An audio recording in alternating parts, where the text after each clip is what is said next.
Yeah, the hat's real. It's my hat. I just put it on my dog and then took a picture of it. That's my gym hat that I wear.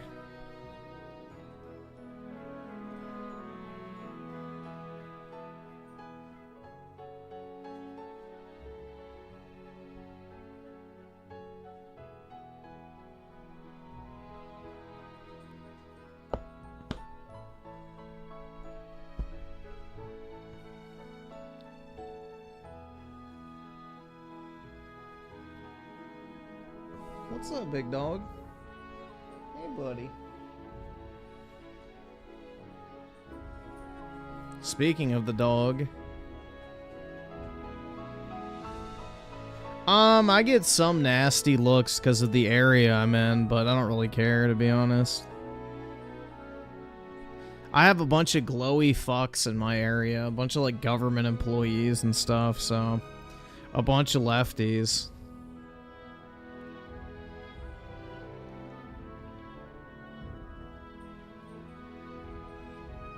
What's up, big dog? What are you doing?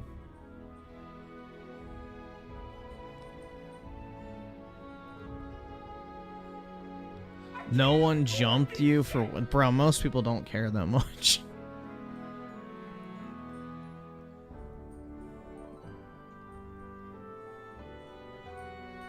Buddy, what do you want? Oh my god, bro, this dog is so fucking needy.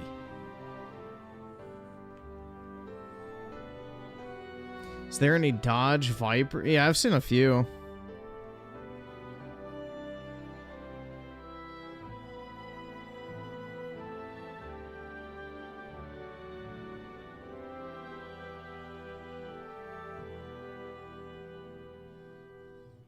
I liked our conversation about how expensive Dark Magician Girl is. Did you look up the G311 one in BGS 9.5? It's like, I think, 150,000 or something like that, last time I checked. It's a prize card from back in the day, so it's super expensive.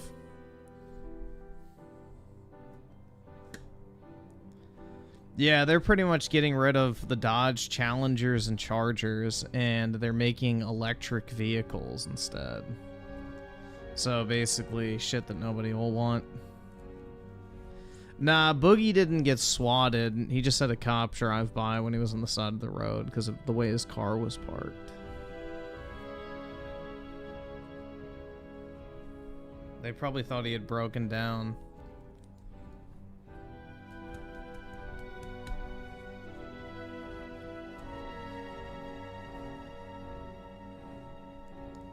The most I'll ever spend on a phone, probably like $2 grand, I think, is the limit. Anything more than that, nah. That's when it gets a little excessive.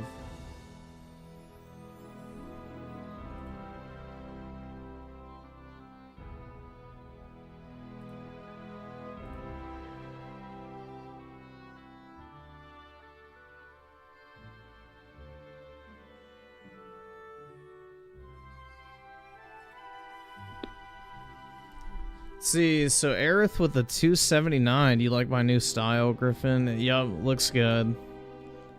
Looking fresh.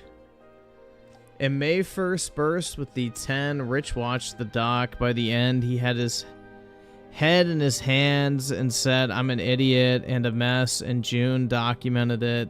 Okay, then do something about it, Rich. Get off the weed and do something.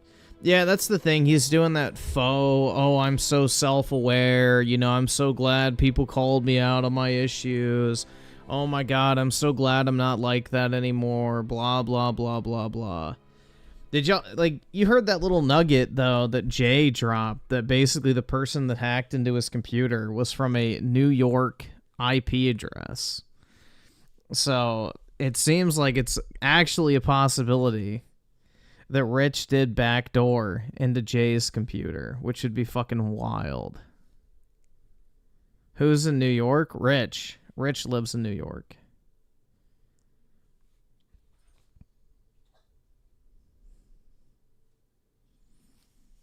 So, That's when he said he doesn't want to ever do content with Rich again, so it's kind of like, uh-oh.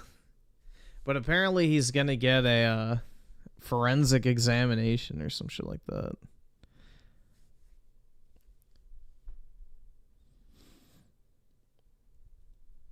Yeah, I don't know, man. Like, I find it hard to believe that Rich would commit a felony, but you never know, man. Crazier shit's happened. You don't expect a lot of people to do that type of stuff, and then you find out that they actually did it, and it's like, oh, well, yeah. Fuck. You know, people are capable of all sorts of shit you'd never see coming. Yeah, I watched the Elon and Trump. Well, I guess I shouldn't say watched. I listened to it when I was walking the dog.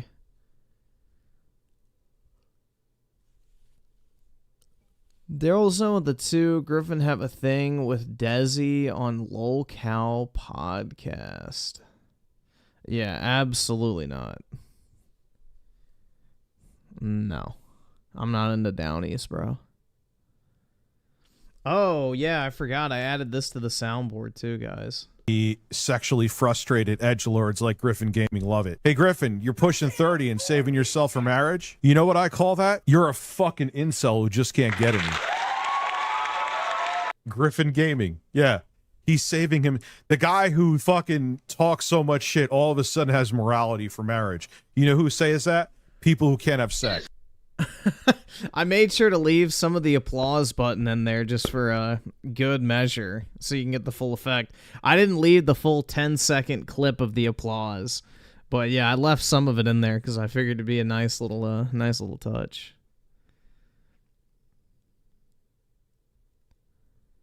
Yeah, we saw you there being a simp?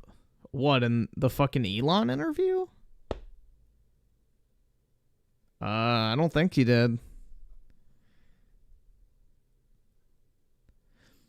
Icyler with the 5. Let's see. Griffin has higher. Yeah, apparently because I don't have bastard children like Rich. I'm a fucking loser. Okay, bro. I cannot open that page. This is the thing I'm getting. It says page does not exist.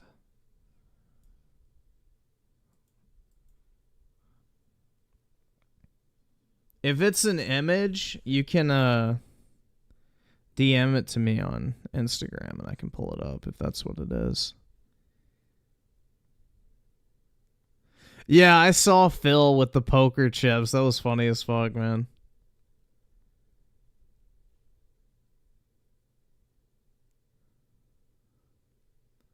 I saw that.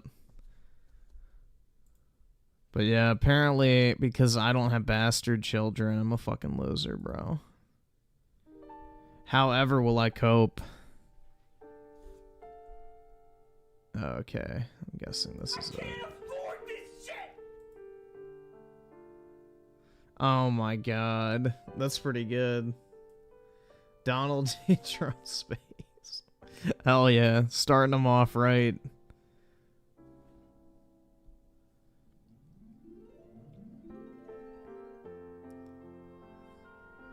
Yeah, I think Trump should do more of those, honestly. He could do one every week.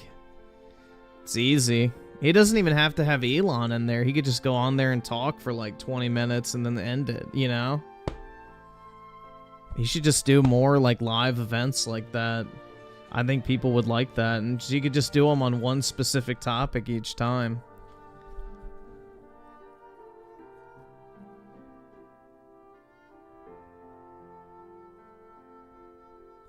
Slick Rick with the 2. Gaming.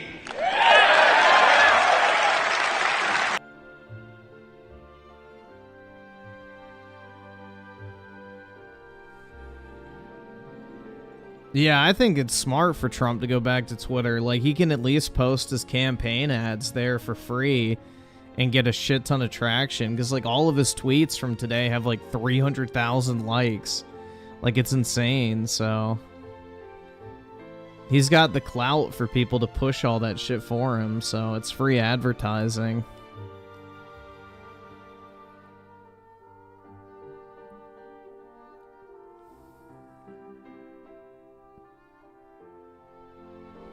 Yeah, I watched the LOL cow for today. It was funny. Keem shouldn't have let Boogie bitched out because he didn't actually drink piss. He just drank some fucking old ice. Like, apparently it was like the fucking orange flavor, and he was pretending that it was piss. That's why he smelled it before he agreed to drink it. It wasn't. It was not actually pee. It was just old fucking flavored water.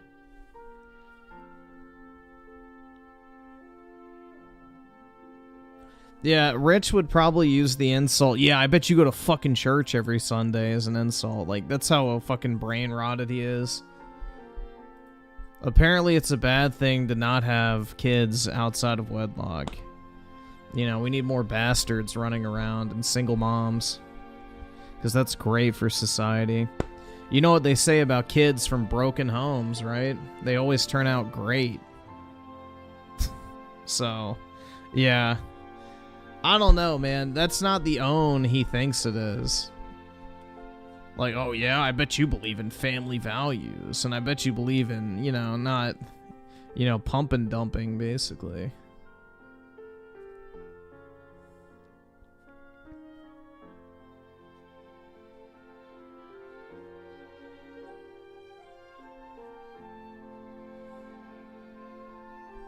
May 1st burst with the 5. Phil's actually pretty funny when he's not pretending to be wholesome, and he has a good vibe with the Kino Casino. Yeah, I agree, man. He needs to let go and drop the professional bullshit. He needs to have fun with content creation. Bring back the King of Hate. Exactly. I don't know. I've never had a problem with Phil saying edgy shit. I thought that was when he was actually entertaining. But, you know, unfortunately, his trolls are like fucking SJW elites when it comes to reporting him for stupid shit like that. So he kind of had to become that in order to not get banned.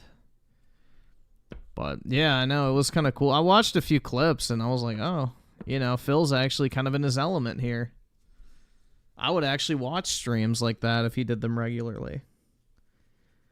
Even Star TV with the 5. Imagine having a first-party IP be praised with scores and awards just to sell it to become third-party, and now bots with the 180 calling it mid. Yeah, it's like wild, bro. Now all of a sudden the game's not that great. It's not a big deal. Blah, blah, blah. Like, oh, I didn't really even like it that much anyway. It's funny, but... yeah, I think it will be funny if the game skips Xbox next time around just to fucking spite, you know, Microsoft for basically firing all of them and trying to shut the studio down. So that would be pretty fucking funny. And then you'd have to see all the fucking copium from the bots who would be like on suicide watch. So I think it'd be humorous, personally.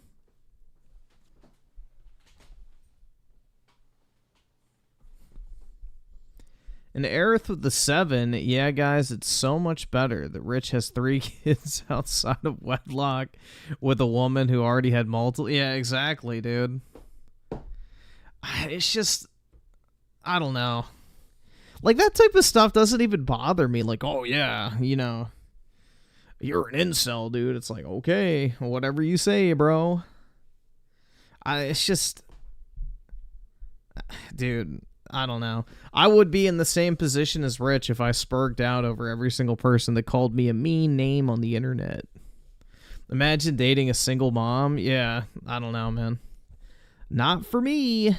And the worst thing is, too, she's not even attractive. Like, it's one thing to date a single mom that's like a 9 out of 10, let's say. But it's another thing to date a single mom that is like, ooh, you're wondering how she even became a mom in the first place. I have confronted Rich on his show, and I thought he was being hypocritical about the religion shit. But his editor kept interrupting the entire fucking time and changing the topic when Rich would start to, like, fall into, like, a trap. So, it was kind of hard, because it was 2v1, and every time we were finally getting to a point, Jay would change the topic. So...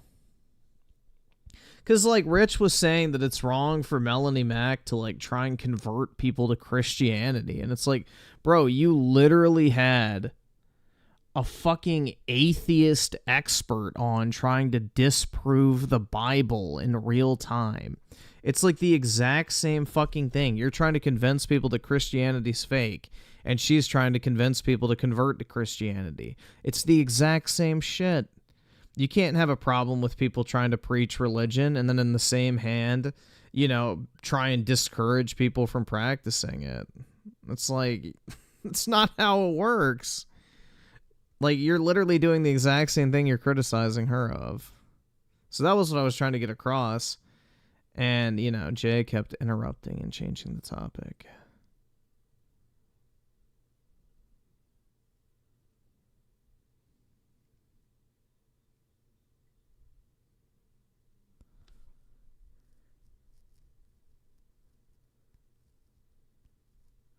Single moms love BBC. Yeah, they just don't like BBF, aka the fists. But yeah.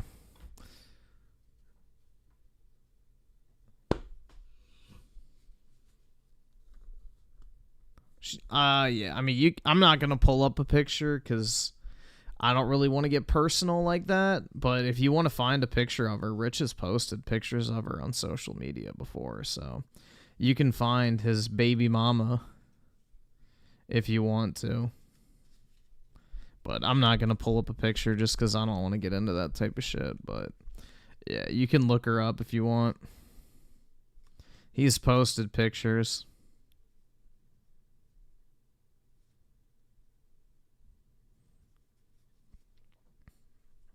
Wonder if Rich has goons in here.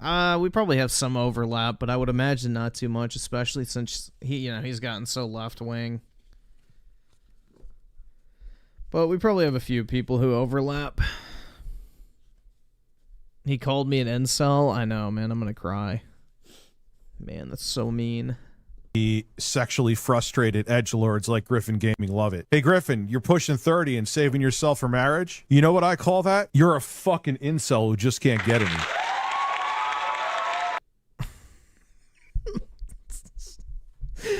Oh my god, bruh. Actually, Rich, I'll have you know that in order to be an incel, you have to actively be trying to have sex, and I'll have you know that I have made a total of 0 attempts to do so. So therefore, by the definition of the word, I do not meet the criteria for that insult. But yeah, I don't know, bro. But apparently I'm saving myself for marriage, which... How he came to that conclusion, I don't know how. But hey, you know, Rich knows best. Right? You know, I guess... I guess he has a better idea than I do. Jesus Christ, man. It's fucking funny. But yeah, I guess because I don't have illegitimate children like him, I'm not cool enough. Therefore, I'm an incel. Sorry, guys. Again, I'll try harder in the future to impregnate women that I'm not married to and have a bunch of fucking bastard kids running around in broken homes. Bruh. Well, the problem is Rich basically matured through the internet, so... You know, he basically stopped working in his late 20s and then had an internet career into his early 40s. So he stopped maturing, basically.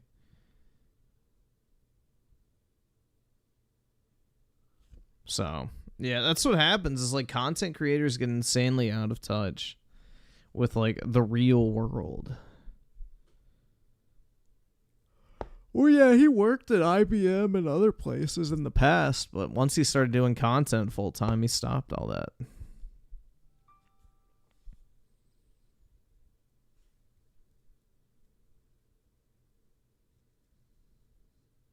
Doom Boom with the 5, what did you do to Rich, or was it just... Yeah, basically, it was like some guy in his chat saying... Well, the thing is once Rich started spurging out about his whole editor drama... You know, I didn't take his side after a while because... Well, I think more so is probably over the religion stuff, because I like refuted his points and called him out for doing the exact same thing he was getting pissy about Melanie for doing. So I think that's what it was that pissed him off, but then that whole editor drama stuff. But somebody had mentioned that I was watching the clip of him making fun of 8-Bit Eric, which I was agreeing with Rich during that video, which is what was even more fucking funny. But yeah, I guess that made him snap and it pissed him off. So, you know, he called me a virgin loser, or no, an incel loser, my bad, who's saving myself for marriage. And an edgelord, bro. Like, ooh.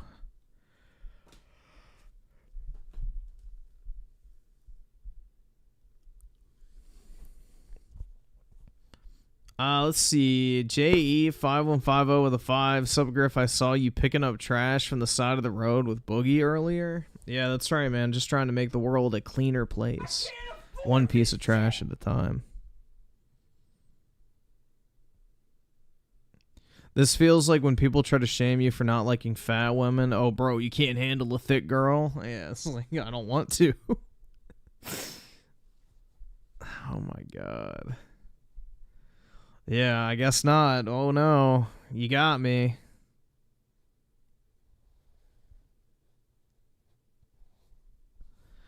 I saw her with the 5. Never saw this.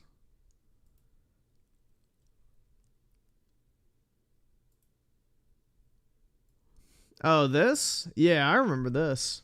Prince of Persia Assassin. Yeah, this is basically what Assassin's Creed 1 was supposed to be. It was supposed to be a stealth Prince of Persia game.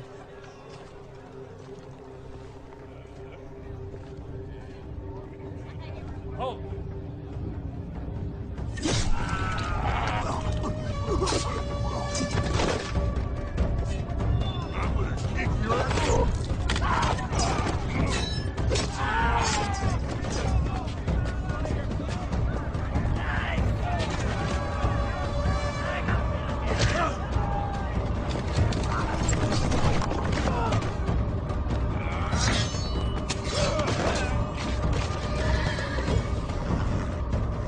Whoa, why is he riding bitch?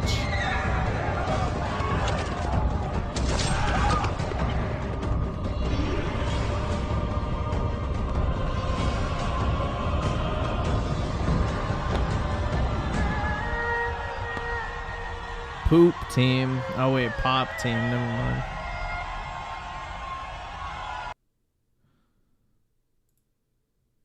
Back when Assassin's Creed was good.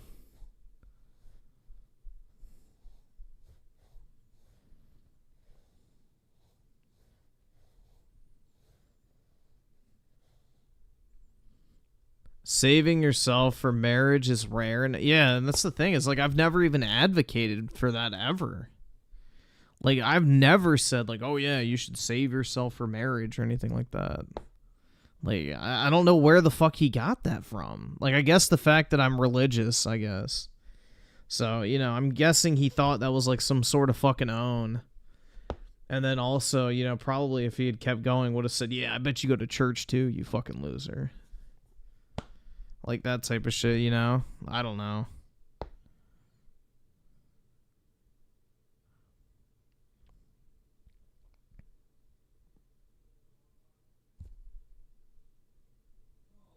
Christ Gaming? That's right, bro. Oh, he has admitted. He said that religion is the cancer of the earth. He will actively work against it, all this other type of shit. Yeah, no, he's already come out and said he hates religion. He absolutely hates religion. He's already said that publicly. Specifically Christianity, because it's the safe one to call out.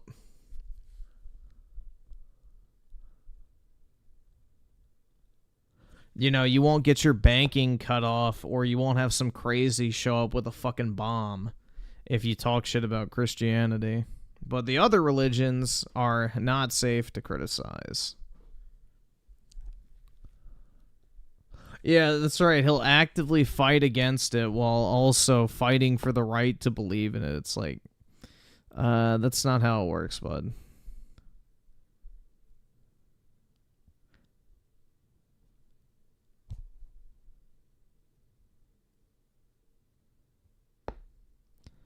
May 1st burst with the 5. Rich says he used to feed the trolls and he learned not to, but he literally spurgs out at random tards in chat and on Twitter every day. Hello. Yeah, exactly. He's the most unself-aware, self-proclaimed self-aware streamer out there. Do I go to church? No, I have a bunch of pride churches in my area. They all put out the fucking pride flag and shit during June. So, no, I don't. Yeah, I'm in a fucking leftist hellhole in Northern Virginia near DC, so it's just a bunch of libs everywhere, pretty much. Yeah, basically fake churches. Those, like, you know, everyone is welcome, no matter what type churches. It's like, yeah, no. No, no, no, no.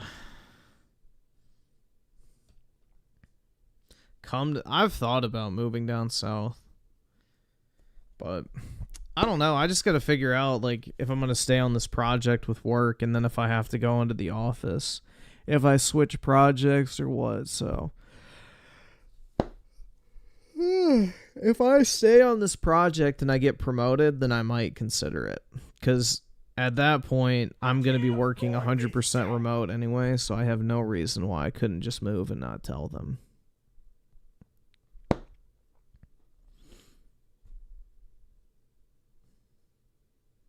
Opinionated junkie with the 2 DSP King Phil owned Rich.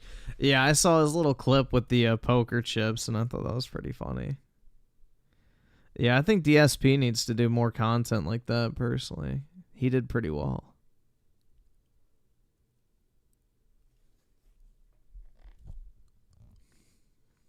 He did pretty well. Like, I thought he actually was very well suited to that type of content where he's much more on the offensive and he's not just, like, you know, pussyfooting around what he actually wants to say.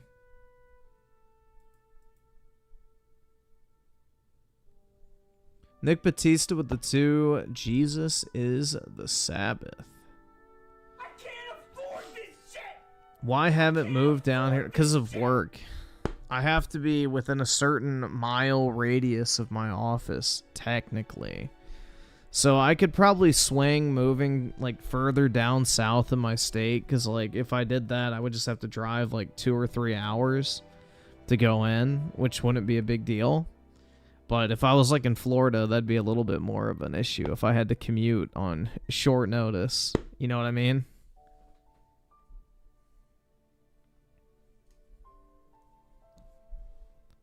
So, yeah, that's, like, kind of my one thing is work, unfortunately. Kind of has me tethered here for the moment.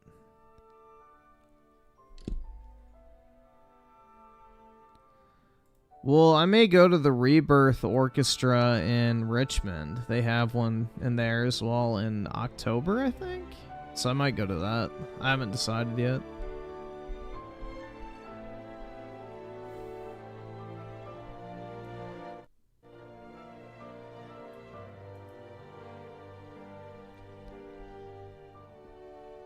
Yeah, Richmond is a pretty sketchy area in certain places, so.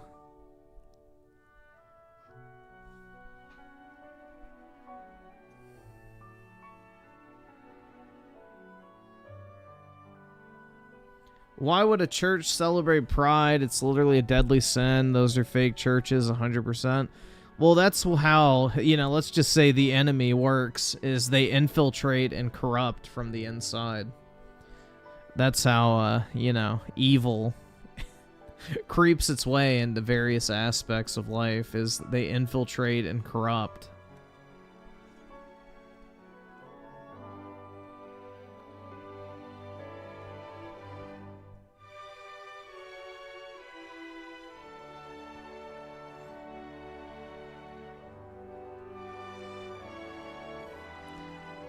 Richmond is sketchy because it's said to hold the man known as Richard Masucci. Uh-oh. Yeah, that is scary, man. The good thing is you can easily outrun him. So unless he catches you by surprise, you'll be alright. Alex 1991 with a 44 months. Really appreciate it, bro. Damn. How's it going, Griffin? Haven't really been catching your streams. I'm busy with family stuff, but still gonna support my boy here and pop up every now and then. Well, really appreciate it, man. Thank you for 44 months, bro. That's crazy. That's kind of hard to believe. Like, that's almost 4 years, which is wild to think about. But thanks for sticking around, man. Definitely appreciate it.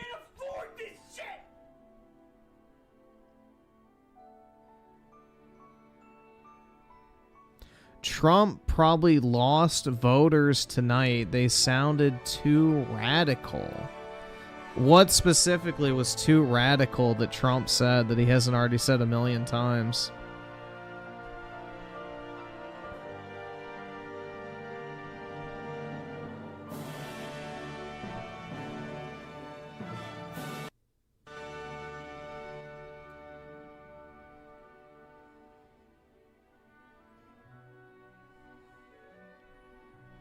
Yeah, Dark City must be remming him as he's typing that.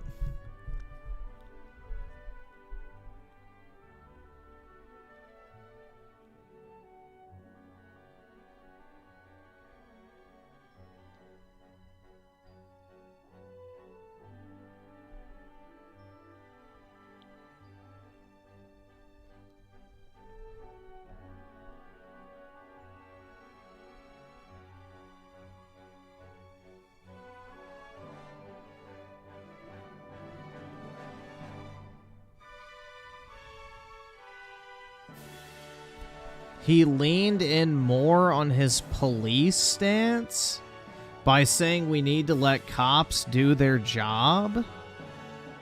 I mean, that's like literally all he said about cops was we just need to let them do their jobs.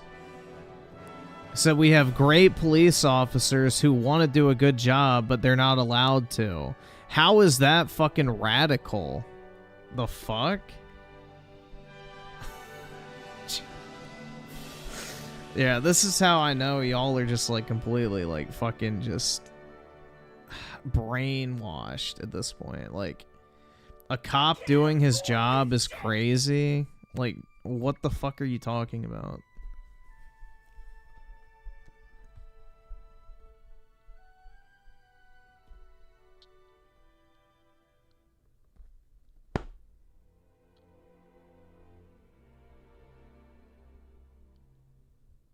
Complete immunity? One, he didn't mention that tonight. And two, the immunity is for cops getting sued for doing their job correctly. That's what the immunity is for. Is so that local fucking, you know, dipshits who are political can't target cops for simply doing their job and sue them. That's what immunity means. If a cop murders someone and goes against protocol and does something wrong, they wouldn't qualify for immunity. But, you know, you can purposely fucking, you know, misrepresent it if you want to. I mean, disingenuous takes is the hallmark of the fucking anti-Trump crowd at this point because that's all they have. If you want to purposely, you know, misrepresent what he's talking about, then go for it.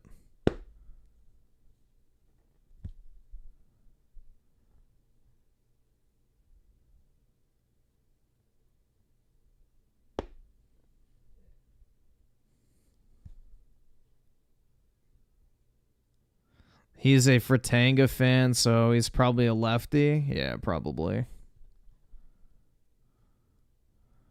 Socialism has no place on this stream.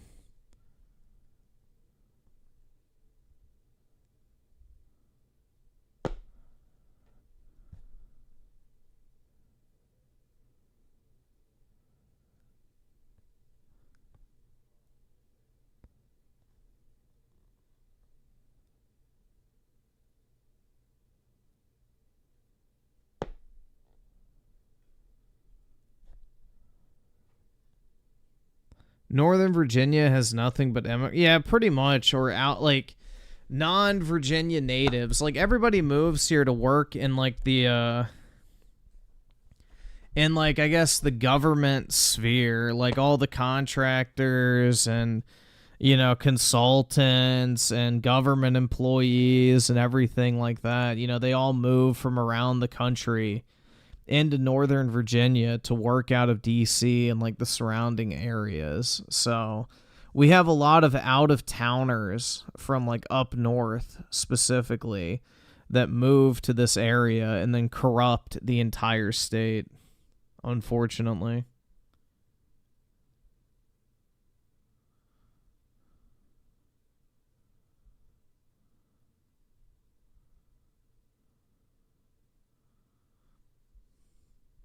So it's not necessarily just immigrants and foreigners, it's people who are non-Virginia natives moving here temporarily for work, and then they register to vote in this area and then fuck up the state for everybody else. So that's how it goes, man.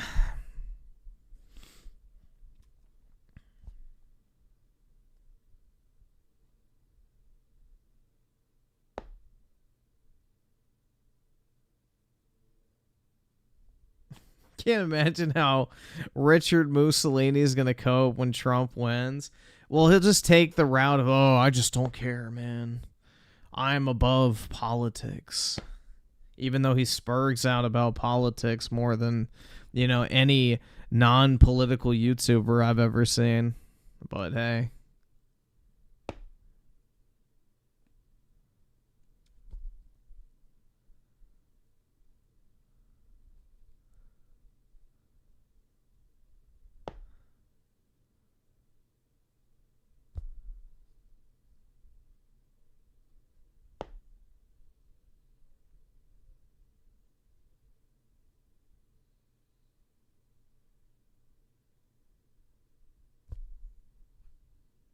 His COVID rants were wild. That and his meltdown over January 6th was fucking hilarious, too. Jesus Christ, man.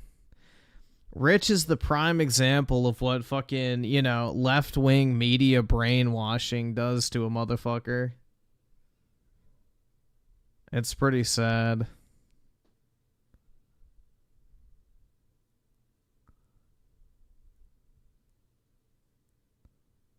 Yeah, I'm sick of it.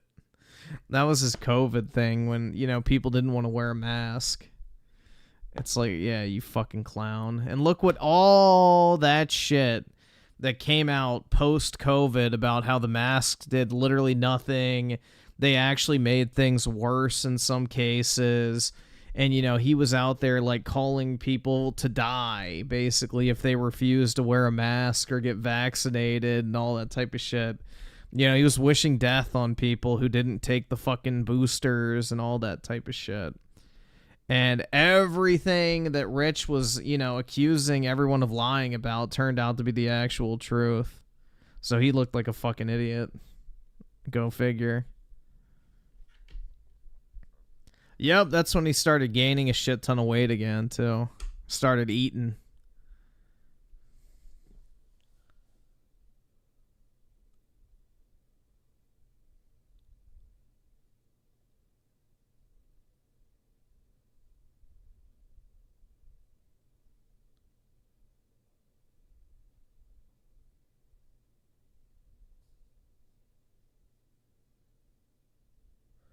Yeah, that's what I think is funny, too. It's like Camel Toe keeps saying all this shit that she's going to do if she wins. It's like, bitch, you're in office right now. Your administration is literally in charge of the government, you fucking retard. For the past 3.5 years, you could have done this shit. You have another 6 months to do this shit. Why are you going to wait? It makes no sense. You're in power right now. You can do all this shit now. You don't have to wait. But, yeah.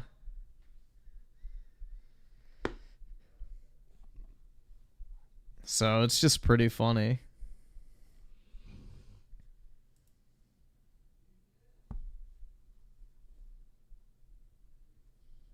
Let's see. Daryl's on with the 2. I supported you 4 years too. Give me a shout out. I don't see a membership badge, bro. Sorry. No can do. There's no confirmation on that statement. Buff Garfield with the 2. Sure. My mother twitted my fucking tipples. And then I'm just gonna say it. I know You're you're saying your shit favorite about movie, my right-wing big asshole. fucking ugly Say, mouth. come on, You're cuck. all Ask real hateful, fucking questions, racist cuck. bigots, And don't fuck be a you, fucking fuck your pussy fucking because you're a podcast. bigoted asshole too. Fuck you. well, the thing is with Twitter Spaces is it's just like basically phone call quality. It's not like high definition audio or anything like that. Like it's literally just the quality of a phone call because you're just using your phone to talk into your phone speaker and the bit rate's not high or anything like that. So yeah, it's like phone call audio quality. So yeah, the audio quality is not great on Spaces, but yeah, I don't think he was slurring his words. But yeah, dude, you could really hear Elon's autism coming out because like Elon has Asperger's. So you could tell where he was kind of getting, I guess, like socially anxious and not really able to say what he was thinking at that time. I don't know, bro. You could definitely hear it starting to peak out.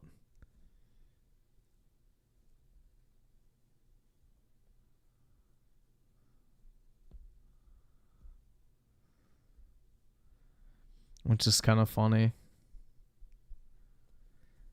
Yeah, well, I mean, Spaces literally just uses phone audio. Or get the fuck so. out. I mean, look at video quality on Twitter. It's horrible. So it's all about, you know, lowering the cost of like data streaming and all that type of shit. So lower audio bit rates, lower video bit rates, everything. Like Twitter's not a high quality audio and video sharing platform. It's just, you know, just there to easily access stuff fast. Elon stuttered a lot, which was fun. Yeah. Yeah, Elon has Asperger's, I'm pretty sure he said at some point. I don't remember when, but yeah. Dr. Memes with the 5, did you see that Fauci said that he got infected 3 times while having 6 vaccinations? But dude, they work, trust me. Yeah, it's so fucking dumb, man. The Fauci ouchie was a massive fraud.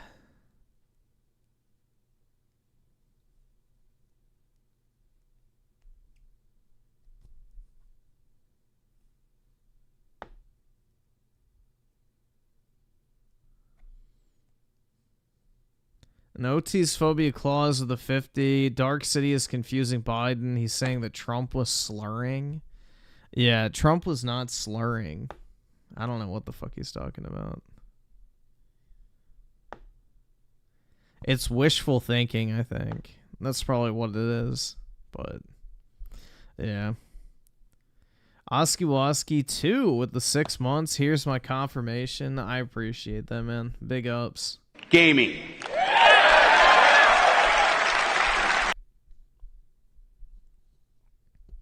X has more users than ever before, suppose. Yeah, I can believe that. I mean, it's the most, I would say, relevant social media platform if you just care about raw information. Like, obviously, TikTok is the #1 platform for, like, fucking, you know, teenage girls dancing and shit. Or, you know, OnlyFans whores, promoting their fucking shit. I don't know. Like, it's more of an entertainment platform. Twitter is an information platform, and Instagram is like a dinosaur. I think Instagram is like the normie social media platform where it's like you actually have a legitimate profile and you actually share stuff to be viewed. Twitter is what you use to just browse information, and TikTok is just what you use to browse entertainment. I think that's the best way to put it. Because, like, I feel like very few people that use Twitter actually tweet regularly. And very few people that use TikTok probably make fucking dancing videos and shit. But almost everyone who has an Instagram posts pictures. So...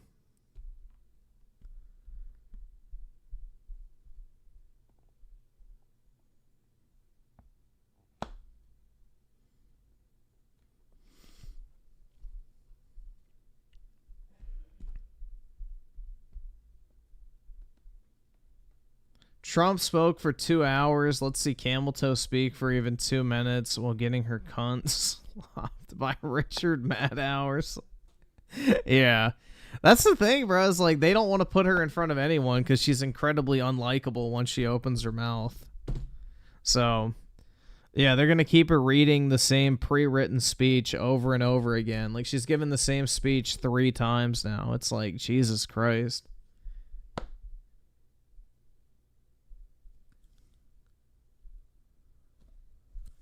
Hold on, I think I sent myself this. But yeah, we were talking about it last night, and people were like saying... Yeah. This is it.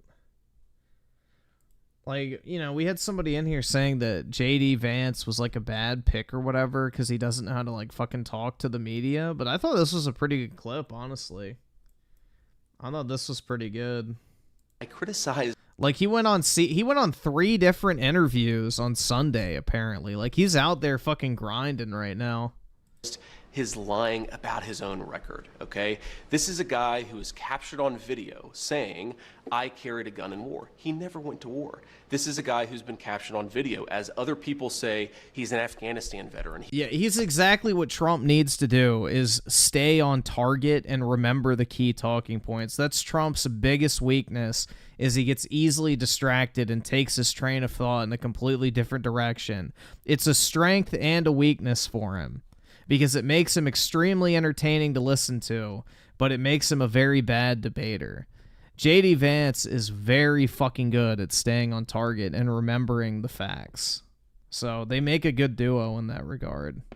He's a veteran of a war, nodding along in agreement instead of saying, no, no, no, I did serve my country and I did it honorably, but I never went to a war zone. I'm not criticizing Tim Walz's service.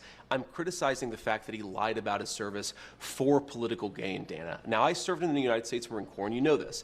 And look, there are a lot of things that I'm proud about.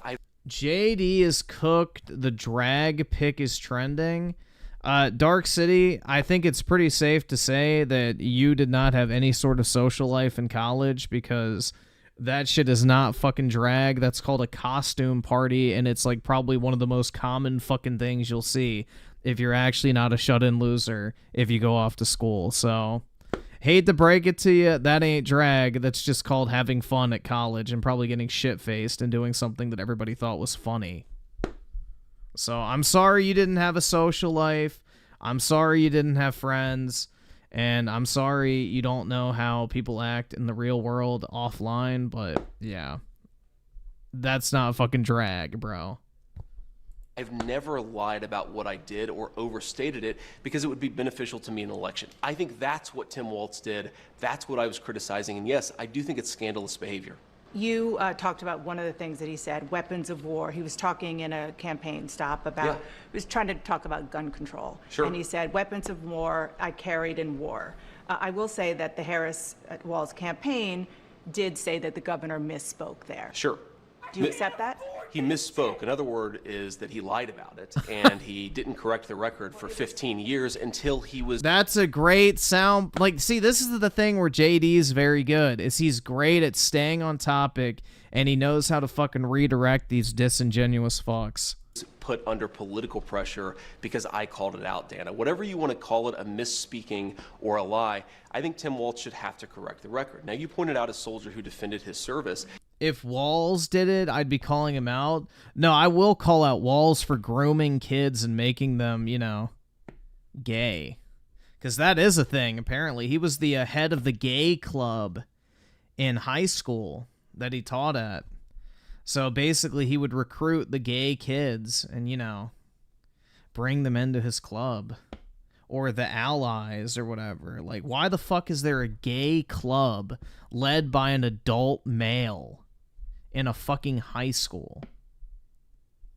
So, you know, they love to use the word weird. That's pretty fucking weird if you ask me. There have been a number of soldiers who served with Tim Walz who have criticized him on the exact same grounds that I have, because it's not right to misstate or to embellish what you've done, and I think that's what he did. So he knew he was going to Iraq. He decided to quit. Stupid ass Nick Fuentes calling JD Vance a degenerate because of his costume stuff. Yeah, well, Nick Fuentes wants to suck troon cock, so I wouldn't really take that to the bank. Retire, whatever word you want to use. Retire. Because he wanted to run for Congress. He lied about that. He said that when he decided to retire, he did not know that he was going to Iraq. That is another untruth, as even his senior military officer said. So again, I'm not criticizing the service, I'm criticizing the dishonesty. Dishonesty spoken in favor and for the purpose of political benefit. And I think that the most important thing here, Dana, is it goes to Kamala Harris's judgment. Why did Kamala Harris choose a person who has lied about their military service? I think that is a serious lapse in judgment, and I don't want to hear from a campaign spokesperson of Kamala Harris. I want to hear Kamala Harris herself address what I just said. I've heard from a lot of veterans groups who criticize. JD Vance wrote article as a Marine, lol. Okay, what has he ever lied about when it came to his military service, though? That's not the fucking point, you fucking retard. It's not the fact that, oh, this person did this versus this. It's the fact that one lied about what they did while they were in the National Guard, and the other has been upfront and honest about what he did while he was in the Marines.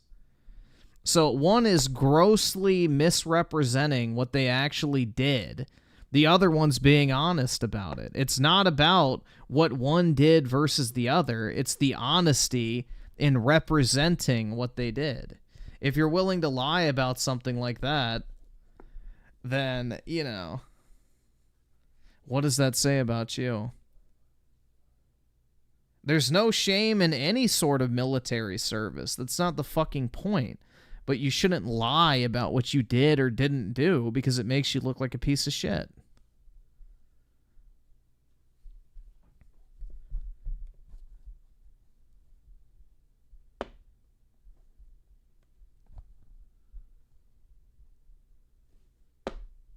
Tim Waltz. The question is, he said he served in war, and he didn't. That is a dishonesty. I couldn't care less what one or the other person says about it. I care about what the truth is. The truth is that Tim Waltz didn't tell the truth, and importantly, Dana, this is about Kamala Harris's judgment. And I think that when you ask, why has Kamala Harris allowed the border to be wide open? Why has Kamala Harris supported policies that have promoted the increase in inflation? I think it goes to the heart of her judgment, and I think that that's what we should be talking about.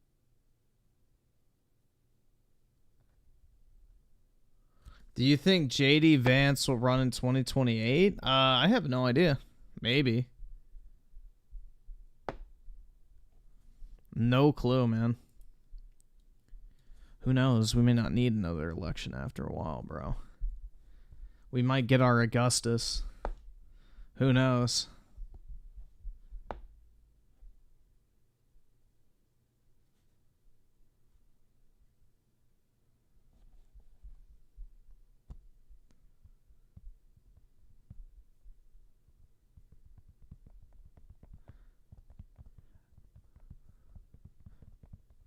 Yeah, it doesn't matter, dude. Governor versus a presidential election is a much larger fucking magnifying glass. State elections are not televised or as important as a fucking national scale election. So things are examined under a much larger microscope. So when you have a governor's race, it's confined to that state, which means there's going to be minimal national media coverage or social media buzz or anything like that. When you amplify it to a federal level, it puts it in an entirely different perspective. So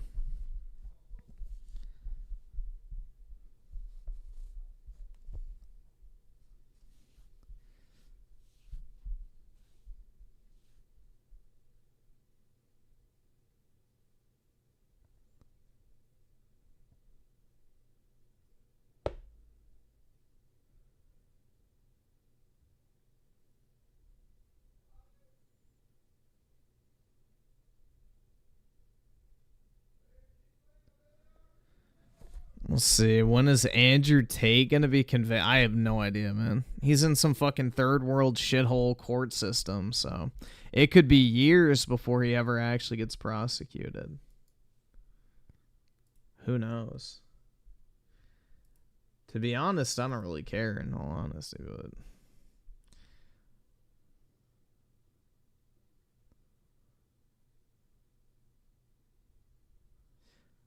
Yeah, I think Vance will do well against Walls in the VP debate. Personally. Walls has too much baggage. Like, what's the only thing they have on JD? Like, the fucking fake couch story? Like, that's it? I mean, it's, like, easy to fucking blow off. Like, yeah, you know. If all he has to say is, if the only thing you have to use against me is lies that you made up, then it doesn't really speak well for you. Like, that's it. Done.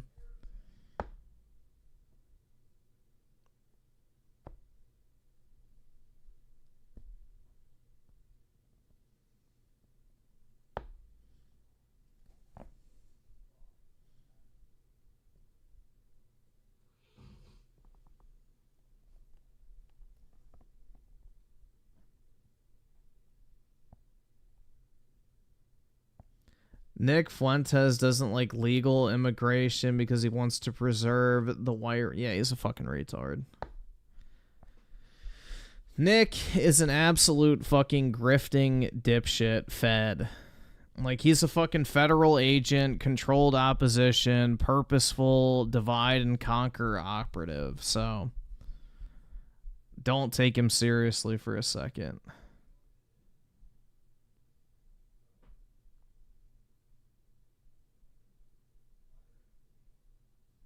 Yeah, whoever Taylor Swift tells me to vote for, that's who I'm voting for, dude.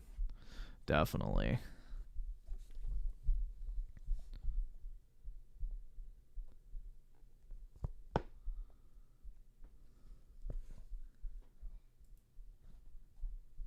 See, Slick Rick with the 5. I got a juicy one for you, dude. React to Joe Rogan compares Tim Walz to Kim Jong-un. Okay.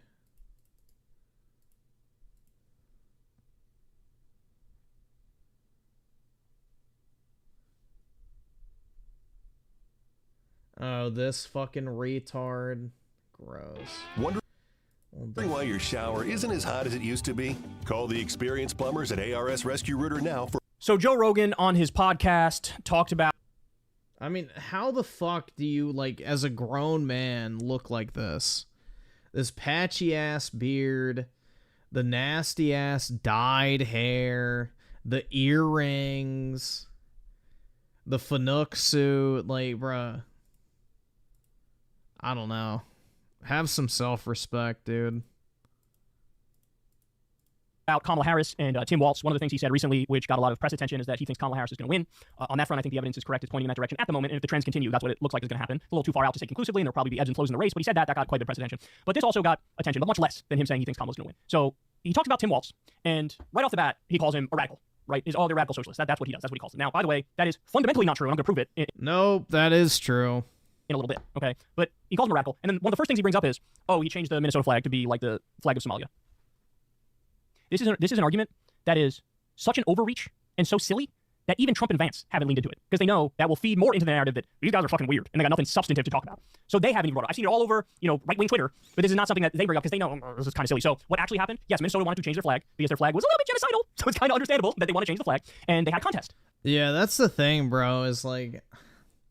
This is probably his biggest accomplishment in life, It's the only thing that keeps him going. Looks at his play button, it's like, I actually matter. And the flag that they ended up going with won the contest. That's it. And it vaguely, kind of, sort of, not really looks like the Somali flag, but the idea that it was this sort of stealth move to say, like, us Somalians are now in control of Minnesota. Somali immigrants make up less than 2% of the population of Minnesota. The theory is absurd on its face. It's just a flag that kind of vaguely looks like the flag of Somalia. But again, the reason why these things are talked about so much and spread far and wide is because they don't have dick to go after Tim Walz's actual record of accomplishments, which again we'll get to in just a little bit. But so that was one part where he's radical, he's a socialist, the flag of Somalia, etc. Then we get to this part. Buckle up. He's still talking here about Tim Walz and Kamala Harris, but again, the genesis of the conversation was more about Tim Walz. Listen to this. The flag doesn't bother me that much. If the people in Minnesota like it, like, who cares? It's just a star and some colors. The real problem is when you hear discussions of things that are like openly Marxist philosophies, when you hear talk about equal outcomes and and not just equal opportunity, but that we all need to arrive at the same place, equal outcome talk. There's only one way to do that, and it's by forcing you. Well, it's by everyone having nothing. Yeah. But that's the only way to have things totally equal. Because you can't have everyone have everything. That's impossible. Right. There's no way. There's not enough resources. And so for equal distribution, that has to be enforced by law. So that has to be enforced by the government. And the government generally does not have equal. They have much more than you. And that's Fidel Castro in Cuba. That's North Korea. That's virtually every communist country that's ever existed. You have a military dictatorship that decides what you can and can't do with Actually, Griffin, Kyle's wife is Crystal Ball. I don't know who the fuck that is. A millionaire. He doesn't have any kids with her. He's taking care of her kid. Oh, wow. So he's the fucking cucked stepdad. She doesn't want any she doesn't want any kids anymore. So basically, he's raising a real man's children.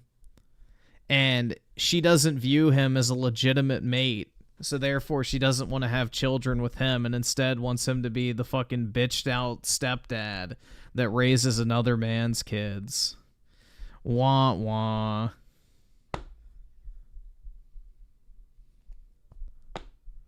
What a loser.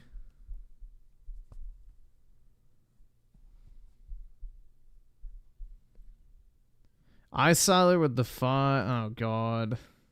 I recognize the username.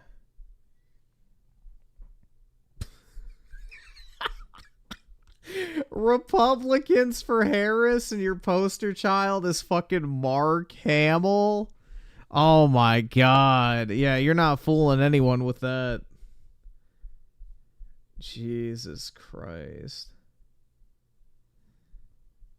Yeah, nobody's buying your fucking shtick there, Mark.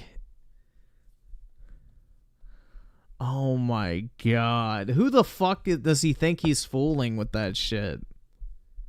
Bro, you are not a Republican. Oh my god. And like, you already know the only people that are gonna join that stupid fucking Zoom call are a bunch of fucking Democrats anyway. It's like, it's not gonna be actual Republicans in the call. It's just gonna be a bunch of fucking Twitter leftists. So, yeah, they're just gonna have the same people that are in every single one of them. With your time, and all under the guise of making it better for everyone. And that's exactly what they did in North Korea. When they took over people's farms, they said, we're going to take over the farms so that everybody has food. Yay, good. Now everyone's starving. Right. And the government has all the food. He brought this up in the context of a conversation about Tim Walz. Earlier in the clip, you didn't see this part, but he calls him radical. And this is talking about Tim Walz, equal outcomes, not equal opportunity. And this is extremist. And this is like Fidel Castro in Cuba. And this is like Kim Jong-un in North Korea. Yeah, those are the end states, you fucking dumbass. It's not saying we're there yet, but the ideology that he embraces leads to that. But, shit libs don't have the actual ability to use critical thinking. There was a time when Joe Rogan supported Bernie Sanders. Tim Walz, his policies are the same as Bernie Sanders. He is a social democrat. Now, Whoa, maybe Joe Rogan's opinions, I don't know, changed? This isn't conjecture on my part. This isn't opinion on my part. This is a stone-cold fact. The idea that you would compare a guy like Tim Walz to Kim Jong-un of North Korea. Kim Jong-un of North Korea, the defining characteristic of that man is authoritarianism. What's the main talking point Tim Walz keeps coming back to on the campaign trail? He says, in Minnesota, we believe in the golden rule. Mind your own damn business. That's a lie. See, that's an absolute lie because Tim Walz is the motherfucker who set up a fucking snitch line for people to report their neighbors if they were breaking COVID protocols. So, yeah, mind your own business is bullshit. Not to mention he passed the law that allows, like, the state to take away your children if you refuse to get them fucking gender reassignment surgery. Like, if you refuse to trans your kids, the fucking state can take away your children. But, yeah, mind your own damn business, right? Yeah, nobody's buying that shit for a fucking second. You might make a different decision than me, but I'm not going to get involved in your personal life, and you shouldn't get involved in my personal life. This is Joe Rogan 101 type shit. This is shit he says all the time. And Tim Walz is making that argument in the context of abortion. Tim Walz is making this argument in the context of legal weed, which is something he delivered in Minnesota. So who is Tim Walz really? Is he Kim Jong-un, or is he an international moderate and centrist, just like Bernie Sanders was? He's 100% an international moderate and centrist, just like Bernie Sanders was. Here's, Joe, is what he actually did. Now, by the way, let me just say to Joe Rogan, Bernie Sanders is a centrist and moderate? No fucking... Yeah, if Bernie Sanders is a moderate, then I'm fucking black, dude, because I have a slight tan. For the love of God, Joe, don't look at right-wing Twitter and look at Fox News or whatever, right-wing echo chamber you're hearing, and take what they say at face value and just run with it. Oh, he's radical. Oh, he's a socialist. Oh, let's compare him to tyrants and authoritarians and dictators around the world. Listen to what he says, but more importantly than that, see if his record lines up with what he says and what he's actually in favor of. So for the 312th time on this show, I now bring you what Tim Walz is actually about. Tim Walz with a 1-seat majority in Minnesota. 1-seat majority. He got us free school breakfast and lunch for kids in school. Joe Rogan, do you support that? I think you do, right? I think he does, if I'm being kind. I think he does. He got us legal weed. We know. I don't. Oh, Joe Rogan supports that. He did carbon-free electricity by 2040. He did tax rebates for... That's horrible. That is horrible. Get rid of that. The working class up to $1,300 if they make under $150,000 a year. He gave us 12 weeks paid family leave, 12 weeks paid sick leave. He banned gay conversion therapy because it's a scam and it doesn't work and it's total bullshit. He did red Yeah, but we'll take away your kids if you don't get them Troon surgery. But, flag laws for guns.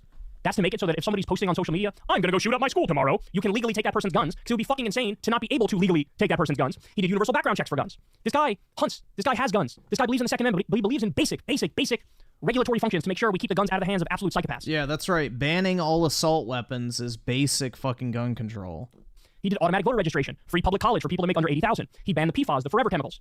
I hear Rogan all the time bashing Big Pharma, for example. I'm sure he realized the chemical companies are polluters and they dump all these terrible things all over the place and make people sick. He banned the forever chemicals. He did a $2.2 billion increase in K-12 school funding. It's good to fund. That's terrible. No, it's not good to fund schools. Because what's that money going towards? Public schools. What is that money actually going towards in schools? And that's the issue. He did sectoral bargaining for nursing home workers, which increases the pay of nursing home workers. But I got more. He opposed the Wall Street bailouts in 2008. Rogan agrees with that. He voted against outsourcing deals. Rogan agrees with that. He has a 100% rating from Planned Parenthood, which just means he supports... That's horrible. ...supports reproductive rights. He has the pro-Roe v. Wade position that Democrats have, that Rogan also claims to have. He banned non-compete clauses, which of course are very predatory. He raised the minimum wage for small businesses, raised taxes on multinational corporations. He raised minimum wage for small businesses. Congratulations, you just hurt small businesses. That's terrible. Protected trans healthcare. He's not some radical. He's not some extremist. Protected gender-affirming care. Yeah, this is how it's protected, guys, is if your child talks to a doctor and they want to have bottom surgery or pump a bunch of hormones into their body, and you as the parent deny that and say, no, my child will not undergo that surgery, or no, my child will not take that fucking hormone therapy or whatever the fuck, the state can take away your children. So, yes, they're doing a great job of protecting gender-affirming care. Isn't that wonderful? He just thinks trans people... Mutilating children against their own parents' will. ...should be treated equally, and that trans people should have rights. He banned medical providers from withholding care for people over debt. He protected construction workers from wage theft, and did a massive Minnesota infrastructure bill. And I haven't even brought up that on foreign policy, he's the guy everybody on the left and the populist right say they want. The right-wingers who claim to be anti-establishment? Well, guess what? This is a guy who fought for peace in Iran. He was in favor of the Iranian nuclear agreement. He was in favor of normalization with Cuba because the embargo was fucking stupid. But more importantly, he was against the Iraq war, and on 2 separate occasions, in 2013 and in 2016, he led the charge for us to not go to war in Syria. That's who this guy is. Everybody on the so-called anti-establishment right should be singing his praises and saying stuff like, Tim Walz stood up to the deep state and fought on the side of the people. That's what people would be saying in a world where evidence mattered and empirical data mattered and somebody's record... Yeah, if Tim Walz was fighting on the side of the people, he wouldn't be fucking camel toes VP pick. Hate to break it to you, buddy. But anybody that stands up to the fucking deep state isn't hand-selected by the Democrat Party. Actually fucking mattered. That's what people would be saying about Tim Walz. But we live in the dumbest possible age where everybody's brain poisoned by the internet, and they see some dumbass headline about Tampon Tim or whatever the fuck, and it's like, okay, radical socialist extremist wants to make everybody earn the exact same amount of money from now until the day they fucking die. None of this shit is true. None of it is true. It's all desperate, pathetic, over-the-top smears against one of the politicians in America who actually does the right thing. He didn't just say, I support all these things. He delivered on all these things, both as a congressperson, but then more importantly, as governor of Minnesota. He's literally one of the best politicians in the entire country. He actually represents the positions of the American people. The American people want free school breakfast and lunch for kids. The American people want paid family leave and paid medical leave. The American people want higher wages for workers. This is what the American people want, and he delivered. He's a true centrist. He's a true moderate in the sense that he represents the center. Centrist. Oh my god. See, these fucking people are so deluded that they think slightly to the right of Marxist makes you a fucking centrist. It's wild, man. Of mainstream American opinion. And what does he get as a thanks? Compared to Kim Jong-un, an authoritarian, tyrannical dictator who's only known for having a total fucking police state. Well, of course he's fucking retarded. He has a picture of his dog and his cat on his wall. His fucking play buttons hung up. And look at his fucking hair and earrings, dude. This is a guy that probably goes to sleep at night hating his fucking existence and dreads waking up in the morning. And he has to raise another man's children because his whore wife, you know, doesn't want to have kids with him, but, you know, she'll have them with Chad instead. By the way, let's remember, Rogan is saying this sort of stuff about Tim Walz. Remember, Donald Trump is the Republican nominee. Donald Trump literally came out and said on Truth Social, we need to suspend the Constitution, terminate the Constitution, so he can get back in power. Because he wanted January 6th to succeed. He wanted the fraudulent elector slates to succeed. He said, let's terminate the Constitution and all rules and regulations so I can get back in power. That's what he said. This is a guy who just praised Xi Jinping for ruling, and I quote, with an iron fist. Trump outright saying an iron fist is a good thing. It is. What's the point of ruling if you don't wield power? Opponent is. Trump wants to, Tim Walz legalize weed. Trump said, I want to execute drug dealers. Yeah, people selling fentanyl, you fucking retard.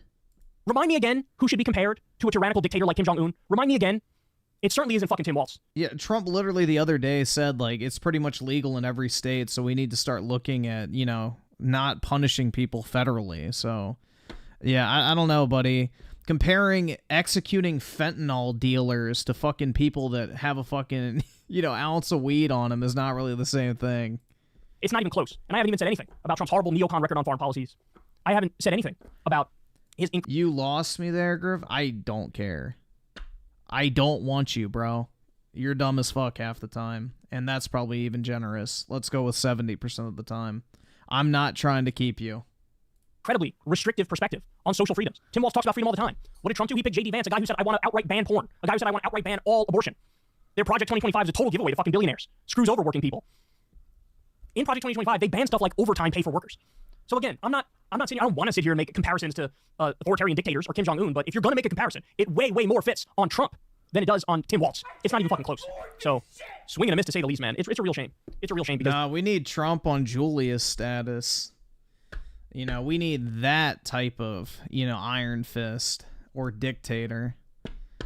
We need the based one. Again. Not Little Rocket Man. Joe supported Bernie Sanders. All of the things he liked in Bernie Sanders are there in Tim Walz. The only difference is Tim Walz is actually better at the game of politics, better at PR and marketing and strategy and giving stump speeches. Bernie would like only talk about the policies, which is beautiful in one sense, but in another sense, it's like sometimes you gotta have some fun. Sometimes you gotta play the game. Sometimes you have to give people something that can go viral, something that's cutesy and has humor to it. And that's Tim Walz. All the good parts of Bernie's policies, plus better at politics. And what does he get for it? Every smear under the sun. By the way, final point. If you didn't watch it yet, go watch the previous video that I just did where I debunk all of the smears against Tim Walz, because that's a super important video. Everything they say about, you know... I want a dictator ruling the country. For a certain amount of... Yeah, I actually think we need the Roman equivalent of a dictator. Yeah. In order to clean up the government, we need the Roman form of a dictator. I actually do believe that. Because that's the only way you're ever going to be able to overhaul anything.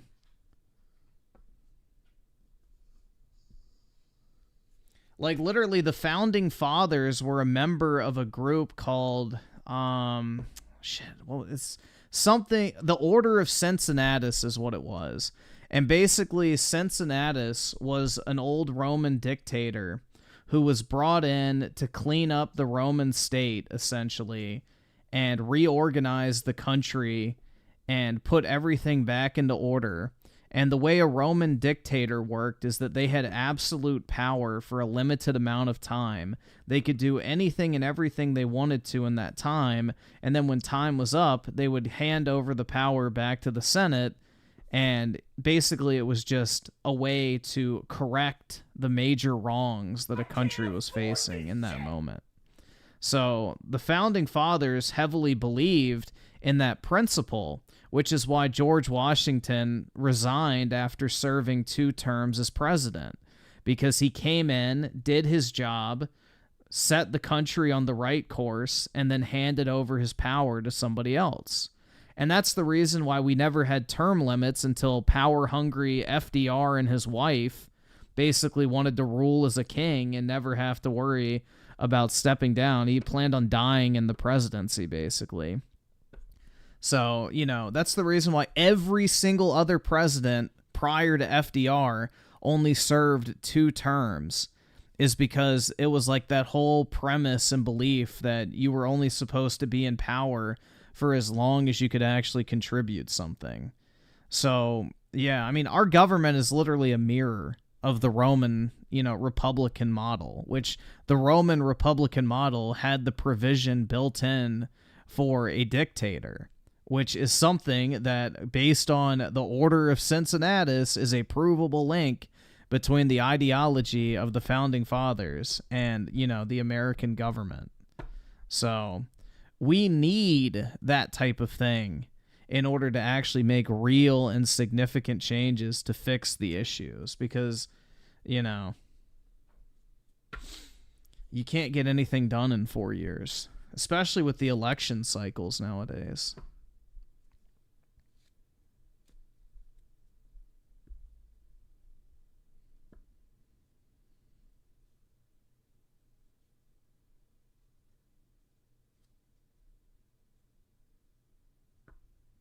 Let's see. Major K with the 2. Bro looked like a gay Tom Cruise from Collateral. Bro.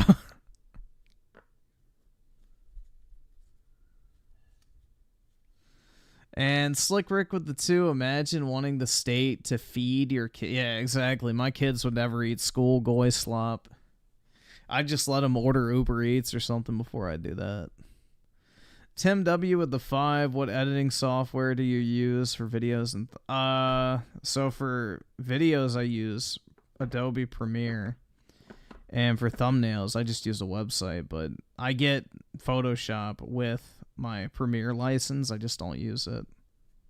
I use something called GIMP, which is not the sexual meaning. I want to make a video on that cringe Borderlands movie. It's bombing at the bot. Well, if you want a free editing software, just get what's that shit called? DaVinci Resolve. That's a pretty decent one.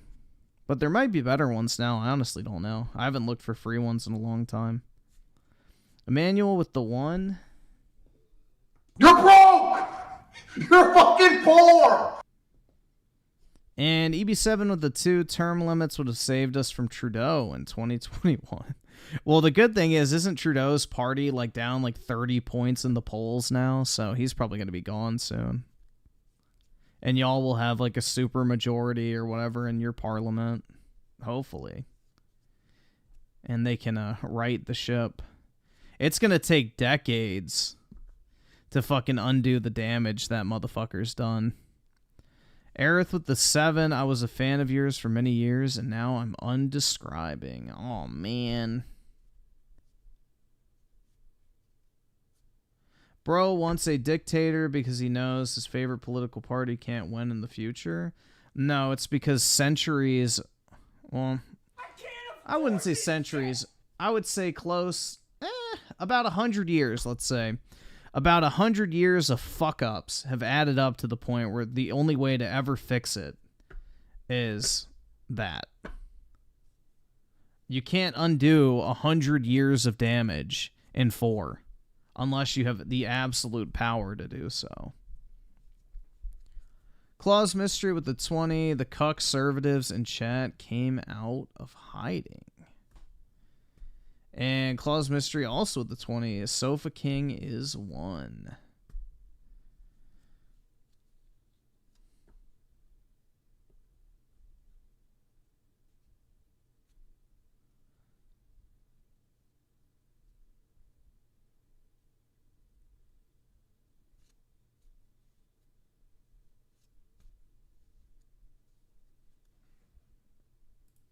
Hey, he's chicken shit. He ran, from the Iraq War. Well, he didn't believe in the Iraq War. He knew it was bullshit. So he was right before other people. And also, he submitted his retirement papers 2 months before his unit was even called up. But I'm not going to go through the rest of it now. No. 2 months before his unit actually deployed, but he received notice 2 months before he pulled out that they might be going to Iraq. So he knew 2 months prior to him leaving, and then 2 months after he left, they got the confirmation. No. You don't get to use your little fucking revisionist history. He knew in advance. That's why he decided to run for Congress when he did, to avoid going to Iraq. Every argument that he wanted the Walgreens to get burned down in Minnesota. Fucking idiotic. Of course he didn't. Trump was praising him at the time for how good he did. He literally did. say, dude, his wife was on record saying that she opened their windows so that they could smell the burning city around them and take in the damage and understand how important the movement was or whatever. Like, she was literally fucking romanticizing the smell of the city burning down around her as a way to understand her white privilege. Like, fuck off with this shit. These are not moderates. They're fucking leftist cult members. The protests and the riots, right? Tampon Tim, he put tampons in boys' bathrooms. No, he didn't. Fucking lie. Lie. Yes, lie. he So go lie. did. That's part of the 2.2 billion you were just fucking glucking him over, bro. That's part of the 2.2 billion that you're referring to. You know, protecting the troons. That segment where I break down all the smears against him and explain how they're total fucking bullshit, because that's just as important as this segment where we seemingly have to rebut the idea that a mild social democrat who represents the American people is sort of like Kim Jong-un. All right, guys, that's the show. I love you all very much. You know the drill. Everybody click like, click subscribe, all that fun stuff. Click that bell icon so you get a notification every single time a video drops. Thank you to everybody who supports the show on Patreon. We couldn't do it without you. $2 a month, $5 a month, that stuff all makes a world of difference. So if you like to... Oh my god.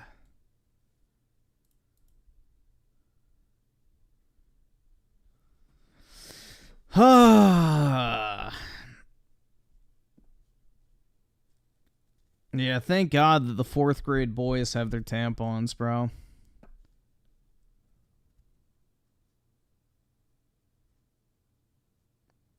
Lol, leftist cult members go out and tiki torches and scream Jews will not replace us. No, they just spray paint Hamas and kill Israel and, you know, that type of shit. I mean, choose your fighter, bro. The fucking National Socialists and the fucking Hamas retards happen to share a very similar ideology. Socialism.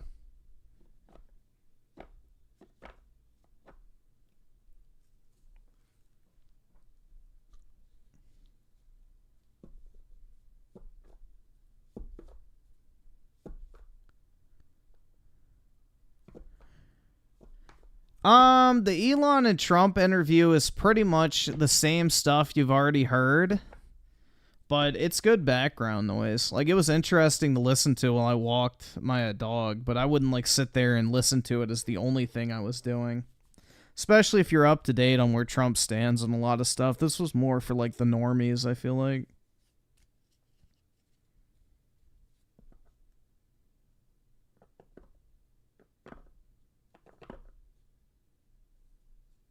Let's see. Claus Mr. the 20 at chat because you were my neighboring country, dude. Oh, what? Mexico and the U.S.? I guess so, bro. At one point, you were our country, but we had a weak president who gave it back. L. Claus Mystery with the 20. Hi at FBI. Bye, FBI. Now step on a Lego. What would that accomplish? Like, because you waste a bunch of time building it and then you break it? I don't know.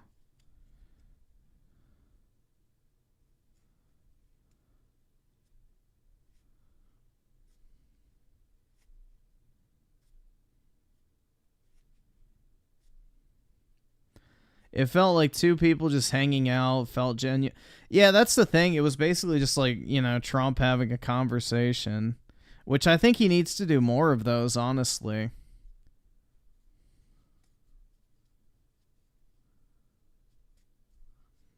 He should do more spaces, even if he just does them for like 20 minutes on like a specific topic. I think it'd be great. You know, most like politicians and stuff don't actually interact with the internet like they should.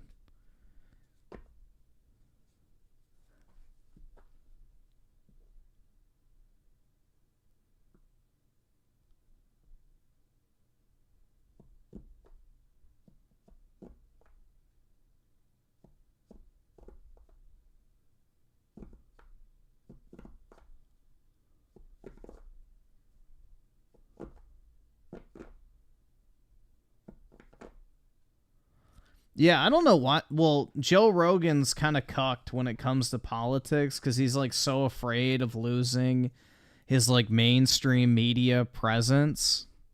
And, you know, he's like, I guess, servant to Spotify nowadays.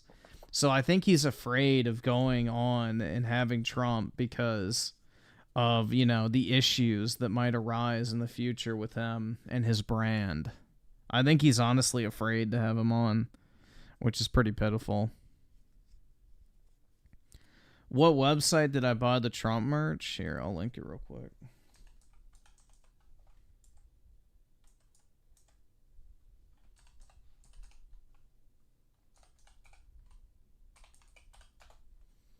Grab it real quick.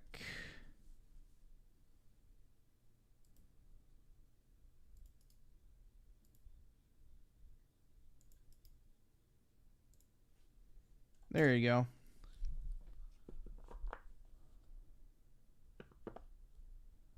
Yeah, I've never really been a big Joe Rogan fan, honestly.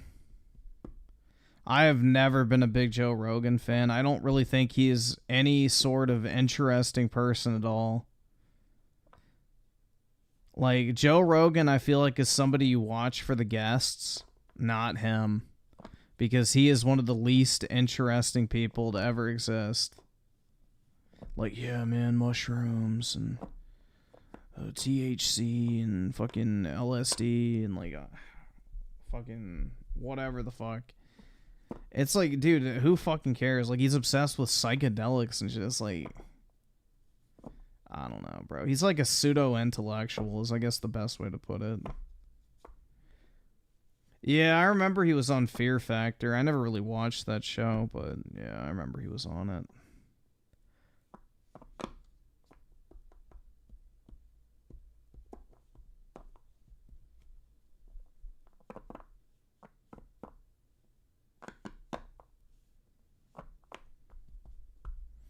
DNC convention next week. Harris numbers will skyrocket. Why? What do you think a convention changes anything? Do you really think people are going to watch the DNC and be like, oh my god, now I'm going to vote in a completely different direction? My guy. This isn't the fucking 1880s where literally no one has any fucking clue what's going on because the only information you get's in a fucking newspaper.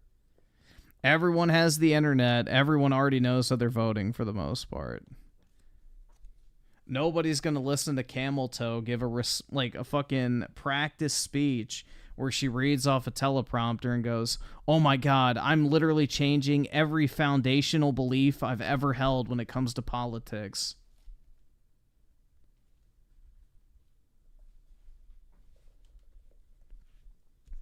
Yeah, I'm literally going to change all my core beliefs because I watched the fucking DNC. Like, come on, man. Jesus Christ. No one had to watch the RNC to know they were voting for Trump, my dude. Just like no one's going to have to watch the DNC to know that they're already voting one way or the other. It's done. Everybody already knows how they're voting at this point. Plus, normies don't even watch the conventions. Only the fucking political circle jerk types watch them religiously.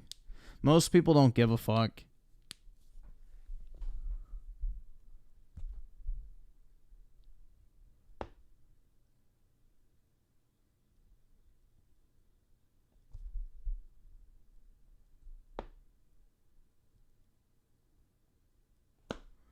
It's like E3 and gamers. Yeah, pretty much. You know, the maybe 5 to 10% of people who are like super involved give a fuck about it.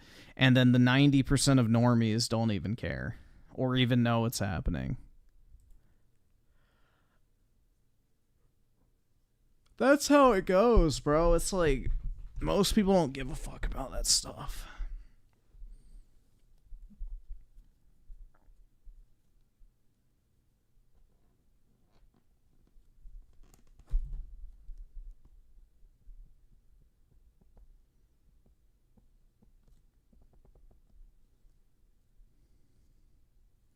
Well, the only people that go to conventions are, you know, like political types and media members and that type of shit. So it's not like a, oh yeah, let's go to the DNC because I'm lightly politically involved. It's more for the fucking diehard types.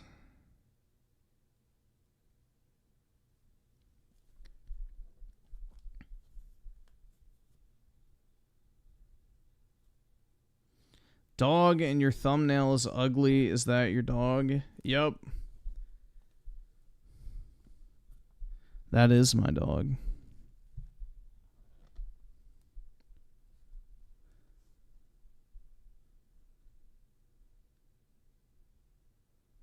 Well, I guess if you think he's ugly, then I don't have to worry about you raping him, so I guess silver lining. That's good.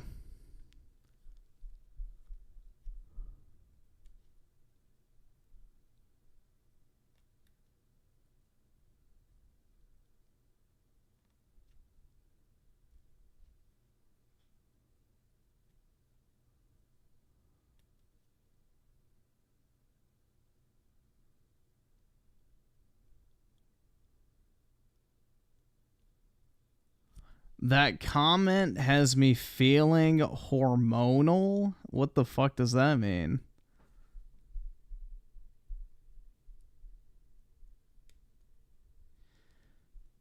Don't let Griffin's dog's appearance let you forget that DK Oldies is the best. Oh, are you one of those people that autistically hyperfixates over the fact that I don't, like, autistically spurg out over this company bad? Yeah, we got a Yong Yeah viewer, someone like that in the chat. We got someone who's still upset that I didn't fucking get pissed off about DK Oldies charging money for games.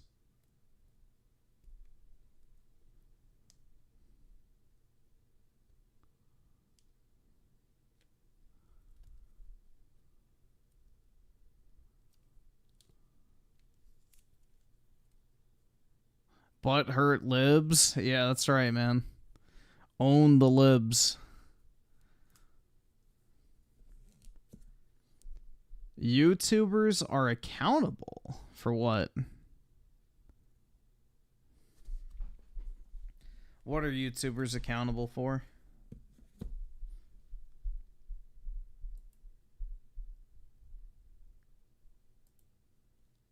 Grooming? Yeah, I guess so.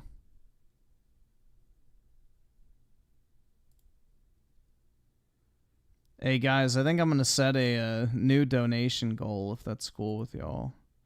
I got something I need to purchase. Ready?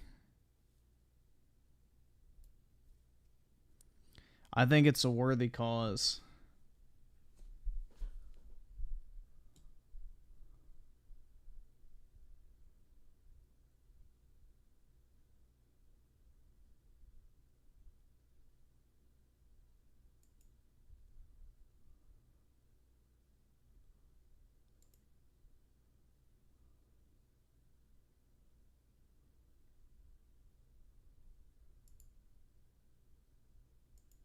Or this one.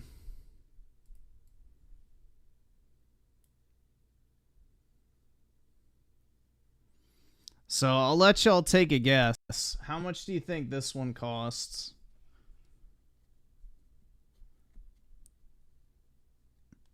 How much do y'all think this one costs?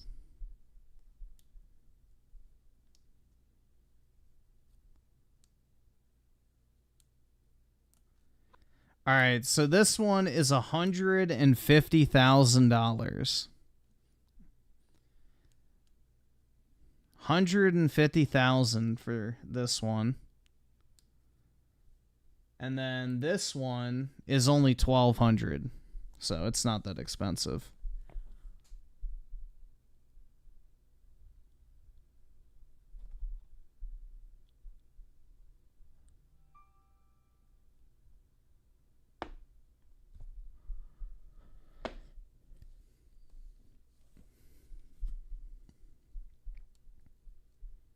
Nope, $150,000 Probably more after tax.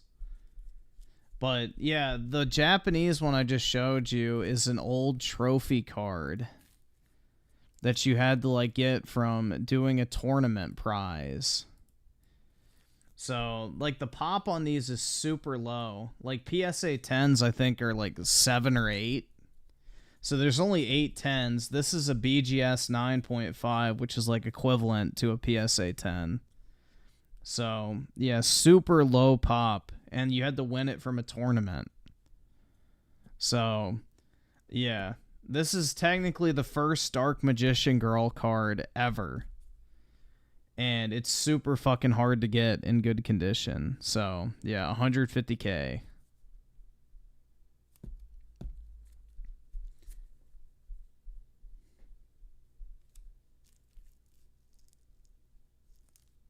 Yeah, exactly. Once the recession comes, I can pick it up for 70 instead of 150. Stonks. No, I don't have one. Fuck, bro. If I had one, I would sell it and put all the money in my fucking mortgage. I don't buy cards that expensive unless, you know, somebody wants to give me 150K and then I'll buy it, but otherwise, nah. Would I smash her? Hell yeah, dude. Dark Magician Girl can get it, bro. Hell yeah.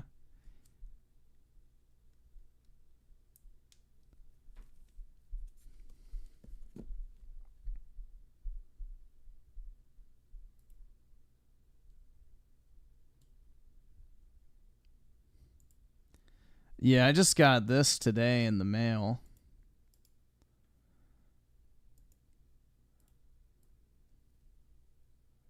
I got this today.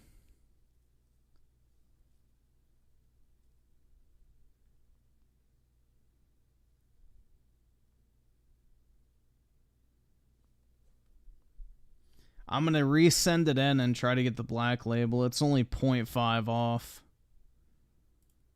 Which is like nothing.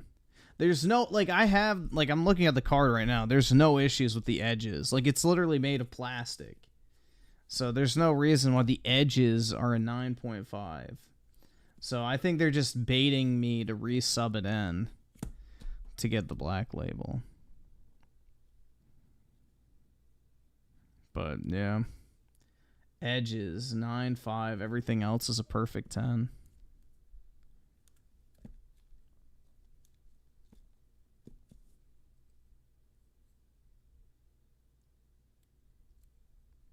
You're dumb, you going to regrade it. No, it's called graded card review. You send it into Beckett and have them reevaluate the card. If it upgrades, they crack it out and reslab it.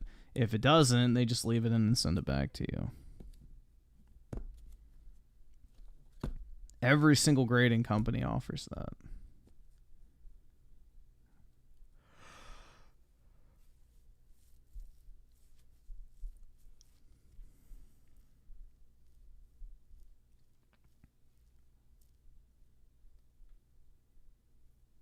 Lol, you're the worst consumer I've ever seen? I don't think so. At least the stuff I buy holds value.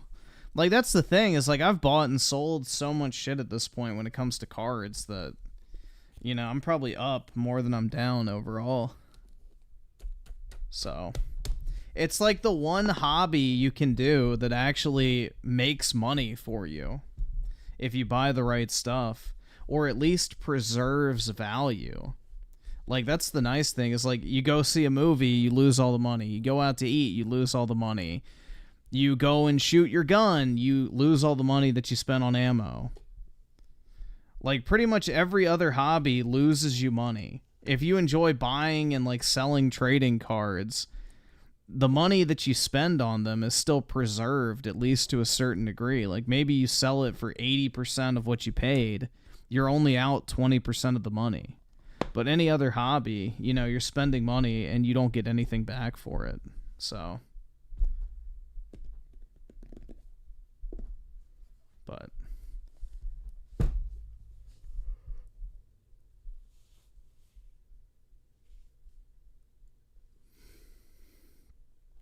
Let's see. So Sculler with the 2. Check out Jethro link. Okay. Rent-free and Oski's head claws with the 20. Why are there so many Apollo haters out of nowhere? They live sad lives, man. That's all I can say. Hello. Communicate in English easily. Use Grammarly. This year you will be lying. Let's see. And Oski Waski, the two, of course, Griffin, take my money. Happy to help. I appreciate it, man. Only, what? $149,998 to go until that busty Dark Magician Girl card can be mine. Let's go, man. And Wilson Gow with the 7 months. Today is my birthday. Well, happy birthday to you, man. Hopefully you had a good day and did some fun stuff to celebrate. Islam is the best girl. Yeah, it's like a mystery box, bro. You never know what's waiting for you underneath the burqa.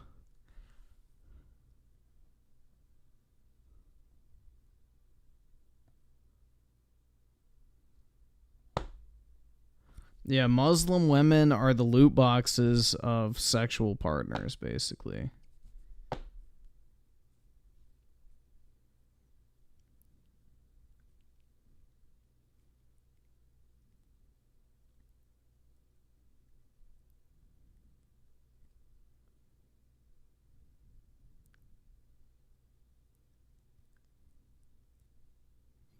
Can you legally donate 100K?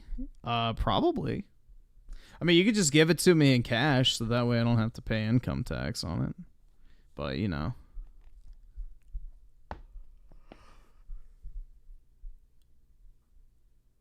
As long as your credit card wouldn't fuck up, then you probably could. You just would have to send it in $500 increments. But I don't think YouTube would cap how much money you can make from Super Chats.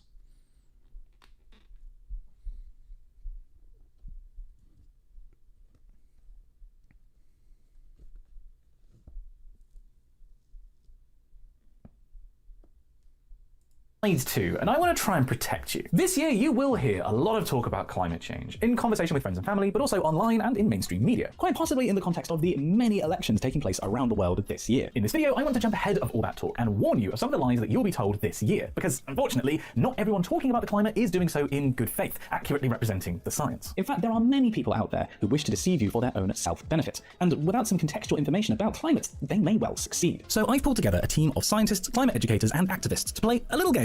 Oh, God. You can already tell. You got the fucking diversity squad here, and you have the cucked white dudes here. Would I lie to you about climate change? In this game, I'm going to read you a statement, and we'll hear from an expert about whether it's true or not. First up, getting to net zero will be ruinously expensive, and we shouldn't do it. One of the myths about Yes, that is true. climate change that just refuses to die is that it's just too expensive to act against it. Now, firstly, lots of climate change solutions actually save us money. Stuff like No, they don't. energy efficiency measures. But sure, decarbonizing the world. Energy efficiency measures save us money. Yeah, no shit, dumbass. Yeah, don't turn on your air conditioning. Wow, I just saved money, but now I'm fucking miserable.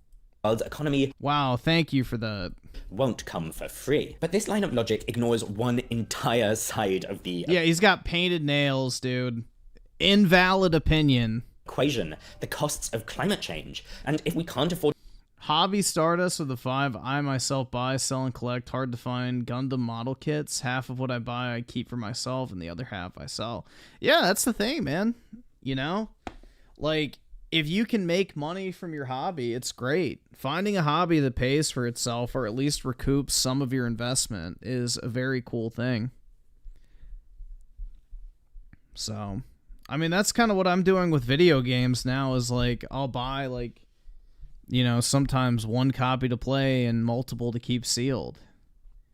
And I just stash them away. Like, for instance, everybody was shitting on me for... Let me see if I can find it. My channel. Everybody was making fun of me on my community post when I bought these. Where is it?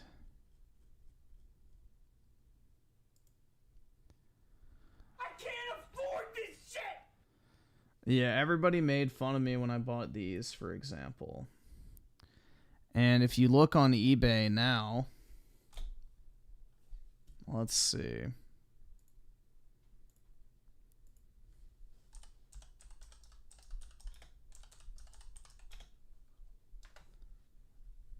Tsukahime Switch. Is eBay going to work? Let's see what last sold was. Last sold was $159. I paid $55 each for these. So, yeah. Basically, in the span of, what, 1 month, I have tripled my money on these games. I turned $160 into $480.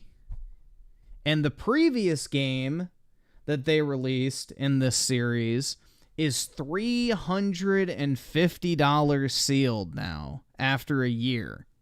So if everything continues like the last game, even if it stops at $200, I will have 4x'd my money. So I don't know, man. The haters are gonna hate. But yeah, everybody was making fun of me for buying these.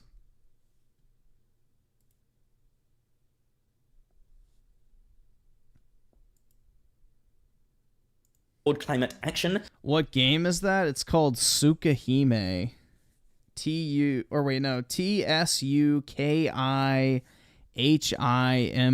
A piece of blue glass moon. Limited edition. It's a Type Moon game, which is like a fucking Japanese anime thing. And they get super valuable because they're super short print. Like any Aniplex property. What on earth would make you think we can afford climate change? The people saying it's too expensive to get to net zero make me think of a car salesperson telling you it's just way too expensive to have brakes on this car. And the thing is, stopping climate change provides low... That's literally the same fucking thing. What the fuck is this disingenuous fucking retard going off about? Loads of benefits besides just stopping climate change, from stimulating the economy to preventing millions of air pollution deaths. In fact, thanks to these huge benefits, one study found it would be worth the UK getting to net zero, even if the rest of the world didn't bother. Next, a claim that will almost certainly feature in at least one presidential race.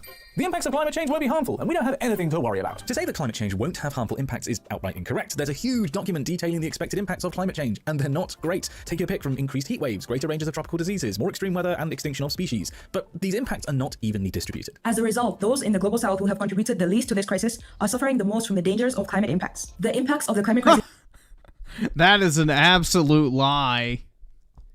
Are not evenly distributed, while those in the global north, who are responsible for around half of all emissions since the Industrial Revolution, who suffer the least from climate impacts. When it comes to the climate crisis, it is crucial to recognize that the global south and the global north face different realities. To tackle global inequalities, we need to actively involve global south countries in global inequalities decision-making spaces. Countries in the global north should also support the stronger inclusion of individuals from the global south in the climate space. So to say that we don't have anything to worry about is A, untrue, and B, depends on a very close-minded interpretation of we. You might be wondering, by the way, how I know you're going to hear these lies this year, and the reason is, while they may be new to you, they're definitely not new. People have been tracking misinformation about climate change online for a long time now. Skeptical Science, for example, is an excellent resource where scientists debunk claims and misconceptions about climate in easy-to-understand language. Hi, I'm John Cook. I'm a research fellow at the University of Melbourne, and I also started Skeptical Science way back now in 2007. At the moment, I'm in charge of updating Skeptical Science's rebuttals, of which there are 200 odd, and the reason we need to do that is, of course, that science keeps moving on. The basic idea of Skeptical Science is we debunk climate misinformation with peer-reviewed research. What we try to do with Skeptical Science is make all that research accessible, readable for people, understandable, so that they can hear a climate myth, go to Skeptical Science, and they can find an answer or a debunking of that myth in hopefully a way that is clear and easy to understand. For example, one claim that has been pushed by climate skeptics with increasing frequency in recent years is climate scientists can't be trusted, and all their predictions have been wrong. We often hear the argument that they have been wrong. Almost every single fucking prediction since the 1970s has been completely fucking false. Climate scientists can't be trusted. That we're Yeah, a crustache. only in it for the money. Well, if so, then my check must still be in the post.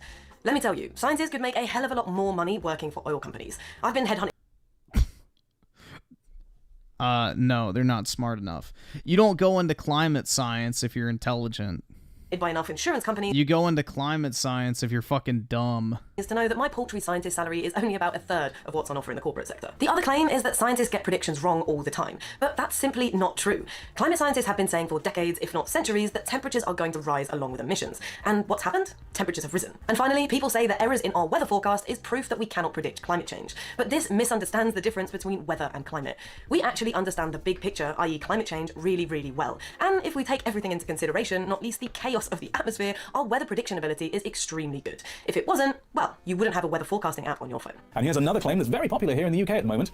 Heat pumps don't work when it gets cold. Ah, the old chestnut about heat pumps not working when it gets cold, eh? Well, I guess there's two ways of looking at it. There's the science boffin way, which explains the thermodynamic principle that energy is available right down to absolute zero on the Kelvin. What the fuck is a heat pump? I'm not British enough to understand what a fucking heat pump is. I have no clue what the fuck that even means. Dude, the fucking British are just obsessed with constantly cucking themselves and making themselves feel bad about their history and their just mere existence. Like, I swear to God, bro, the UK, like, it's just basically a country run by people who absolutely despise the fact that they actually used to be, you know, powerful. Scale, which is minus 273 degrees on the Celsius scale. Heat pumps don't generate heat, they simply move thermal energy from one place to another. As long as there's energy in the environment, heat pumps can extract it, dump it into a fluid and send it through a heat exchanger to heat your water. That's why heat pumps don't need a fuel source like gas. And that's also why a heat pump can provide 2 or 3 times more thermal energy into your heating system than the electrical energy required to drive the process, even at sub-zero temperatures. Then there's a layman's answer, which is this. I live in an old Victorian semi-detached house. I've had a heat pump for 3 years. Outside temperatures have dropped well below zero on many occasions in those 3 years. My thermostat is constantly set to 20 degrees Celsius. The inside of my house has stayed at 20 degrees Celsius 24/7, 365 without fail ever since I had the heat pump installed, and it's costing me about the same to run as my old gas boiler did. Trust me, they work. As a side note, the country with the most heat pumps per capita is Norway, where, you know, it gets pretty cold. Now, I can't go through every climate lie you'll probably hear this year because there are just so many. As I've already said, skeptical science is a great resource to point others to if they share a misconception or myth about climate. But if you hear something new that doesn't sound quite right, then Dr. Cook had some specific advice. The short answer is FLICC. F-L-I-C-C. These are the 5 techniques of Flick science the denial, bean. fake experts, logical fallacies, impossible expectations, cherry picking, and conspiracy theories. And learning the techniques of denial, those red flags, then help you to see them when you see posts, arguments from, you know, someone on... Dog, fuck all that shit. Just go flick a bean instead. You'll be much more happy. The media saying something or even in a conversation. A fake expert is someone who either has no expertise or irrelevant expertise. They may... Dude, I just noticed heckin' Baby Yoda, dude. Hell yeah. Seem like an expert, but their expertise is actually in a different field to what they're talking about. So yeah, he looks like the average New Age Star Wars fan. He definitely is the average New Age Star Wars fan, 100%. It tracks, man. You really want to look for when someone is appealing to their own authority and expertise is, are they actually a climate expert? Do they publish climate research? Where are they actually from? Often a cursory look will tell you all you need to know. Sometimes you got to dig a little deeper, but it's just really being aware of that. Just have a second look and think, okay, that person's wearing a suit and sounds very, very strongly opinionated and confident, but... Hi, Mark Barden at Sandy Hook Promise here. When the gunman shot his way into Sandy Hook Elementary School on December 14th, are they an actual expert? Now let's tackle a big one. We shouldn't do anything about climate change because China isn't. Why should we try to address climate change when China's doing nothing? Well, first of all, the whole world really is taking steps to protect the planet. It just doesn't always make the headlines. And China actually added more... Oh my god. Oh, yeah, China is really doing a great job. They're doing a great fucking job, man. Solar power capacity in 2023 alone than any other nation has installed in their full history, which is pretty mind-boggling. They're doing more too, like improving their air quality, which extends out to neighboring countries. Their emissions... Yeah, China's improving their air quality, so maybe now they can leave their houses more than 2 days a week. You know, China really leading the charge and, you know, just wonderful environmental practices. are on course to peak by 2025, and they even protected giant pandas to the point where their status was downgraded and they're no longer endangered. To be clear, they aren't doing nearly enough, but saying they're doing nothing is clearly not true. And while we continue to collectively demand action, the rest of the world is listening too. 175 nations have agreed to sign a binding agreement by the end of 2024 on ending plastic pollution. At least 86 nations agreed to the Global High Seas Treaty in 2023 to protect international waters, and renewable energy is now both cheaper and accounts for the vast majority of new power capacity being added around the world. And if you'd like to hear more good news about climate change, because there is plenty, you can check out Jacob's Instagram, or sign up for his newsletter, Climativity, or the Progress Playbook, or my own newsletter, or all three. Why not? Unfortunately, there are lots of reasons why people lie about climate change. Sometimes it's ignorance. A lot of the time, though, it's because some people don't want the status quo, relying on fossil fuels and polluters not being regulated, to change. Usually because they are profiting from that status quo, and will even explicitly call for a lack of action, using statements like, getting to net zero will be harmful to the world's poorest. If the 57 companies responsible for 80% of carbon emissions since 2016 continue to spend millions lobbying government to pass on the costs of their harmful behaviour to the everyday person, and if the green energy transition continues to be powered by oppressive, genocidal and unsustainable mining practices, getting to net zero will be harmful for the poorest community. But we can get to net zero in a way that maximises the benefits and minimises the harms by implementing a just transition, where our policies and actions are informed by climate justice. This looks like building in economic benefits to green switches, investing in a green jobs revolution with guaranteed living wages, health benefits, training, and proper workplace safety. AKA socialism, there you go. The solution to everything, dude. Investing in local solutions that build resilience for local communities and connecting green. See, Oski Woski with the two, unlike these losers, I actually listened. Hell yeah, man. That's right! That's right! And Major K with the two, India and China contribute the most to pollution. Yep. And they're still developing nations, which means their emissions are only going to keep going up and up and up. So, yeah. But make sure to turn off your air conditioning to save the fucking polar bears, guys. Double with the two. I have that Dark Magician card. Is it valuable? You have to have the very specific version of it. If you have a reprint, maybe it's valuable, but I highly doubt you have the Japanese exclusive tournament version. But you might have a reprint version of it. Just look it up and see. But it really just depends, because Yu-Gi-Oh! Has a million reprints. Green improvements. You will almost certainly be fed dozens and dozens of lies and half-truths about climate change this year, and this video could go on forever. But to round us off, one final claim that you will hear this year: it's not too late for us to solve the climate problem. Don't be fooled. The situation with our changing climate is undoubtedly pretty catastrophic, but every single thing that every single one of us can do, either individually or at local, regional or national or even global level, will be essential for making the future of our children and grandchildren less catastrophic than it would be if we listened to big oil's propaganda machine. Every fraction of a degree of warming makes a difference, and every fraction of a degree of warming we can avoid saves lives. It's not yet enough, but as a planet and as a connected people, we are pushing forward everywhere. So wouldn't you rather make your slice of the world as great as it can be, show off how lovely it is to live in harmony with our environment, and make everyone else realize how much better things can be? You may think your efforts are actually, no. First edition is not king in every TCG, because if you're talking about Japanese Pokemon first edition, that's actually more common than the unlimited cards, and unlimited Pokemon cards from the EX era and Japanese, which is the only era that they had first edition cards, are way more expensive than first edition because they're super short printed. So, actually, that's not entirely true.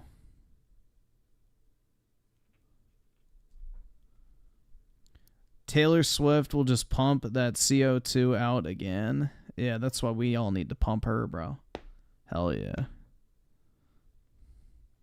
Oski Woski with the 2. I wonder what Irish people listen to. Maybe Final Fantasy VII. That would be pretty based.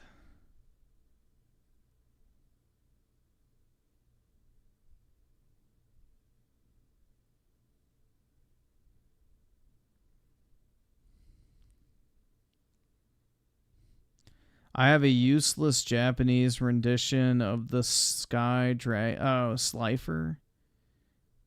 Curse you, Yugi. I have a really cool set of Egyptian god cards. I showed them previously, but I really like those a lot. Remember the AI Taylor Swift picks? Yeah, those things were pretty nice. Johnny's with the 5. The only net zero I recognize is net zero, the free internet service from when I was a wee lad, mate. Bollocks to these cunts. Yeah, I mean, bro, I mean, look at this guy. Are you really going to take a word he says seriously? Amounts are no more than a drop in the ocean. But oceans are made up of drops. And if we all act collectively, things will change. The nature of the climate crisis is cumulative. It's never too late to bend the curve and make the future better. It's not too late for us to fix this problem. In pulling together a video like this, I have to strike a balance. Make the video comprehensive enough, but also give it a length and a pace that will perform on YouTube. And something that I wanted to include, but I couldn't because it would have tipped the balance, was an extended discussion with the guys from Skeptical Science about how they are evolving our understanding of climate misinformation online. And I'm not alone. Dog, please go to the orthodontist. You need some braces. Many educational YouTubers wish that they could put more substance into their videos, but worry about deviating from the duration and the format. Well, now that silver play button is a collector's item, dude, because they don't make them anymore. They changed the play button design again. That finds algorithmic success on YouTube. So much so that they, and that includes me, have created a whole new streaming service where that isn't a consideration. It's where I've uploaded my discussion with John and John on Nebula. This video forms part of a library of extra content from... Yeah, goodbye. Take your crooked teeth elsewhere.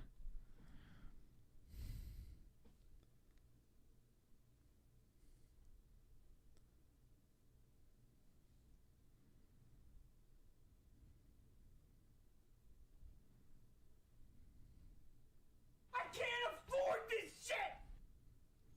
I don't like chapstick. I don't blame him for not using chapstick. I just lick my lips. Seductively.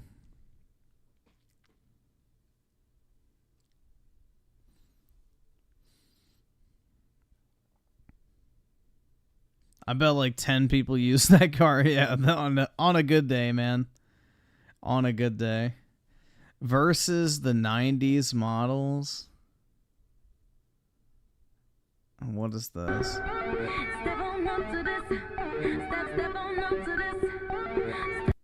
Yeah, most models are not very attractive.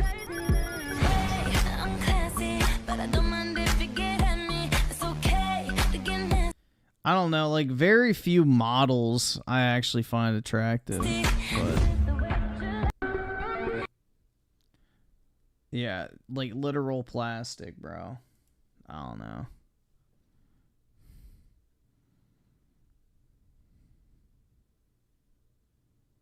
Yeah, they'll never ban private jets because wealthy people don't think that they should have to suffer. Only the, you know, poors should, which is just more proof you need to get some money, bruh.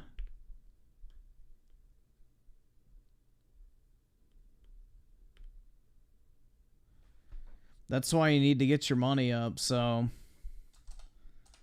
you don't have to worry about the rules for the brokes. You gotta be above it.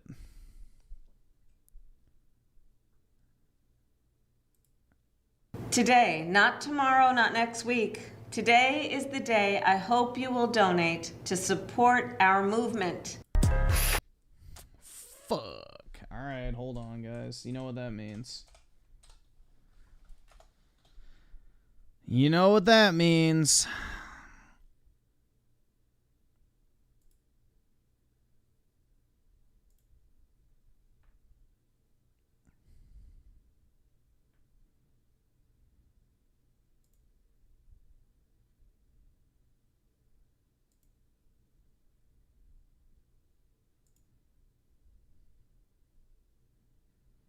Alright, hold on. Let me put it on the... What the hell happened? Oh, there we go.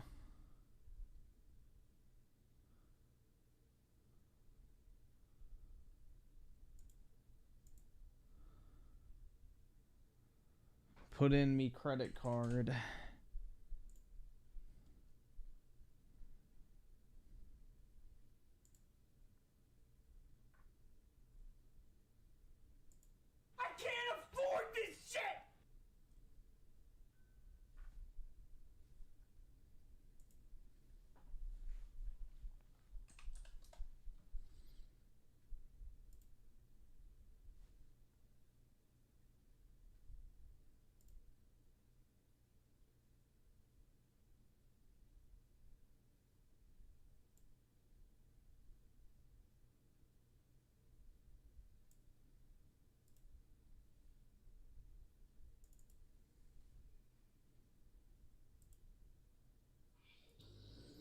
There we go.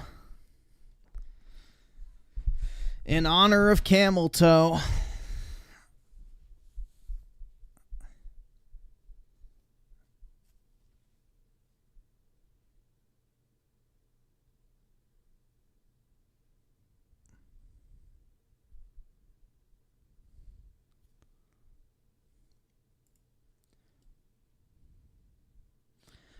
Cause like one of the donation options was 2024, and then you can check the box to pay for the credit card transaction fees.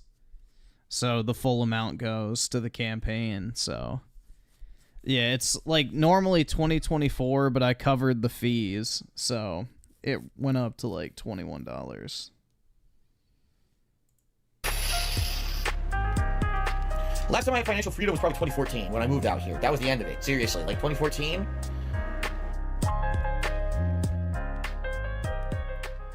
Here? Oh, it's very low a frame rate. People are saying. Oh, see, here we go. So what is causing that? Because do you have your bit rate up on OBS there? Is it like raised for YouTube? Yeah. The thing is, the bit rate's high. I always stream high, but my CPU uses 2%. So what could possibly be causing that? Okay. It doesn't even make sense. Like the only thing I can think of is that us streaming on Discord plus OBS broadcasting is using too much bandwidth in my internet, perhaps. All right. Sorry, everyone. We're just trying this out. Yeah, It's our first time we're doing it. Exactly. So here's what I'll do. I'm just going to take down the stream for like a minute, not even. I'll lower the bit rate. We'll come back and we'll see if that fixes it. 1 minute later. How's it looking? It's great now. People are saying it's great now. There's felt in there. You're frozen. We have to unfreeze you, Ashley. Oh, there you go. Y-axis, or am I fucking? Looks amazing. I think we're good now. We just get Whoa, back to OBS. buddy, it's all black screens when I. Ah, it's because I minimized it. Hold on. All I can do is keep lowering the bit rate. Wasn't born What the to run fuck? OBS. I can play games. That's about, you know, my games work. The king to run OBS. Let's see. Yeah, only thing I can think is to lower the bit rate again. A few minutes later. Let's get $100 tip right now. Let's go. Thank you guys. People are supporting already. Of course, I haven't been able to shout anything out. Trying to get stuff going. Let's get some support on for this day. Philip. On this day, the day of ReviewTech's funeral. Thank you to the following people. RB. Retweet my tweet.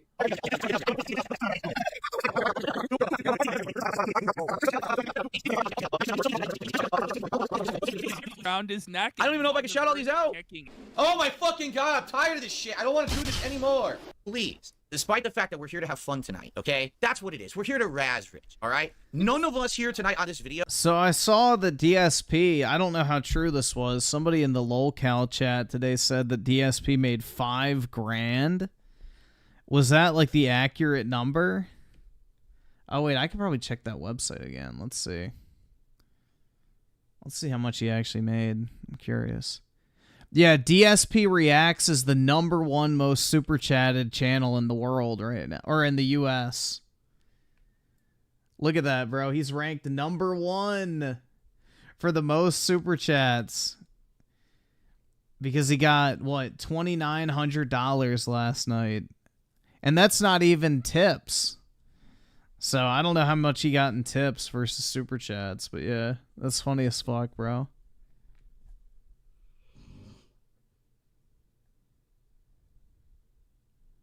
That's funny as fuck, man.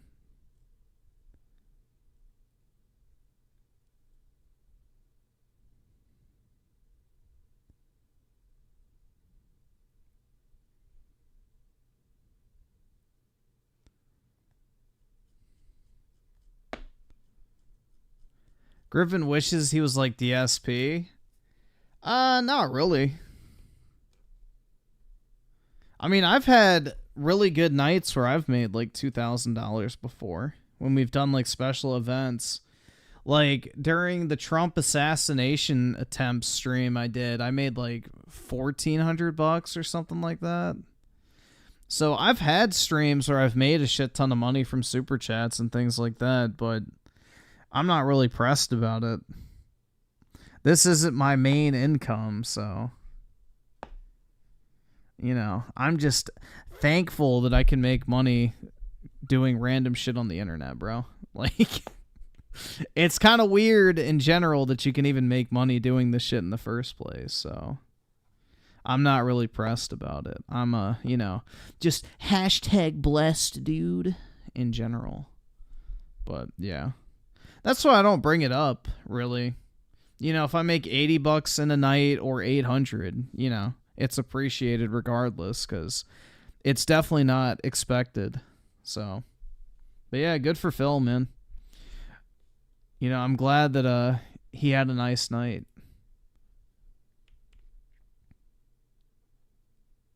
Save the house, exactly.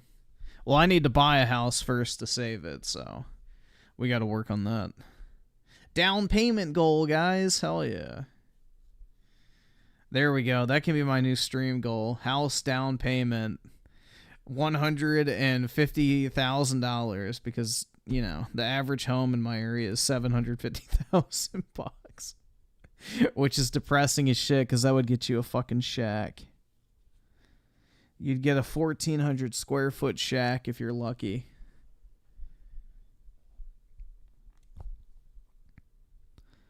There was a... Bro, what was that YouTuber that used to flex about how much money he used to make all the fucking time? Like, he would literally brag about how much money he would make, like, on a daily basis or something. I forgot who that was, and then he, like, ended up going broke. No, not Rice Gum, not Rice Gum. I can't afford this shit! I can't afford this shit! I don't fucking remember. It wasn't Rice Gum. It was like a white dude, I'm pretty sure. I don't remember. It doesn't really matter at this point. Shit. No, not Boogie. Well, I mean, Boogie did do that, but that's not who I was thinking of.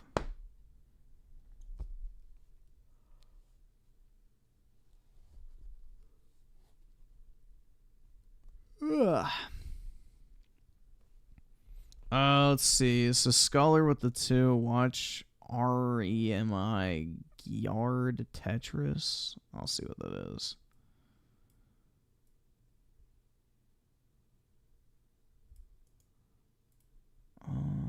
Where's the YouTube tab? There we go.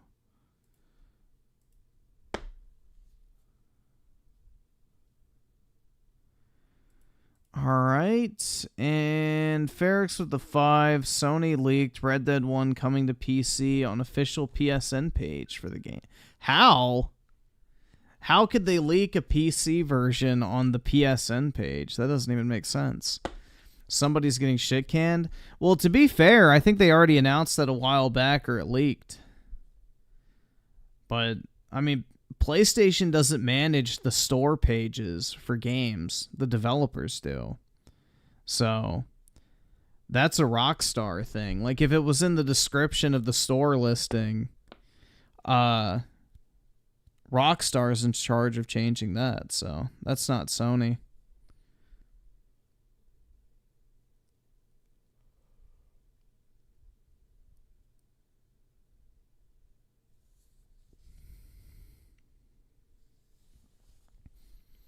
Mr. Fett with the 24 months. George Lucas's sequel, Star Wars. We'll see.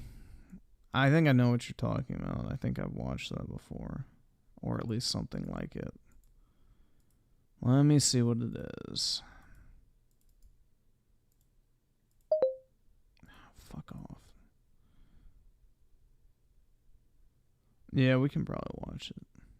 Alright. iSiler with the 5, so Sony has marketing still.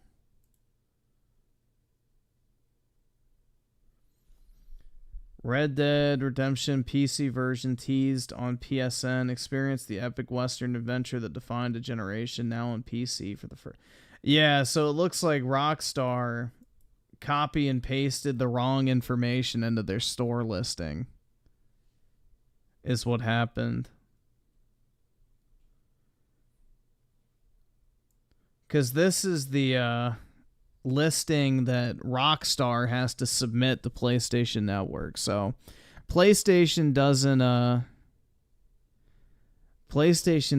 like curate this stuff. Rockstar, whatever the publisher is the one who makes their own store pages. So they accidentally put the wrong description in there, is my guess.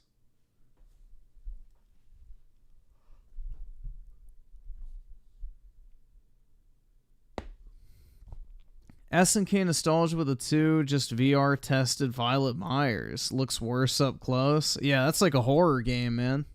Be careful. That'll give you like some trauma. And Emmanuel with the 1. You're broke! You're fucking poor! Logic Bender with the 2. Who cares about Violet? I'm VR testing Johnny. Yeah, that thing looks like it's coming right at you, man. You just want to reach out and grab it. It's wild, Nero. Now that's promising VR technology. Scotty Man with the 5. YouTube classic, aged like milk in the Arizona sun. Oh, God. This guy. The fucking caveman. Yeah, we can watch the next because it's short. Wish pain or suffering or physical harm to Rich. Please do not go harass this man as a result of things we do in this video. I don't condone that. Don't harass him. Don't do that, all right? This is enough harassment to make this video. We don't have to go after the guy and everything else. This is harassment. This is justice. This is justice. This is justice. equal. This is equal opportunity razzing. For so long, he turned it upon others. Now it's being turned on him, and it's like, oh no, but please, beyond that, it's your turn, Dickers. He watches you every night, Phil. His life is watching. Whenever you open it, he's watching you, stoned out of his mind for like 6 hours straight every night, and harassing you. You at least are like, guys, don't harass him. He didn't care about that. He was happy to see you in pain. He was happy to spit on you and walk over you when you were at your lowest. He was fine with it. That I'd like to introduce, ladies and gentlemen, overnight only, I present to you the briefcase. Oh. What's in the briefcase? Case. Well, it fell. It's Hold like on. Pulp It's okay. It's okay. Watch, guys. Guess. What could be in the briefcase? That magnificent Phil. His WWE phone, dude. Phenomenal Phil has brought forward.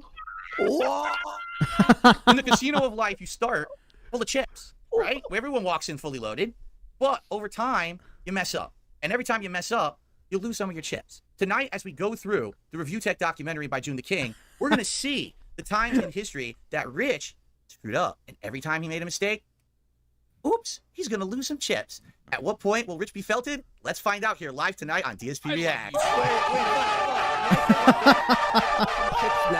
To be fair, I did contact June. I said you should have called it the Rich Taste of Failure. And Do you know what's funny, though? Is memology back in the day, before he started doing, like, the political videos, used to be a ReviewTechUSA detractor. Did you guys know that? Back in the day, that's what memology, like, kind of built his channel on, was shitting on Rich. So, it's pretty funny. He stopped for whatever reason. I don't know why.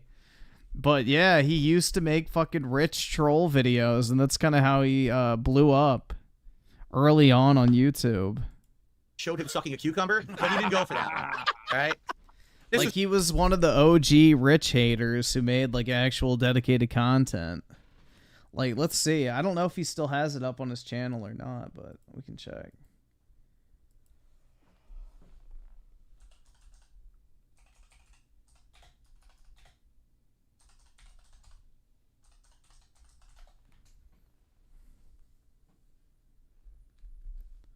The betrayal of Memology 101 caught shilling for ReviewTechUSA. Memology 101 cucked by ReviewTechUSA.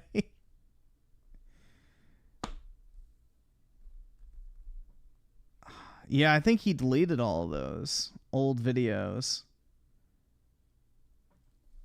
Which I guess makes sense because he took his whole channel in like a political route, so it makes sense to purge everything. But yeah, like here, we'll just see real quick what this is. Bruh.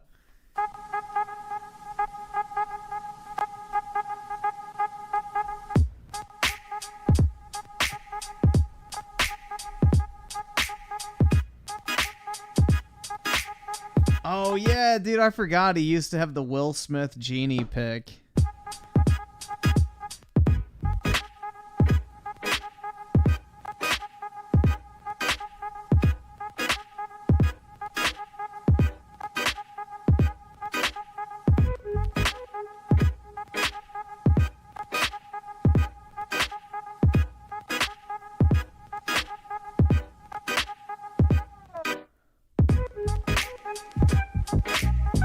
Yeah, see right there. Look, Memology 101, ReviewTechUSA, criticism is not harassment unless it's about him, then it's harassment. Like, these are the type of videos he used to make back in the day.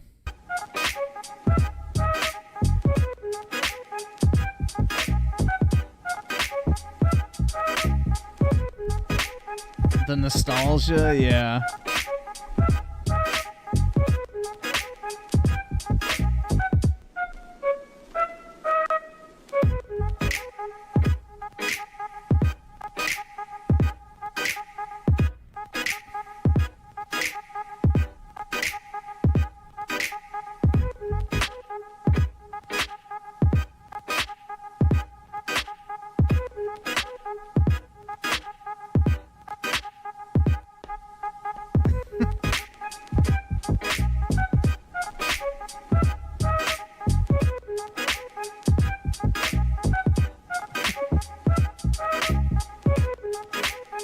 I got something for you too.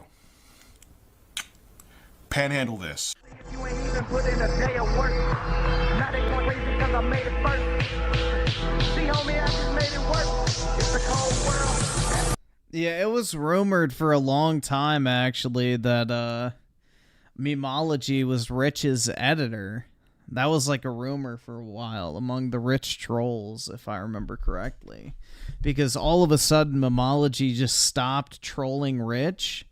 So it was believed that when Rich got an editor, which turned out to be Jay, you know, nobody knew who the editor was at the time, so everyone assumed it was Memology.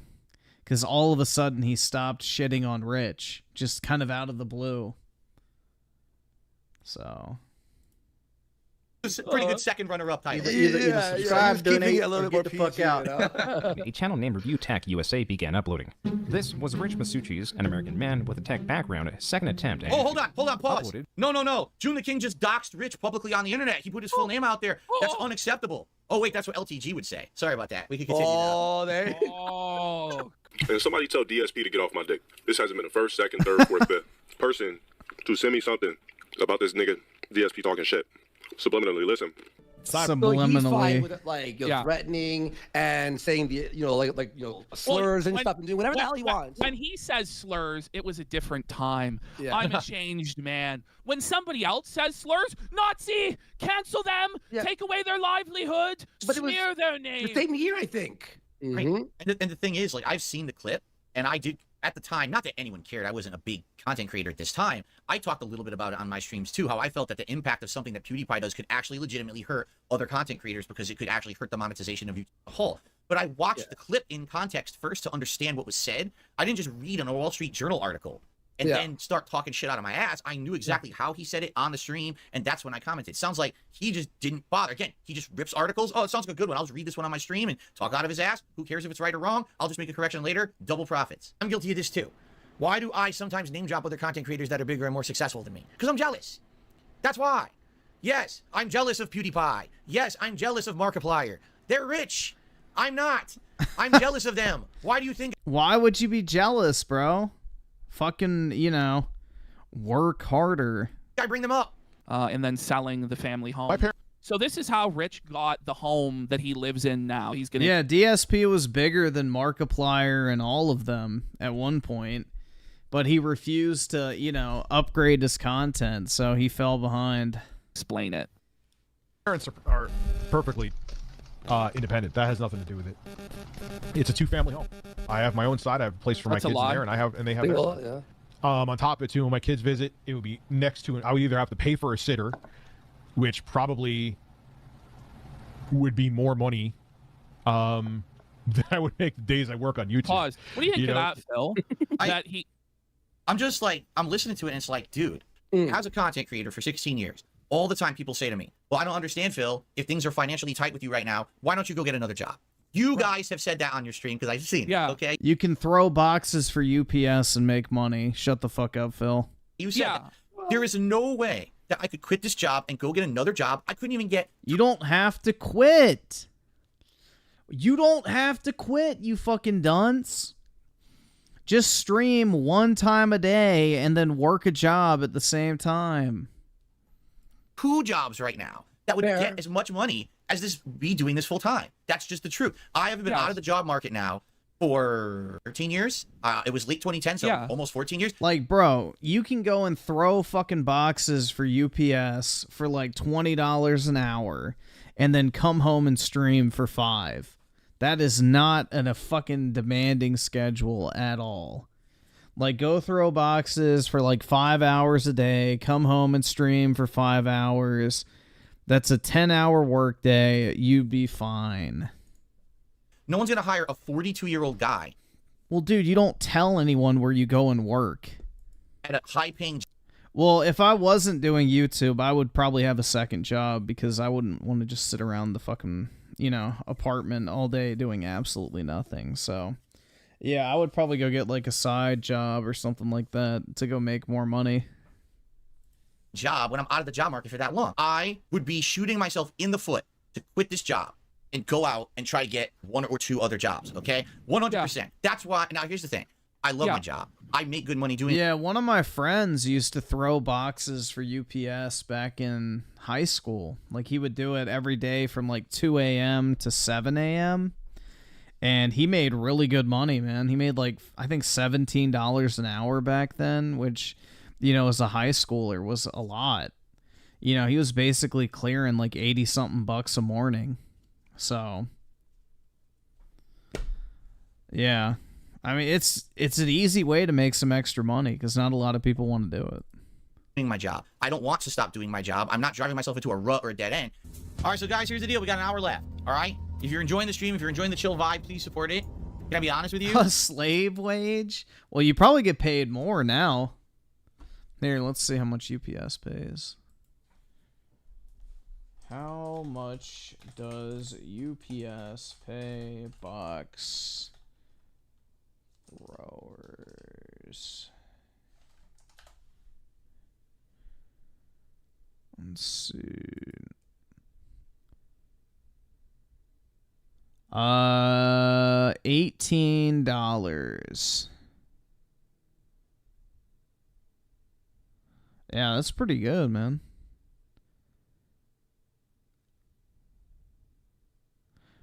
Oh, you can get up to $22 now, depending on where you work and the hours. So, that's really good. Like, what? $22 is what? $44,000 a year if you work 8 hours a day?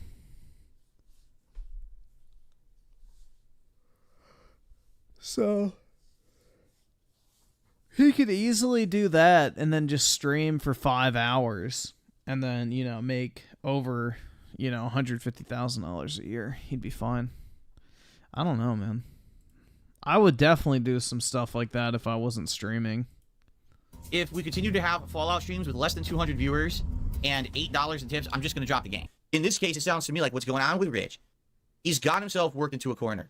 He really is miserable. He's not making as much money as he used to. That's why he's degraded his content down to these stunts on stream, this awful behavior to try to make money from people who it's the only way he can make it. And now he's got himself in such a bad situation. Not only is he not making enough money to do menial things.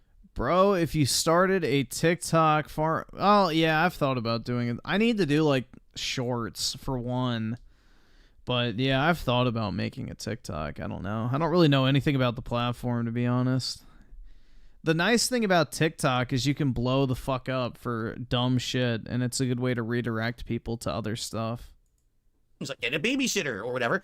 He can't quit, because if he quits, no one's going to employ him. He's been out of the job market for over a decade. And that's the thing is you do make good money doing this, and I think that's some of the criticism people have is they wish you had more of a prosperity mindset and an abundance mindset instead of a scarcity mindset of being worried about your bills and your costs, and instead be more grateful for the abundance and prosperity that you have. And you know where that comes from? 4 years ago. I almost lost everything. With me every single day on stream. I love it, and you know, it's that stuff's positive, and there's other stuff that's positive behind the scenes, but the fact that I might lose my fucking house over something that I have nothing whatsoever control over or to do with. I had to go through a bankruptcy in order to save everything. I was at the verge of losing everything. And there were weeks when literally if I didn't have a good stream, I can't even go out and afford the groceries this week. I can't pay this. I don't think you'd want to see that. Payment this week. And my mind has been endlessly stuck there because it's so dumb. You're right. If I have a day or 2 days where my streams are bad, I'm not going to go out of business and lose everything. I'm not. I publicly said that to everyone too. It's just that I'm so stuck in this rut mindset that, oh my God, I was there at one point. I don't want it to go back there, right? But for him, he's stuck. He can't do anything else. He literally isn't making enough. Okay, but he can't figure out how to save it. Real talk, you know, right now, I actually don't have any money for anything. Like, I know upcoming there's supposed to be a DSP Tries It episode I'm supposed to do. I don't even have money right now to buy anything for it. This is it. This is the true finale, okay? Right now. Because what we have here is the final stack of chips for Rich. And what we have to do is we have to break it down, and we have to say, for every time that Rich sucked a cucumber for money, for every time that Rich kissed a cock for money, for every... Griffin Apollo OF. I actually was about to do this. I was about to pull up this picture. This is a picture of the dog I took earlier. Funnily enough, you mentioned Apollo. But yeah. There he is sleeping.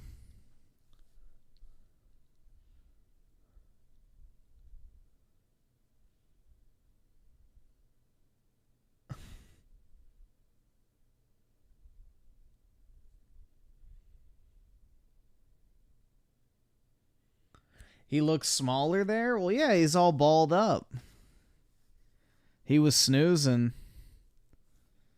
So he was all, like, curled up, sleeping.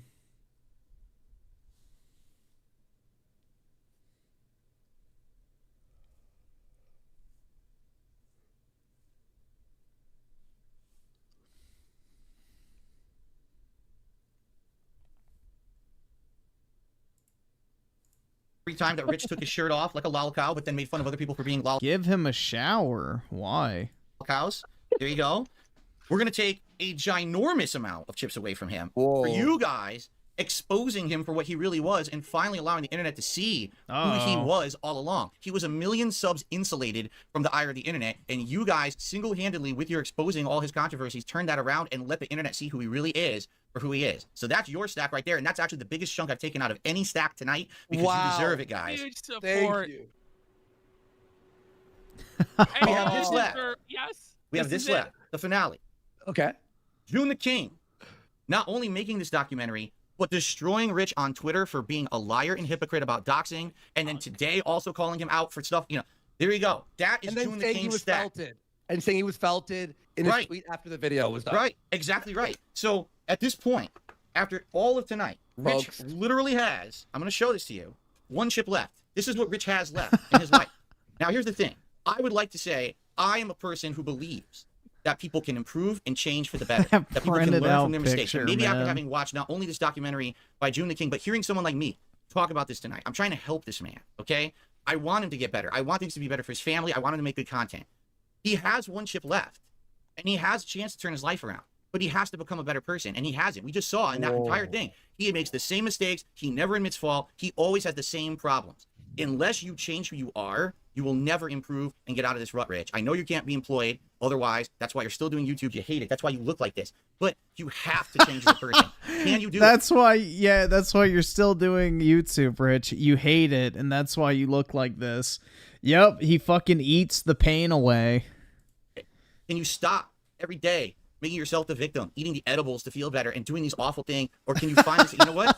I'm going to fess up. I'm going to apologize for the awful person I've been for the last decade. I'm going to stop making these mistakes, and I'm going to move forward positively. Can you do that? Whoa. Oh, wait. Bro, DSP is like straight shitting on him right now. Wait. Oh, one final thing. For 10 years of you fucking with me and making my life miserable for your personal gain, I'm taking your final chip as the King's tax, you motherfucker.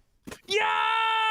You're fucking felted, bitch. Felted. You're done. Because the thing is, even if I left you this fucking chip, you wouldn't improve your life. You had the chance. You never took an opportunity to improve. You insulated yourself from any criticism, but now you've been exposed. You're done. This is my chip, and I'm going to wear this proudly in my fucking background from now on because I earned it. He earned it. God, what an incredible place to end our reaction. Was it still there? I wonder if it was still there today. Great monologue from Darkside Phil. Yeah, Phil absolutely destroying the libs, aka Rich. Jesus, man. Let's see if it was still there. Oh, nothing works on this acne. Yeah, Hi. there's something that works. I'm a licensed dermatology provider from... I really had a great time, okay? And listen. There it is. Hell yeah, man. Listen, here's the thing. These guys at Kino Casino are constantly praising me on purpose. It's 2 reasons, okay? Number one, because it's funny.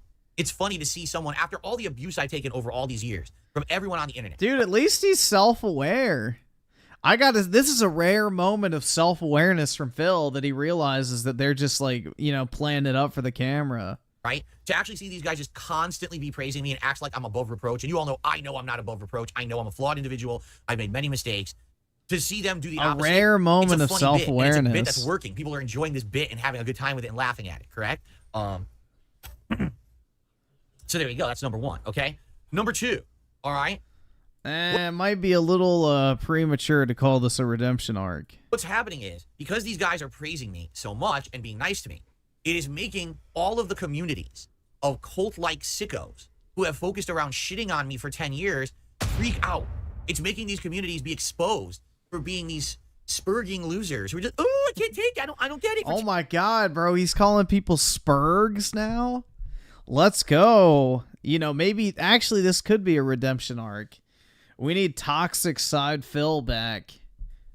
You know, we need the real king of hate to come back and reclaim his crown. And then maybe, just maybe, DSP could have his redemption arc. 10 years we had our way with him, but now people like him? I don't get it. And they sound just like that. I don't get it. I don't understand what's going on. Oh, that's actually, I recorded that last night and I just played it back for you. But anyway, that's exactly how they sound and how they act, and their communities are imploding. Yeah, I just don't get, like, Phil easily should have just stuck with the king of hate shit, played into people shitting on him, made a fuck ton of money at the same time, and then been like, yeah, guys, you know that I'm just playing this shit up for the camera, right? And then all that shit, like, all of his problems would have gone away. The trolls would have lost all their ammunition. He would have been successful, but his ego got the fucking better of him, and it just would not allow him to be the fucking, you know, butt of the joke, basically. Okay, imploding. Because they can't handle the fact that people are actually enjoying content with me in it rather than making fun of it. They can't believe that there's people out there that don't just want to make a buck on making fun of me, okay? And here's the thing. This is the funny part. It's good content. It's funny, and we all understand it's a joke. Dude, the fapping was fucking funny. I don't know, man. If that would have happened to me, like, obviously I would have been embarrassed, but holy fuck, I would have capitalized on it. I would have sold merch.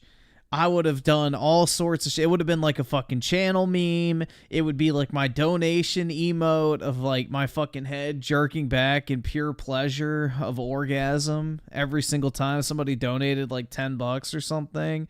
Like, bro, fucking, it's out there. It's going to be posted fucking forever and ever anyway. You might as well capitalize on it yourself, you know? Like, it's Jover at that point. Like, if that type of shit gets out, you know, that will always be attached to you. So you can either embrace it and capitalize on it and cushion the blow, or you can act like it's a huge fucking deal and run and hide from it, and people will use it as something to damage you with for the rest of your time on YouTube.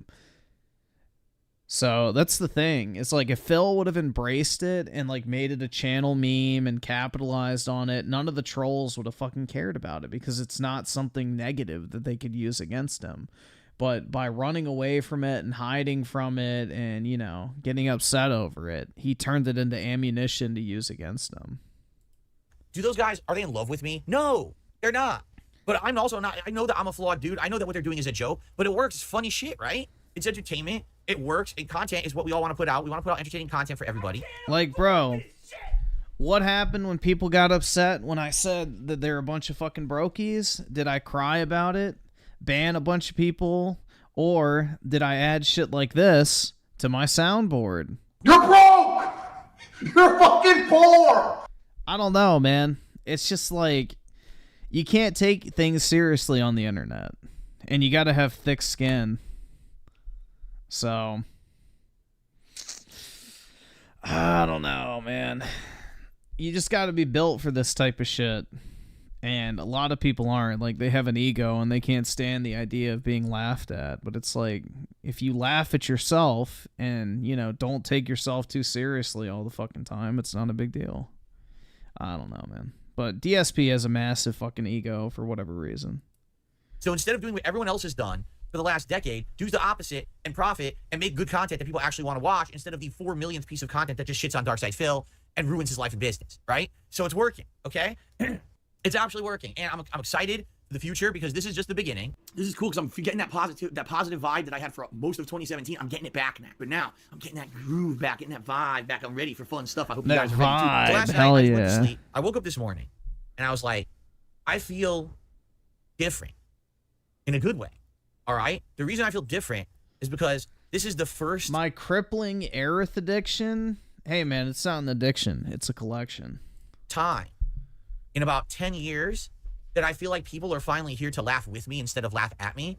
And people are here to have a good time with me and genuinely are enjoying the content. And it's hard for me to believe that. It is, because it's been 10 years, guys. 10 years of ridicule, 10 years of me being the whipping boy of the internet. Everyone saying, I tried to get the Aerith standee. So yeah, it wouldn't have been a statue, but it was like a paper cutout that they used in game stores to promote the game. But I didn't buy it. And now it's no longer listed. Sad.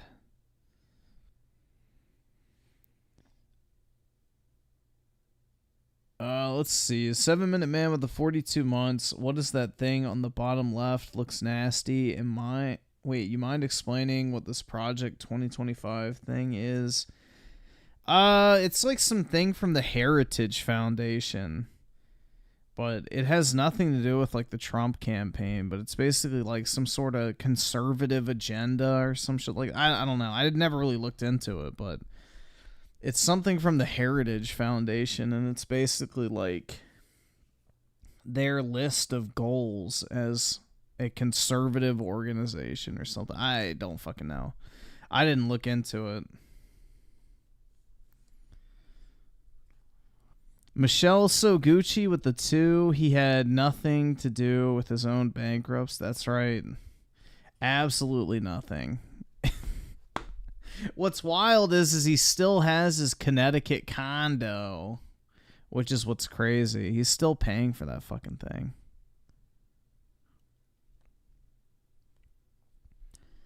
And Daryl Zone with the 2. Apollo deserves better. Griffin is a bad dog owner. How am I a bad dog owner?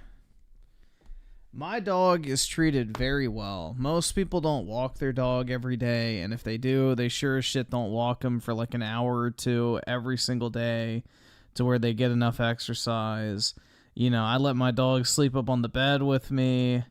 He's, like, usually with me all the time. I play with him. He's well-trained. He gets treats. He's well-fed. This motherfucking dog is very well-treated.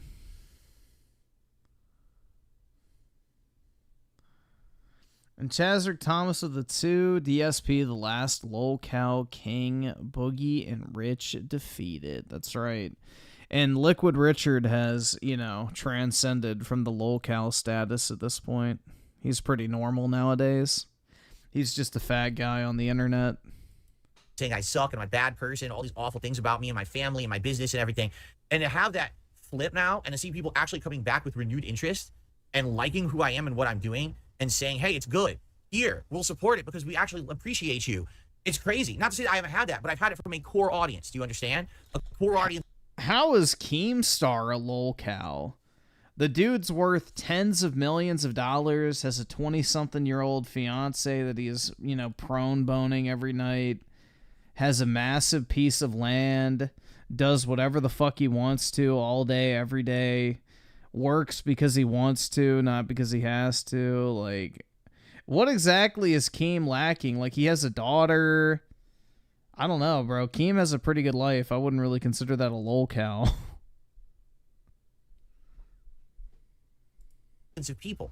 That's, you know, it's great to have, and that's why I survived 16 years. But to have new people coming in who previously would never give me a fair shake and finally giving me the fair shake and saying, okay, actually, it's pretty cool. I'm going to hang out and watch them every once in a while. That's nice. The only thing right now that's putting a damper, the only thing that's dampening, no, the only thing that's bringing this down, there's a word, I can't think of the word because I'm stupid. There's something that's nagging me in the back of my head, and I think you guys know what it is. It's the upcoming June the King documentary on me. It's 4 hours long. Lol cows can't be wealthy? That's not one of the typical characteristics of a lol cow. A lol cow is typically some pathetic internet personality that basically is constantly abused and trolled and made fun of, and the person in question has to remain online because it's like directly linked to their income. Like, think about DSP. No matter how much people shit on DSP, he has to stream every day because he has to, you know, make money. Look at Wings in the height of his trolling. You know, people were just making fun of him all day, every day, and he had to stream still because he needed to make money. Same thing with Boogie. He has to stay online because it's the only way he can make money, even though everybody's shitting on him. Like, Keem could leave the internet tomorrow and never make another piece of content and be perfectly fine. I don't really think he fits the criteria of a lol cow, personally. Like, what exactly can you make fun of Keemstar for? Like, oh, you're fucking a 20-something-year-old, or you're a gnome? Like, what has Keem done recently that earns him the lol cow status? I don't know. Like, there's not really much to point to. Saying the N-word in 2009? That doesn't make him a lol cow. That just makes him based. This thing's gonna be insane. I'm pretty sure everybody said the N-word back in 2009, man. Like, shit, if the Xbox Live chats ever got leaked, the entire male population in the United States would be fucked. This thing's gonna be so in-depth that you know it's gonna cover every little thing that I've done over the years. You know, 4 hours. Can you imagine how much is going to be squeezed into that React? And the funny part is, people are already saying, Phil, are you going to do a co-op commentary on your own React for Kino Casino? It's literally not even feasible. It's 4 hours long. For me to just comment on it, you know, like, take a look. 1.5 hour Rich documentary. It took us over 4 hours to get through it. 4 hour documentary, no exaggeration. That's probably going to be like a 10 hour. Griffin's voice quivers in front of black guys. Well, typically my window's up before I even have to worry about that. May 1st burst with the 5, the finale where Phil took the last chip was genuinely a funny bit. Yeah, I agree. When he plays to his strength, Phil puts on a good show. Bring old Phil back. Yeah, he needs to get edgy again, man. He would be very good at doing React content if he was just a little bit more edgy. Like, the King of Hate needs to return. It's time. The throne has been empty for too long. Claus Mystery with the 20, leaving on record, a good DSP is a dead one for me. That's a little extreme, man. I don't know. I don't really want DSP dead, personally. Hour React, if not longer. Oh my god! What the fuck? Whoa! Whoa! So just so you guys know, because many of you I know, again, are new, you've only just started coming by in the past couple of weeks. The way that I'm planning to tackle my own documentary is I can't sacrifice all of my normal content. Yeah, you can, Phil. Bro, if you're getting $2,800 to fucking stream these June the King live streams and shit, like, why the fuck wouldn't you clear your schedule to, like, react to another one? Like, fuck. Screw the gaming shit, man. Watch what people actually want to see. For the React. I know a lot of people want me to. They're like, dude, clear your schedule. When your documentary comes out, just react to it. Yeah, clear your fucking schedule, man. It's like one day. It's not a big deal.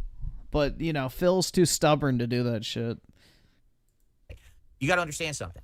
I'm here because of my core audience, the people who have supported me day in, day out for 16 years. They want to see me play all the new hot releases coming out. The one thing that's dampening, I keep saying dampening, that's not the word. Bringing me down. What's the word for if you're getting brought down? Like, it's kind of like putting the kibosh on the fun. Taking the wind out of my sails. I'm sure someone's going to say it in the chat, and I'm going to feel stupid because I can't think of it. But the only thing that's bringing me down right now is this impending documentary. Yeah, I guess looming. That's a good word for it. It's a looming documentary. You know, because I know for a fact when this comes out, There's shit that I've done over the years that, number one, no one's really talked about in a documentary. My Street Fighter years and shit, nobody knows about that. And they're going to see that and they're Yeah, like, wow, they he was an do. asshole. Now, I think a lot of Bro, plenty of people know about your fucking Street Fighter days. people will just laugh about it. But the thing is, you're dredging up stuff that literally is so outdated, has nothing to do with who I am. And that was pre-YouTube. That was a life ago, right? And I've already apologized out my ass about it, saying I really regret how I acted back then. The other thing... Don't apologize, Phil. Embrace the hate. Put on the crown once more. Become your true self.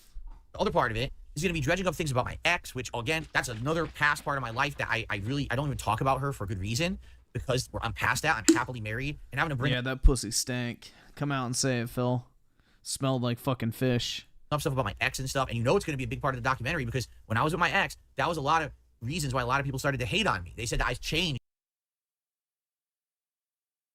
And instead I was making content with her, and my content was changing. They didn't like that.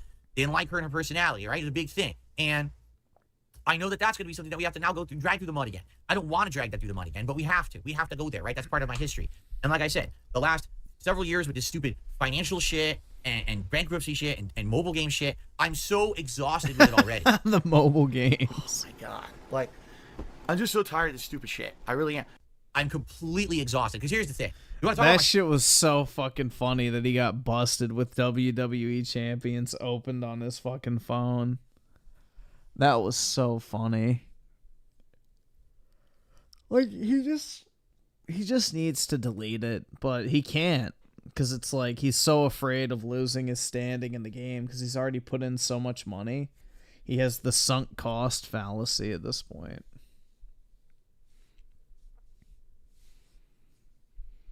Claus Mr. the 20 on both.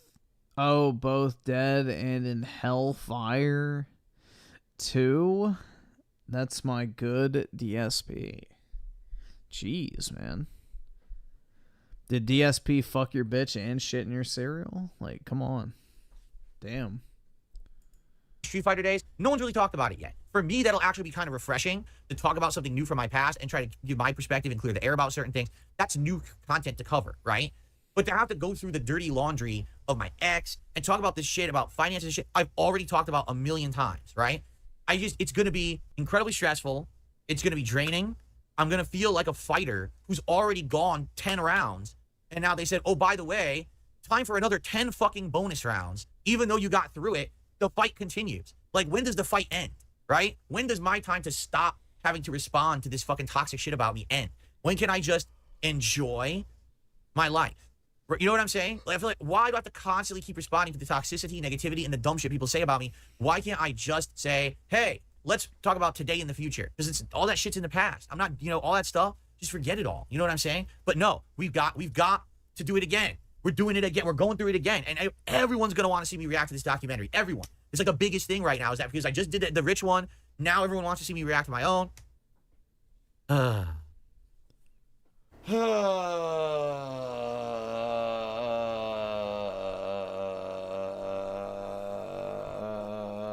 Yeah, he's an absolute idiot for not just clearing his schedule and dedicating the day to streaming that, because he's going to get a fuckload of donations again. Buff Garfield with the 2, at least it wasn't Genshin. Yeah, exactly, man.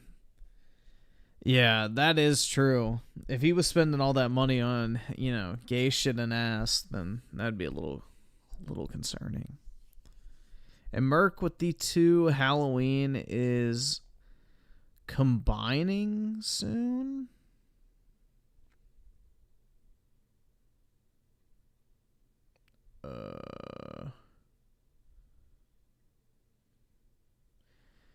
Not really sure what that means, but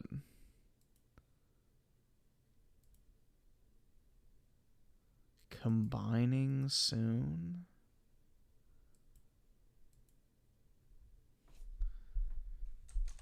I can see if I can find that clip. If I can't, then I think it's Happy Halloween, everybody, and ready for my Halloween marathon. Sounds like that or not. I don't. Right. Let's get you up there.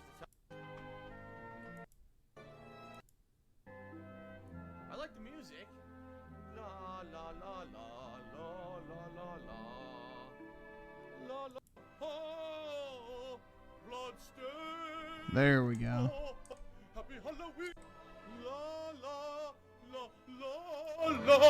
Happy Halloween to you. Bloodstained.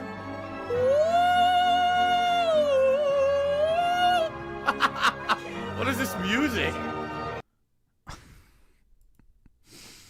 Oh my god.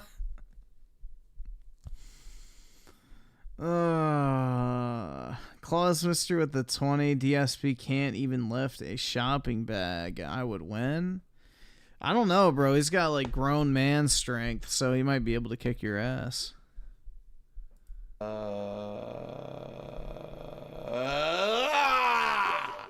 It's a lot. Let me put it this way: it's a lot of pressure. Okay, and usually pressure's not a big deal for me, but in this case, it's going to be.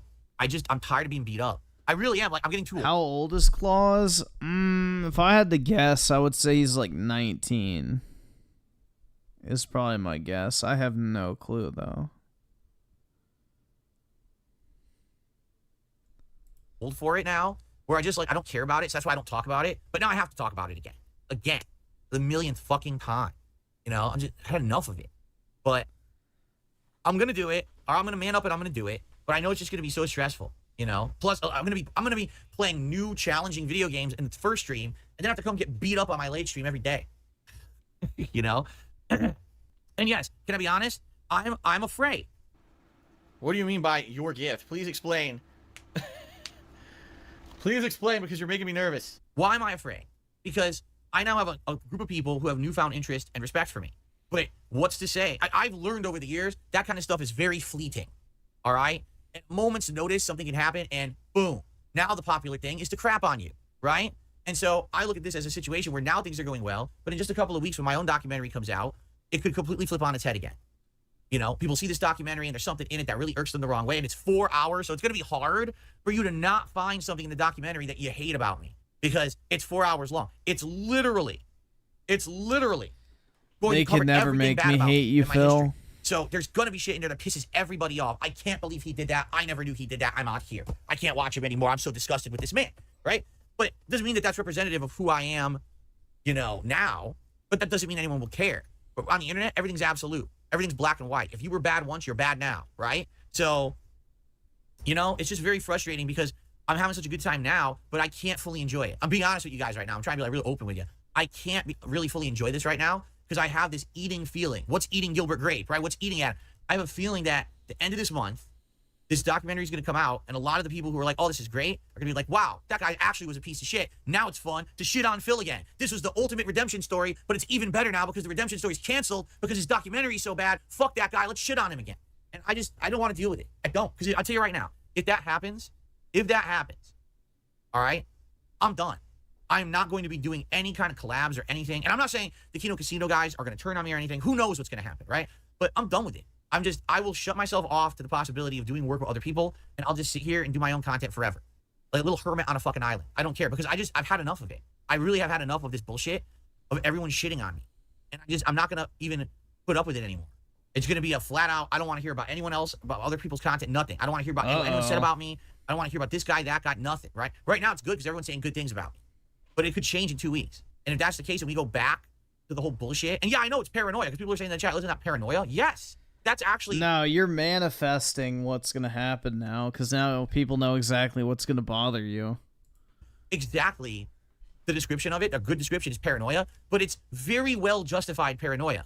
This has happened to me many times. You understand? And so, will this be time number 10 when I try to trust people, when I try to you know, open up to do new things, and then all of a sudden it just blows up in my fucking face for the millionth time? Bill's a piece of shit. Everyone crap on him. Crap on his business. Crap on his family. Crap on everything. You know, I can't take it anymore. So that'll be it. If that's actually what happens as a result of this documentary, I'm done. I'm not quitting content. I'm just not going to be doing anything outside of just making content for me and my little core audience. That'll be it.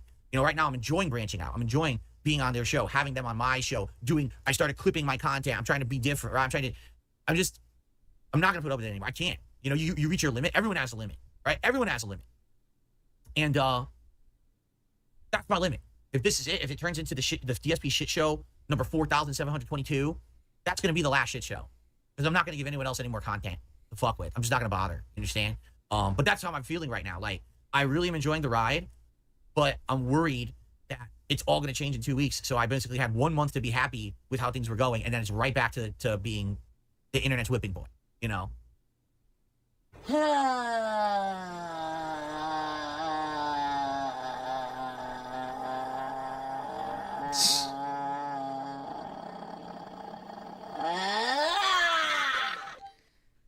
He should do the Medicare interview. That shit would be legendary, man.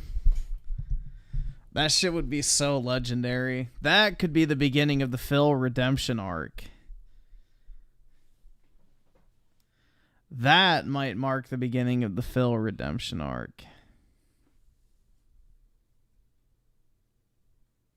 Yeah, well, DSP says he's going to do a lot of stuff and then pulls out. So until he goes live with it, then I wouldn't count on it.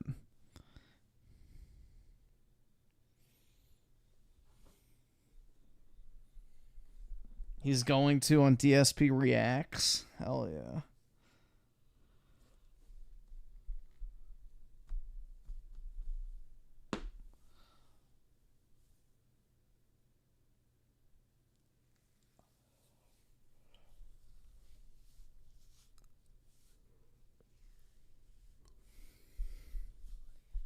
We'll see if that actually materializes, though, because Phil pulls out of all sorts of shit like that.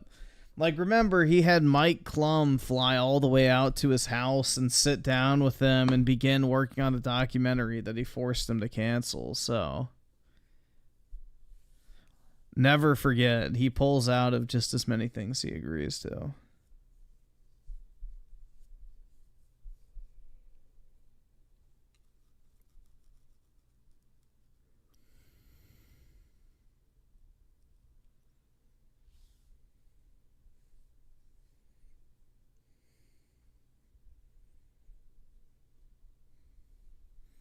But to be fair, though, I think, like, what, Medicare in the past defended DSP.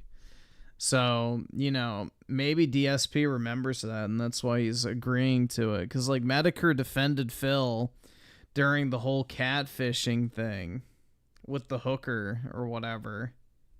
Which was, like, the weird Russian couple, like, trying to extort him for money.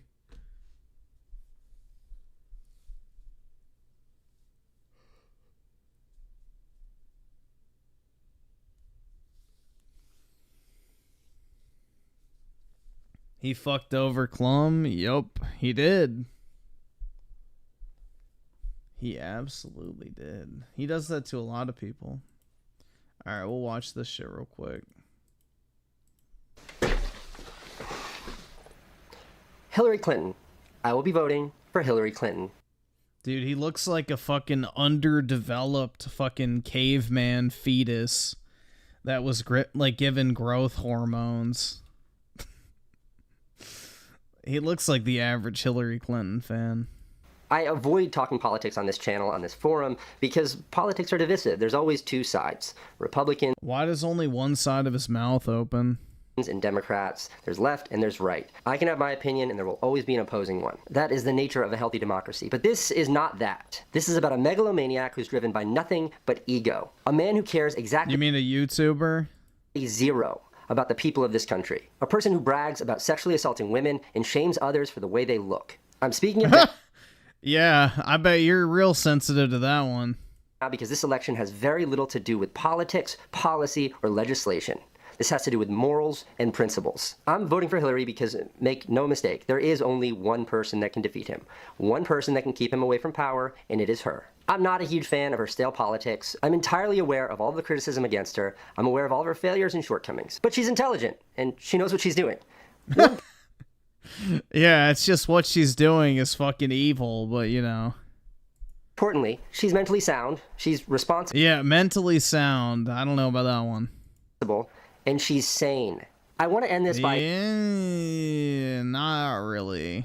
Calling out all the big YouTubers. Intelligent, yes. Knows what she's doing, yes. But the other shit, no.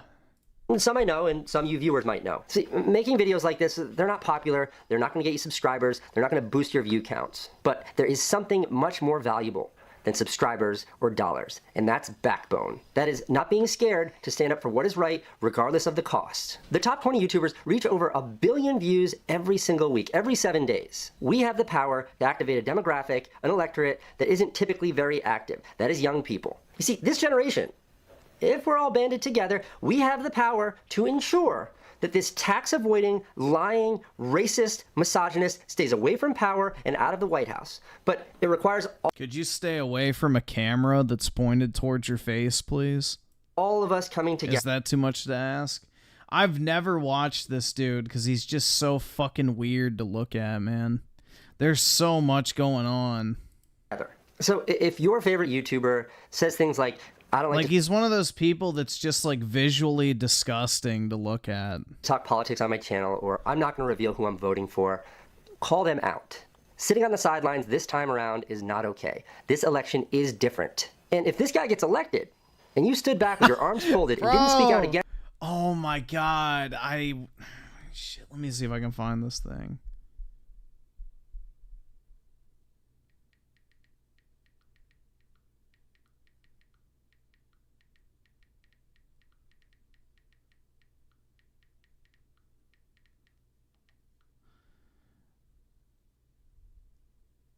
Was this it?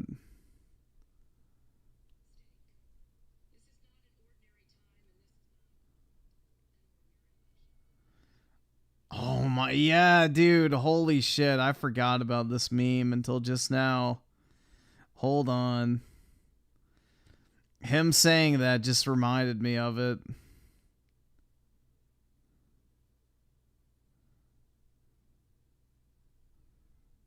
Alright, hold on.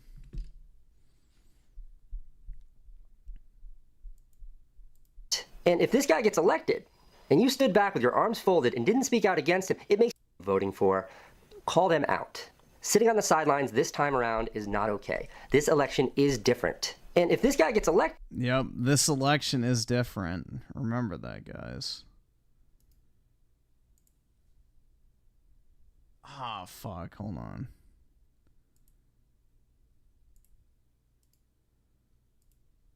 There's a lot at stake.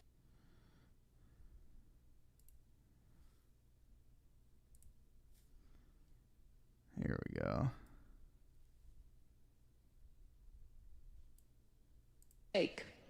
This is not an ordinary time, and this is not an ordinary election.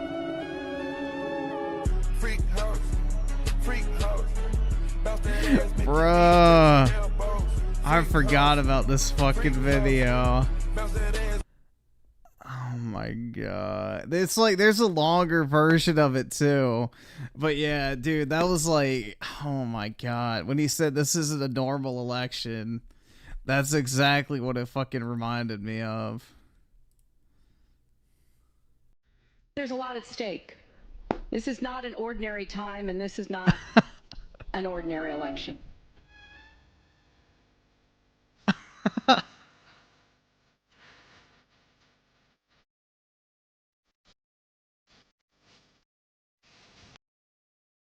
Oh my god. Bruh. I had forgotten about that completely. Jesus. There's so many old memes I used to have that are lost to the fucking ages, man, because I never used to back up like my downloads folders.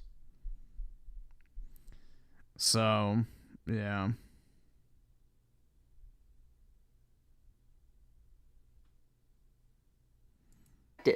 And you stood back with your arms folded and didn't speak out against him, it makes you complicit. It makes you partially responsible for handing him the reins of power. All right, I'll see you tomorrow for a fun, happy video. Thank you for your understanding, and thanks for the time. I hope I never have to see that guy again. Does he even upload anymore?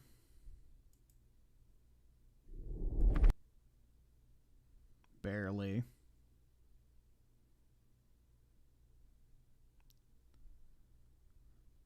Jew.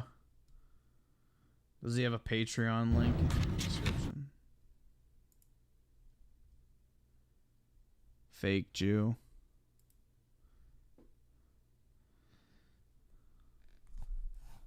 Hillary clitoris. Oh my god. Alright, I'll see what this is. I'm not promising I'm watching this. If this is a music video, I'm definitely not watching it.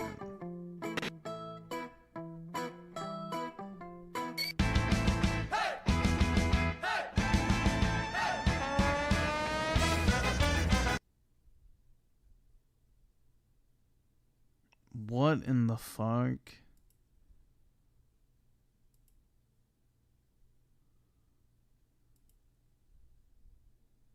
Turn the volume.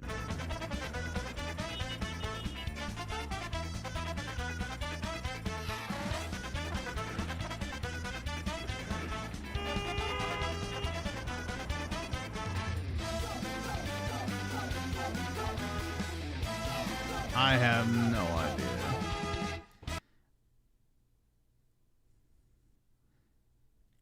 My favorite game? I used to play Tetris in my AP government class because there wasn't really much else to do.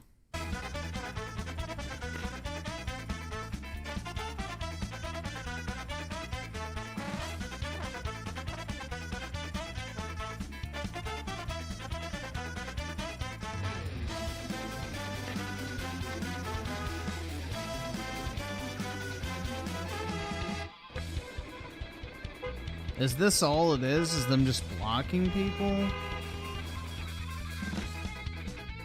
Yeah, this is jobless behavior.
Bro, this music is getting so fucking annoying.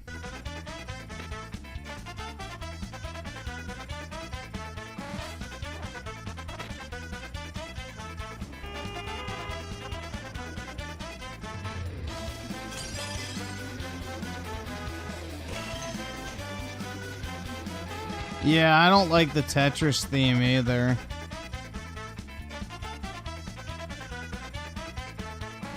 And this is like a very annoying, like, variation of it, too.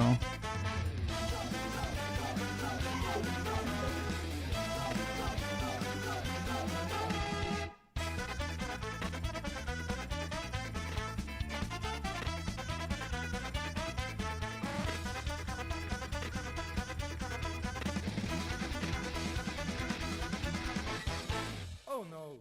Game over.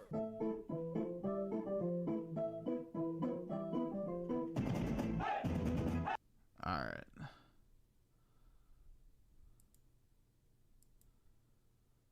Yeah, I always played Tetris on mute because I was playing it in class, but yeah. Some of the Tetris, like, iterations are fine, but I don't like the super, like, I guess, meme-y iterations of it. Or, like, the chiptune version of it I don't like. I don't really like chiptune music that much at all. Only in very rare instances. Like, I don't really enjoy listening to the old Mario music for more than, like, a minute. After that, it kind of gets annoying. Or like old Pokemon music, I don't really like listening to anymore. I like listening to like the remastered versions of it.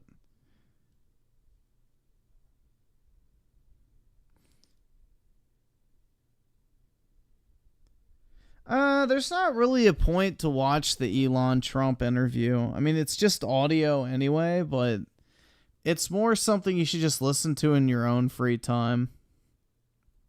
I mean, it's basically them just having a conversation, so there's not really much you can interject on.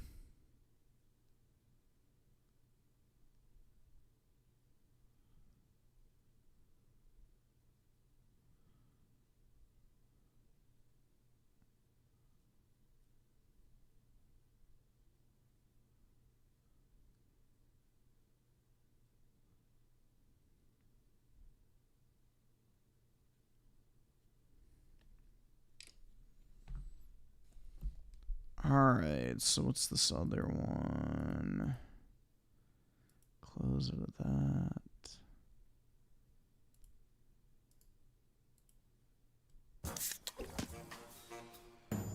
It tastes like citrus and sadness. Sad, Boris. Yes. Lime, mint.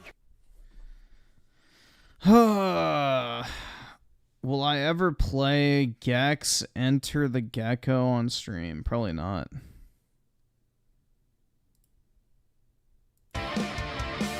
Star Wars Episode 7 seemed to take a lot of people by surprise when it was announced. Cinematically, the franchise was said to have been done, but we certainly can't say it didn't go out not on a high note. I mean, you can say that. I'm not saying that. I would never say something like that. But here's the thing. Plans for Star Wars Episode 7 have been in place much longer than you may think. And that's what we're going to get into today. George Lucas has maintained for years that there wasn't really ever going to be an Episode 7. He stressed that the focus of Star Wars has always been on the character of Anakin Skywalker, and watching his growth from a bowl-cut sporting pod racer, his phase of misplaced anger and indigenous slaughter, being kind of a good bloke for 5 minutes, then back to murder, followed by a horrific full-body barbecue and limb loss, getting a nice new suit, choking a guy, killing a guy, choking a guy with his mind, recruitment, a brief moment of goodwill, and then a much-deserved death. What a wild ride. He won't be missed. At the conclusion of the prequel trilogy in 2005... He won't be missed? The fuck? George Lucas had this to say about any additional Star Wars movies being made. There is no Episode 7. Even for someone else to come up with. Well, there's possibility there may be another offshoot movie somewhere about an offshoot character in that world. But not Episode about 7. Luke Skywalker, not about that group of people and that struggle to bring democracy back to the galaxy. Now look, it seems to me like this was something he very much believed at the time. It's apparent that he's a bit burnt out and soured on commercial filmmaking after the flack he received for his new trilogy, and that's something I think he understandably carries with him to this day. You go to make a movie and all you do is get criticized, and people try to make decisions about what you're going to do. Yeah, the prequel haters deserve to be locked in a fucking Iron Maiden that continuously gets hotter and hotter over the span of, 24 hours. Do before you do it. It's not much fun, and you can't experiment. You can't do anything. You have to do it a certain way. But here's the thing. There always seemed to have been a version of Episode 7 in the works, dating back over 3 decades. There exist interviews from that era where Lucas details information on 3 Star Wars trilogies. His original, a prequel trilogy set 20 years before, which obviously we saw, and a sequel trilogy set 20 years after. You know how I know this? I mean, you can just Google it. The Wikipedia page is, a pretty good place to start. But so is purchasing an original copy of Preview magazine dated September of 1980. Okay, so a large chunk of this publication does cover the 1980 film Xanadu starring Olivia Newton-John, but there's a pull-out section that includes an extensive interview with George Lucas based around the making of Empire Strikes Back and the future of the Star Wars franchise. It includes a number of interesting tidbits about how he was initially planning on making spin-off films that might focus only on Wookiees or droids, and maybe that's why we ended up with the Ewok films and the Droids animated series. Who knows? But of the sequels, he says, I'm going to keep it pure. It's a 9-part saga that has a beginning, a middle, and an end. It progresses over a period of 50 or 60 years, with about 20 years in between trilogies, each trilogy taking about 6 or 7 years. He goes on to say that he has titles for all 9 films. Now, I think the names of these were always in flux. I mean, at the very last minute, Revenge of the Jedi was changed to Return of the Jedi, but there was clearly enough story that he could tentatively... Revenge of the Jedi would have been a much cooler name.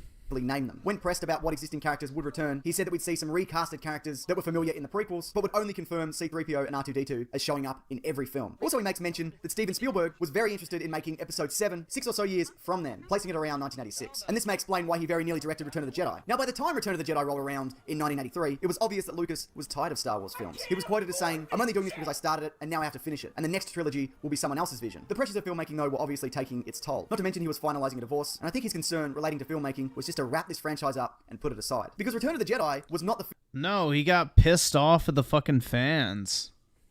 Film we were initially going to get. Producer Gary Kurtz has spoken of a much darker ending, which I'm not going to get into here, but it includes a story point that Luke and Leia were initially not to be brother and sister. Lucas himself has never confirmed this, but their relationship leading up to this revelation certainly indicated that they weren't connected in that way. Gross. Stop it! See, no one ever mentions Yeah, it was definitely an afterthought.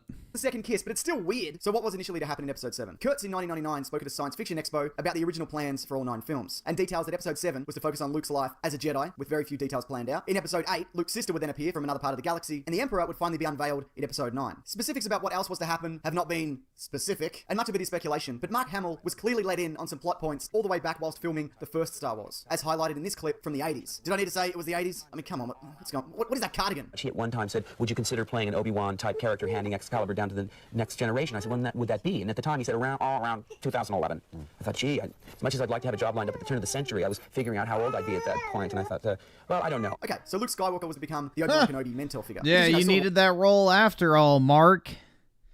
Because you went fully down the fucking rabbit hole.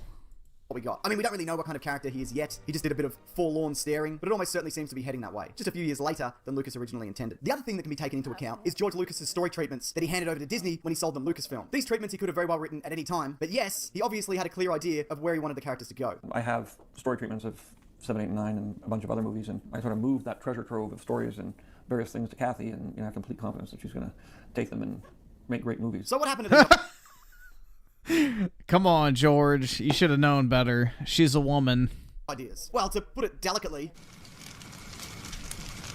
before J.J. Abrams came on board, newly appointed Lucasfilm head Kathleen Kennedy and the Disney higher-ups decided that they should consider other options. Because Lucas's treatment was again to center around very young characters, teenagers, and it was speculated that they didn't want anything in the new movies to be compared to the 9-year-old Anakin Skywalker and 14-year-old Queen Amidala from The Phantom Menace. I'm a person, and my name is Anakin. The departures, Kennedy said, happened exactly in the way that any project in development would. But concepts from the book The Art of Star Wars The Force Awakens may offer some additional clues to what Lucas intended. You see, one of the processes of filmmaking, in particular big-budget, high-concept projects like Star Wars, is that conceptual artists are given both free reign and also very rough ideas in terms of what direction the film is to take to begin to craft the world, as this in turn helps develop the story. George Lucas did meet with the team, and it's possible that the art of characters called Kira, an early...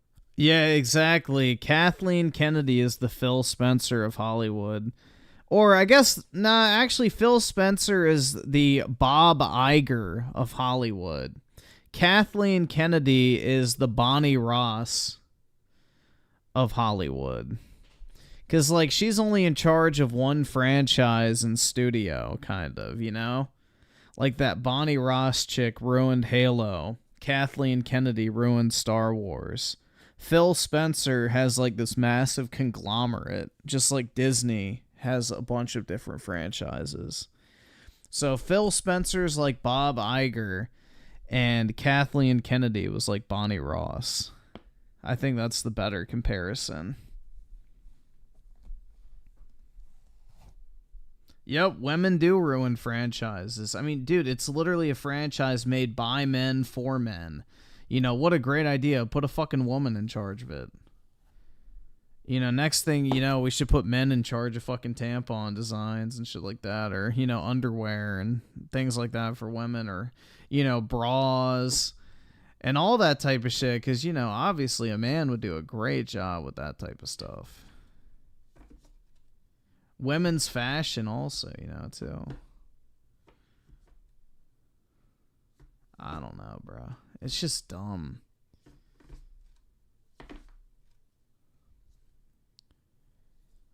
Let's see. Michelle Soguchi with the 2. How does Rich still not realize that Jay is a rat? Yeah, because Jay, like, threw him under the bus one last time in his stream with, like, the whole IP address coming from New York and things like that and refusing to, I don't know, bro. Like, Jay, the thing is Jay is starting to notice his views are dropping off. Like, his live viewer count is decreasing and decreasing from what I've heard. So he's going to reignite the drama when he has to in order to maintain a streaming career. Phil Kajitsu the 2, ban... I'm not even going to try to say that. He's talking, or shit-talking Gem. Nope, I don't ban people. Oscu the 2, how much to actually try and look around for the memes? Oh, they're gone. Like, they were on my old phones, which I just used to delete all my pictures off my phones when I got a new one. So, they're lost to the ages at this point. And Michelle Soguchi with the 2. Theater kids have been left alone for far too long. I agree, man. They need to be bullied and beaten and feel ashamed of who they are. Raging Forward the 2, lolcow today was goated. Yeah, I was kind of pissed when, you know, Boogie got out of having to pick up shit because he pretended to drink piss bottle when in reality it was just flavored water. But, yeah. Daryl Zone the 2, George married a black woman. Are you offended? Oh, why would I be offended by who George marries? I don't fucking care. Version of Ray, who's described as a loner, hothead, gearhead, badass, and Sam, who is pure charisma, were those young characters that Lucas wanted to make the focus of the films. Other ideas that could be potentially attributed to him is the return of young Anakin Skywalker in ghost form, Jedi hunters, the inclusion of Vader's castle, and Kira finding a map to the location of Luke Skywalker, and the Jedi in the Emperor's Tower from the second Death Star, which is now submerged in water. But really, all that is just pure speculation on my behalf. Lucas actually began developing his ideas with the intention to begin making these films before he sold the company to Disney. He would himself direct episode 7 and then leave 8 and 9 up to somebody else. But Disney were like, no thank you, we'll just, why don't we do it? Why don't we do all of them? The only thing that he's publicly mentioned about his version is that Star Wars has always been a family story, and he simply planned on continuing that story. They looked at the stories, and they said, we want to make something for the fans. So I said, all I want to do is tell a story of what happened. You know, it started here and it went there. And it's all about generations, and it's about, you know, the issues of fathers and sons and grandfathers, and it's a family soap opera. He was, of course, disappointed that Disney threw out his pitch and didn't like the idea that instead of moving forward, the films, or at very least the first one, would act as a retread of the originals. They wanted to do a retro movie. I don't like that. Every movie, I worked very hard to make them different. On a side note, I'll say this of Lucas. He didn't have to hand them over. And frankly, why should he have? People have been dicks to him about the prequels. And I'm certainly not exempt from that. George Lucas raped our childhood. George Lucas raped our childhood. George Lucas raped our childhood. But at the end of the day, I've come to respect that he... Yeah, and y'all probably raped a child looking like that. Like shit, they're talking about raping a childhood. They're literally dressed like child rapists.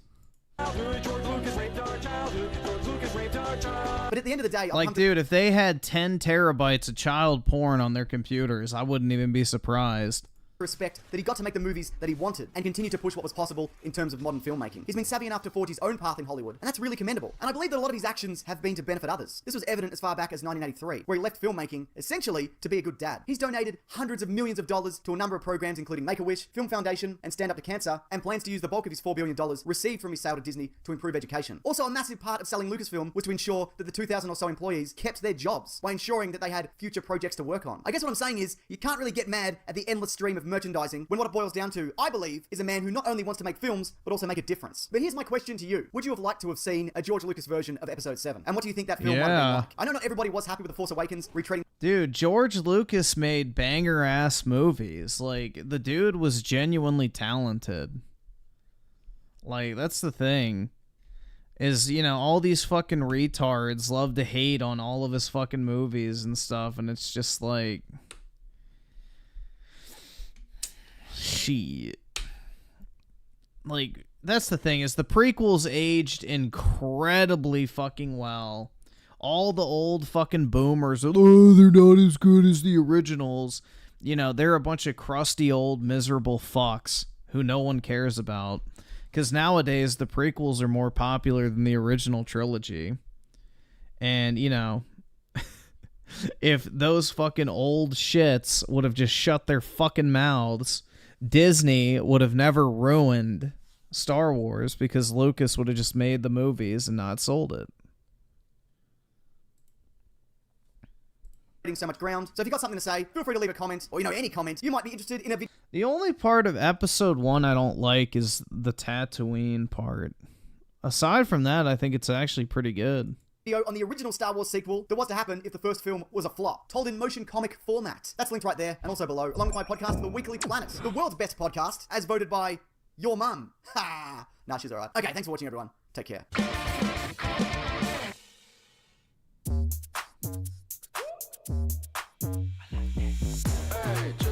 How was episode 2 meh?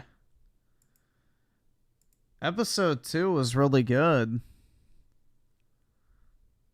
What was meh about episode 2?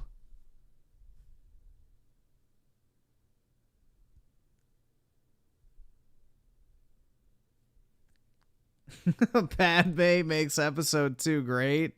Yeah, dude, Padme in episode 1 and 2, back in the day as a kid, awakened something in me. Especially the fucking white outfit in the arena. Like... Bruh.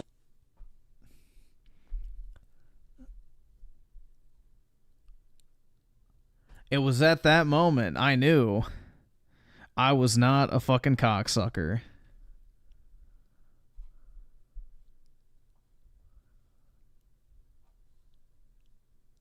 The tent awakens. Yeah, my lightsaber was fully drawn. How old was Padman too? I have no idea. I don't really care. Here, let's see. I think she would have been like, what? 26?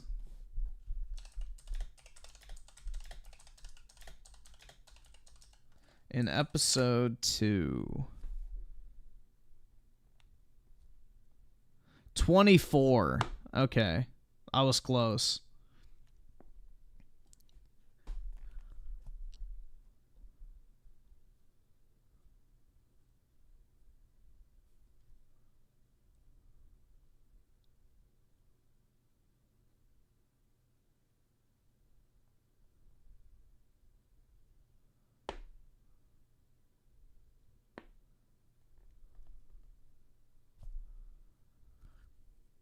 Let's see. EB7 with the 2. Episode 2 greater than episode 4. Cope and see the old timers. Yeah, I mean, I don't really even think it's a controversial take. Of the actual real 6 Star Wars movies, I think episode 4 is the worst. Like, I understand it was the starting point in the franchise. They had, like, no fucking budget. So, obviously, it's not going to be as good. But episode 4 is by far the weakest movie in the 6-movie saga. Hands down.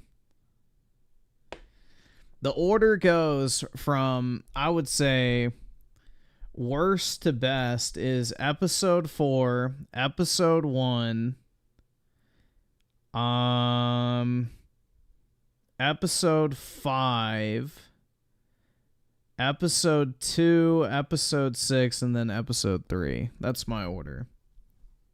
I think 3 is the best, 6 is the second best, 2 is the third best, 5 is fourth, 5th is 1, and 6th is 4.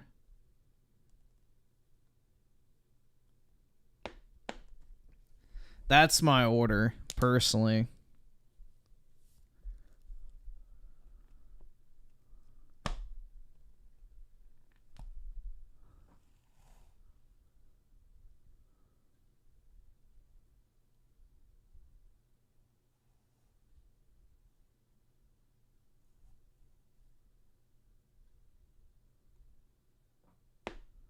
So yeah, the order would be, I'm just going to type it in the search.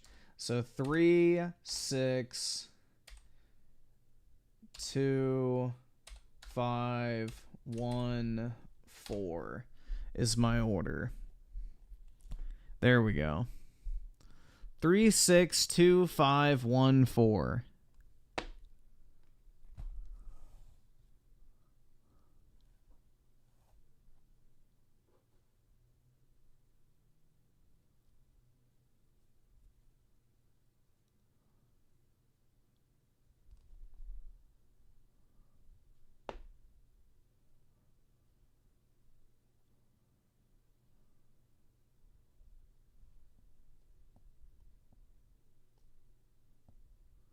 Yeah, there's not a single moment of episode 3 that's boring. Star Wars episode 3 is like literally just non-stop fucking peak. Like every scene in that movie is fucking top tier, man.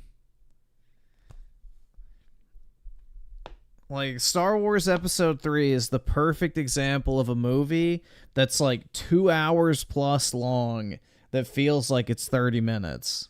Like, time flies when you're watching that movie because there is no wasted time in it at all. Like, that's one of those movies you wish was like 5 hours long because it's just like so good you don't want it to end. It's like, damn.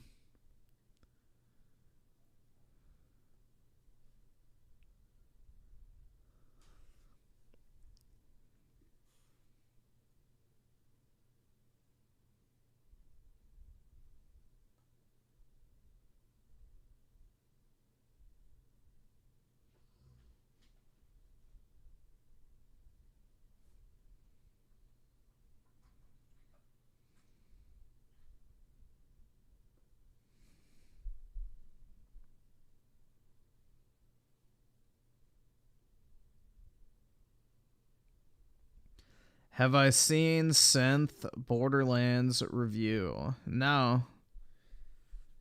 I can check that. I'm guessing it's for the movie, right?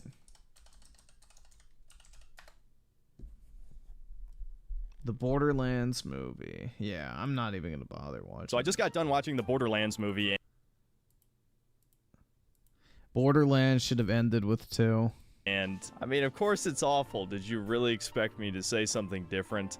It was both critically panned and the audience hated it. Dude, how does it have a 50% audience score? That's actually incredible. As well. There's no way in hell, even if I was the biggest contrarian on the planet, I couldn't pretend this movie is good. And it's not one of those terrible old video game adaptation B movies that are so bad it's good. No, this is just painfully boring. So obviously I wouldn't recommend anybody see this. And I feel like I don't really have that much to add to the conversation of how bad this movie is, because I wouldn't even really say it was super woke or anything. No, this is just a normal kind of awful, which is probably the reason why critics hate it. If it was pushing left-wing propaganda, I'm sure it'd have a 90% on Rotten Tomatoes right now. So I'm not going to give this a whole bunch of preamble. Let's just get this over with. So the Borderlands movie has almost no plot at all, which shouldn't be surprising if you played the games. They don't really have much of a plot either. But the thing is, even though I'm not a huge fan of the Borderlands games, at the end of the day, they are pure video games. The vast majority of your playtime in those games is shooting things. And I'm not going to go over why I don't like The thing I love about Borderlands 2 especially is how all the story in the game is basically told through gameplay. Like, I love the style of storytelling in the old, like, 360 era games where it's, like, voice clips in the background while you're doing stuff. Like, the characters will talk to you over comms while you're, like, shooting through waves of enemies and shit. I think that's the perfect way to tell a story in a single-player game. Kind of like how BioShock and BioShock Infinite told a story as well. Through, like, the different, I guess, audio recordings and then the comms communications while you're walking and shooting. Like, I think that's perfect, personally. That's, like, the best way to tell a shooter story, and that is, I think, Borderlands 2's, like, greatest strength, personally. Claws Mystery with the 20. I lost my shit when I saw he pirated it. Based. Well, how else would he get footage for it if he didn't, man? the games. Let's just say I don't find the shooting mechanics all that fun, and I really do not like loot systems in video games, but I do understand the appeal. So basically the plot is Lilith gets hired to find Tiny Tina, who is a clone of the Iridians, the ancient... Do I know the contents of Randy Pitchfork's USB drive? Yeah, he had like the video of the barely legal teen projectile squirting. Aliens or whatever that had super advanced technology that they hid inside vaults, right? The first scene, which probably could have been cut out of the movie, shows Roland breaking Tiny Tina out of a Crimson Lance prison. And as you would probably expect, there are several jokes about Kevin Hart's height in this movie, and they're somehow the funniest jokes in the film, despite being something we've heard in every single Kevin Hart role ever. Krieg is also broken out of the prison, and he's probably the only tolerable character in the entire film, having the least amount of lines, and he actually sounds like the character from the games. Meanwhile, on the planet Promethea, we get to see Lilith in a bar and how badass and brave she is. They also comment on her age several times in the movie. I'm getting too old for this shit. Add on to this the constant close-up shots, and we get to see just how ghoulish she's become after what I assume to be multiple plastic surgeries. And this feels like a very transparent humiliation ritual. All I can say is the longer I watched this movie, the more I was disgusted by her presence. So anyway, she ends up killing some goons. She gets hired by Atlas, goes to the planet of Pandora, and we get to see Marcus's cameo. And he's another one of the few characters in this movie that is pretty much the character from the games. They did an okay job with that. He confuses Lilith for a vault hunter, and she says, "Oh no, I'm just a bounty hunter." Yeah, I mean, aside from making the women old and ugly, Like, it does seem pretty faithful. The thing is, though, is like they missed the whole point of Borderlands. Is the story of Borderlands absolutely fucking sucks. The only good part about Borderlands is playing it. So it's like, yeah, a faithful adaptation of the story of Borderlands means it's gonna fucking suck. So not really a great candidate for a movie. It's one of the many painfully unfunny jokes that goes on way too long in this movie. Another thing that's going to annoy you is the narration. Lilith narrates a few scenes of this movie instead of us just watching cool shit happen on the screen, like her shooting some bandits. Claptrap shows up to visit Lilith at night, and he literally fills the role of R2-D2 in this movie, dude. I'll just spoil what happens, but basically Lilith's mom programmed him to protect her and to one day give her the message that she's a siren and she is the true savior of the planet Pandora or whatever. And they set this up as some huge fucking twist, but anybody who's played the games, which should be really the only people watching this piece of shit movie, knows Lilith is a siren. Yeah, well, you don't even have to play the game. You can just see the trailers. Has powers in the games. And look, I'm in no way saying this is a good thing, but I gotta say Claptrap's probably the most accurate character to the games in this movie. He's extremely annoying and never funny for even a moment. So yeah, that's Claptrap, alright. I just find it kind of hilarious that everyone is hating on this movie when it really just does feel like Borderlands without the gameplay. Yeah. I mean, I don't even know what to say at this point. That's the thing, though, is like Borderlands without the gameplay fucking sucks. So it's not a good movie candidate. Honestly, I don't really care. What I do care about is this movie's boring as fuck. But not for the usual reasons movies are boring. There's plenty of action. It's just, you're never going to care about anything that's happening, and the action has no real weight to it. There's no drama or stakes. Shit just happens because they got to fill out that 90-minute runtime, right? Anyway, before long, she ends up finding Tiny Tina, but she doesn't want to go back to see her dad. And they try and throw off the audience by saying, like, oh, she's not really his daughter, but, I mean, she was created in a lab, essentially. It's really a pointless twist, if you can even really call it a twist. Lilith has to fight Krieg, and before long, they team up against the Crimson Lance, who show up. Commander Knox is in this movie a few times. I don't even really remember her from the games except for the name, and her character is basically completely pointless as well. She just shows up a few times and does very little of value. But basically, Roland comes in to rescue them from the Crimson Lance. They drive off. You get to see the shitty scene from the trailer where Tiny Tina rolls the window down and everyone gets covered in piss. Oh, and a little bit of poo-poo as well. That's the level of humor you can expect from this movie. There's a scene that I guess is supposed to be cool where a huge thresher tries to swallow them. Roland shoots some rockets that just so happen to be attached to the vehicle. They drive into his mouth and blast through the other side. Well, rockets being attached to vehicles in Borderlands is normal. And they get away from the Crimson Lance. Hooray! In the next scene, Roland pulls over because the gang can't trust Lilith. Yeah, I have always hated Jack Black, bro. I've always found him cringe as fuck. So, you know, him coming out and wishing that Trump got shot is kind of vindicating, because for years I've hated that motherfucker, and everybody else has been like, oh, he's so funny, dude. And it's like, yeah, no, I don't think so. But, yeah, he showed his true colors. Now that they know she's working for Atlas. And we get one of many examples of this movie where none of the actors give a flying fuck. They really phoned it in, man. Especially Kevin Hart. I know he's not exactly known for being a good actor, dude, but seriously, this is supposed to be a tense scene. It doesn't matter that his fucking friend said it. He literally laughed and was like cheering when he did say it. Where he might actually shoot our main protagonist. And just look at his fucking face, dude. Nobody cares, man. We're all these people on the Epstein fly list. Why did they do this movie? Whatever, we gotta get through this shit. So they drive off to Sanctuary City, and Marcus shows up again for some reason. And Bobby Lee gets a cameo in the movie that's completely fucking pointless. He doesn't say anything. Who? funny. Oh yeah, Mad Moxie's in the movie and she's a fucking hag too. And it's Yeah, all the budget probably went to paying Kevin Hart.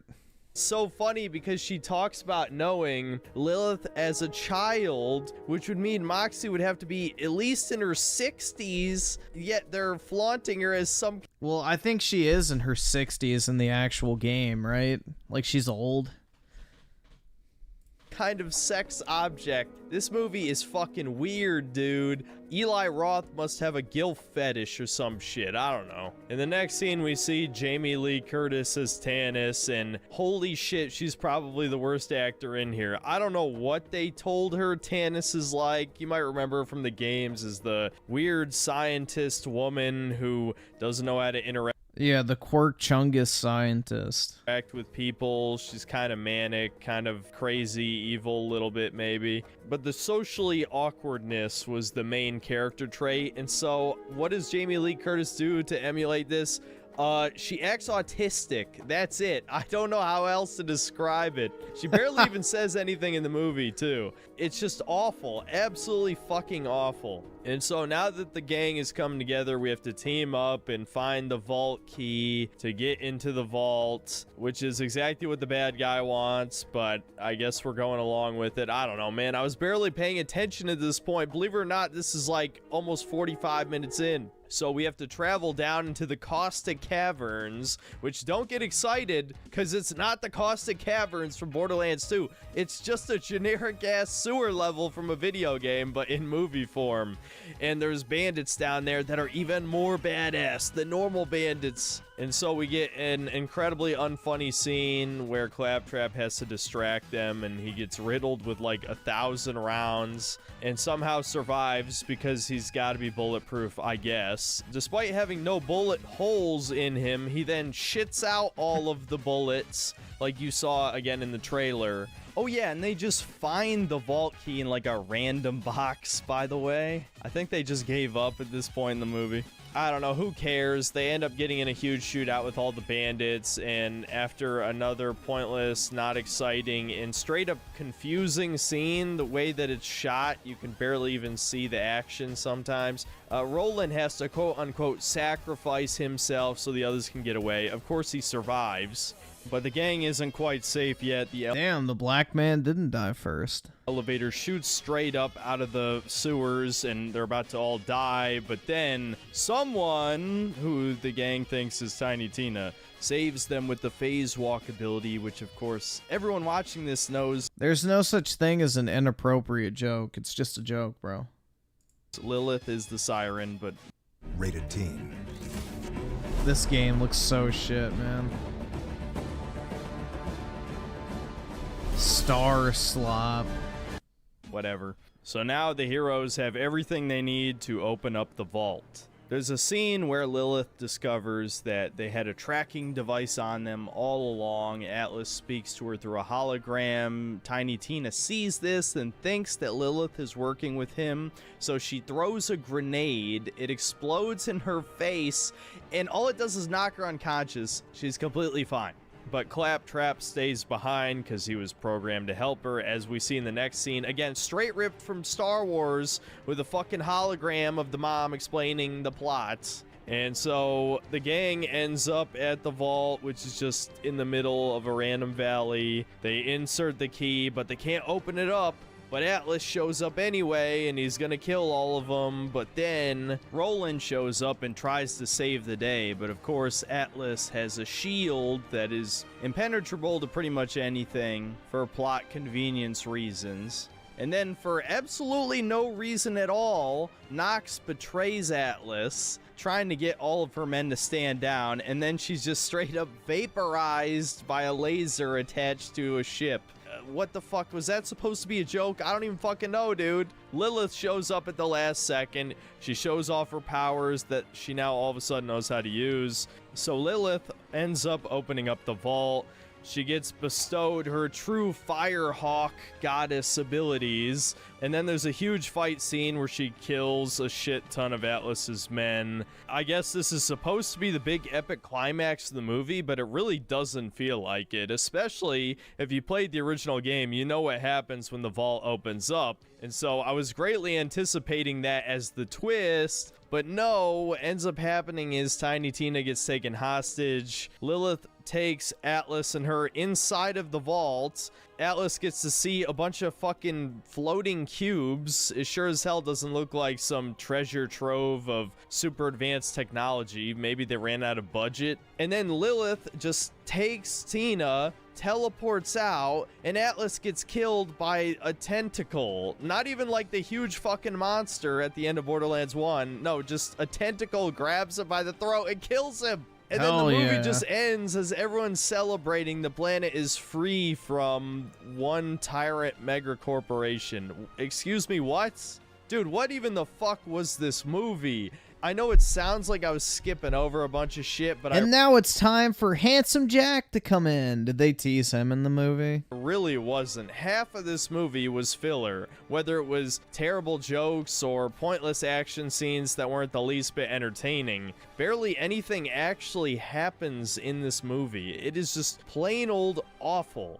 Again, this is not one of those cases where I could blame it on wokeness. This is just good old-fashioned, horrific video game adaptation. Now, I've heard some people say this is worse than the Halo show. Honestly, I don't think so, because if you had any expectations for this, you're probably an idiot. And the Halo show was something that, although you really shouldn't have thought would be good, knowing what we already knew before it came out, there were at least some basic expectations as to what it would be, and it completely subverted our expectations, to put it nicely.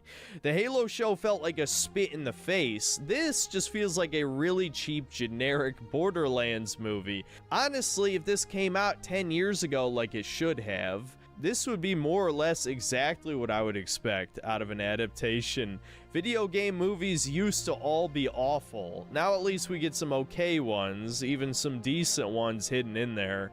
But a decade ago, back when people actually cared about Borderlands, pretty much every video game movie was trash. So I don't know why people are trying to hype this up as like the worst thing ever. No, it's just a colossal waste of time. It's boring. It's got fucking hags for some reason. There's really just nothing appealing about this. There's not even that much to talk about. I almost feel like I'm dragging out this video already, just rambling about fucking nothing. But just like I said when I covered the... Yeah, Borderlands 1 was a pretty good game, and then Borderlands 2 was really good. Borderlands 3 sucked, and the pre-sequel was not very good. So, Borderlands is not a great franchise, but it does have some decent games in the franchise. The trailer back when it came out, I knew this would be terrible. Nobody should be surprised by this, and if you perfectly expect something to be awful, well, it's hard to act disappointed, and it's hard to really care either. And I was never a fan of Borderlands in the first place. I gotta keep saying that. I think those games are definitely overrated. And if there's one element of the games this movie captures perfectly, it's the horrific humor, dude. Seriously, if you remember thinking Borderlands 2 was funny, play it again. Handsome Jack was the only vaguely likable character in that game, and he was the villain. I wanted him to win, not us. But whatever, I'm not going to turn this into like a ranting about Borderlands video. The point is, this movie is exactly what happens when you take Handsome Jack was out of a based video game where the only appeal was the gameplay. It's ass. This movie should have never been made. And if they absolutely had to, why is it not like an animated movie or something? At least in animation, you could capture the chaotic, crazy energy of Borderlands. In live action, this is just cringe. So yeah, it was awful. I got nothing else to say. See you next time, guys. Y'all bitches need to eat your own butts with your poopy mouth ass faces until you die from loser poisoning like the stupid. Oh my god. This. Jesus Christ. Like, Jack Black humor's, I know, cringe, but that's even worse than I could have expected. Jeez, man.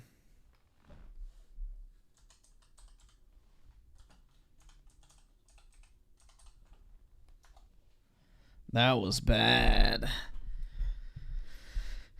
Yeah, there's nothing funny about Jack Black. He's miserable to fucking endure.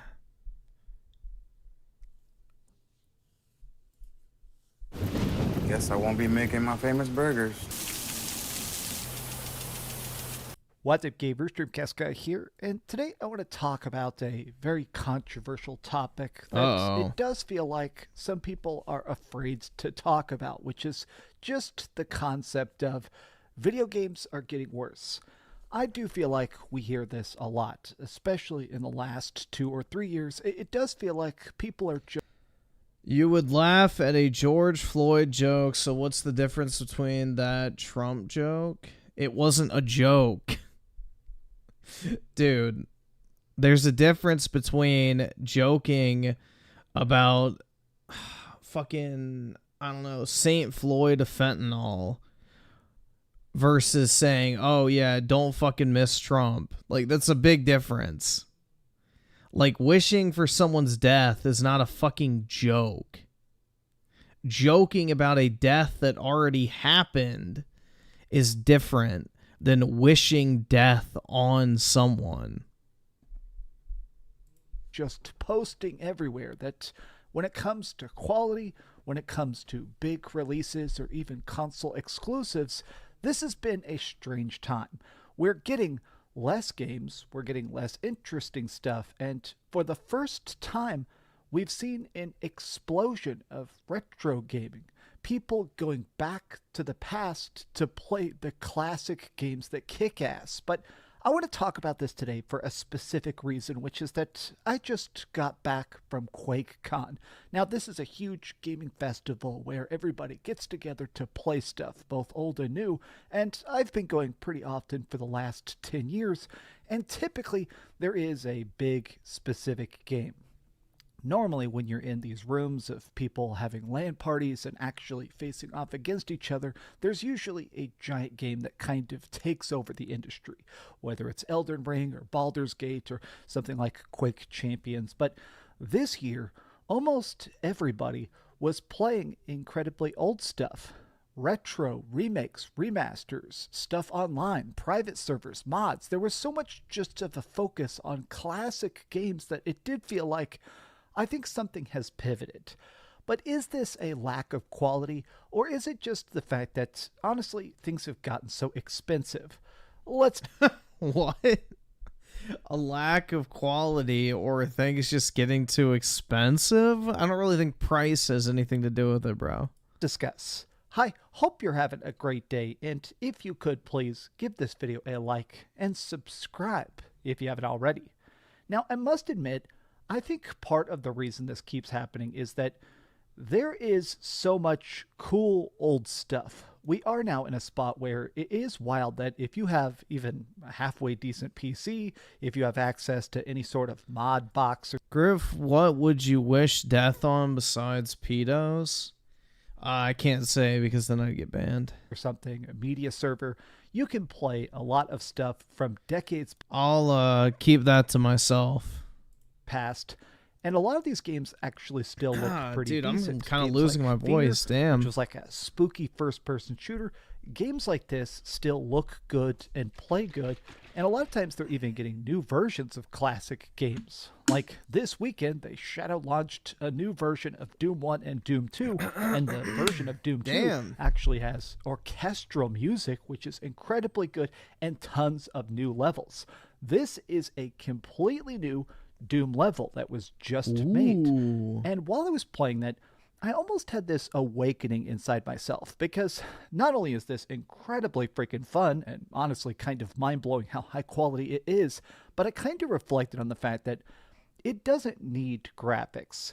I think that a lot of these companies, these big video game publishers, have this weird Hollywood mentality that things have to be of a certain caliber, that if you're spending hundreds of millions of dollars on a game, it better be as photorealistic as Spider-Man 2, when I almost feel like gamers don't care as much about that visual pop. I think people are starting to get to this era where they just want stuff to be fun. If it happens to be beautiful, if it happens to have some jaw-dropping vistas, that is a nice bonus, but it does feel like we're hitting this point where, if anything, we're kind of missing that surprise of games we used to get. Like, PT Demo celebrated its 10th anniversary yesterday, which obviously was going to become Silent Hills.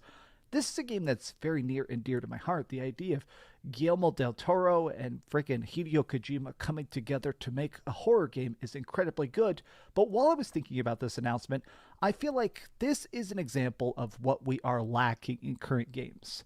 Not just surprise, but just weird auteur awesomeness. Stuff that is not afraid to be extremely uncomfortable or weird and kind of just let the audience figure it out. Like, I was playing Limbo yesterday. It's a very old... I hate these games. These are not good. Played it back on Xbox Live, and oh god. This is Phil Spencer's favorite genre, FYI. He likes this game and that one called Inside and Planet of Lana, like these fucking slop 2D platformer walking sim type games. 2014, I think. I played it shortly after launch. And while playing it, I was kind of just baffled about the fact that the game still looks incredibly good. It still has such a heavy ambience. I still respect the fact that it doesn't even have an opening cutscene. Like, you start the game and you're like this creepy kid going through the woods. The game is good, but I almost feel like you don't get stuff like this anymore. So while I was at QuakeCon, I kept... Literally, Inside came out after it. The game Planet of Lana came out after it. There's a dime a dozen fucking 2D slop platformers that are just glorified walking sims. Talking to a lot of fans. A huge chunk of subscribers came up to me and were talking to me about the videos and the industry and all sorts of stuff. And I started to just question the idea of video games in 2024 to kind of get their take, you know, a random example sample size of people and their thoughts on it. And somebody proposed a crazy idea. He said, everybody loves retro games now because of the boom of indies. The fact that everybody's making pixel remasters and low... No! Retro gaming is booming because people actually want to play video games. That is the complete opposite. If indies were as popular as you're saying they are, people would just play them instead of going back and playing retro games. The reason people are going back and playing retro games is because new games, indie and AAAs, are not, you know, scratching that itch, let's just say. Budget cool games that are trying to focus on art instead of just raw presentation.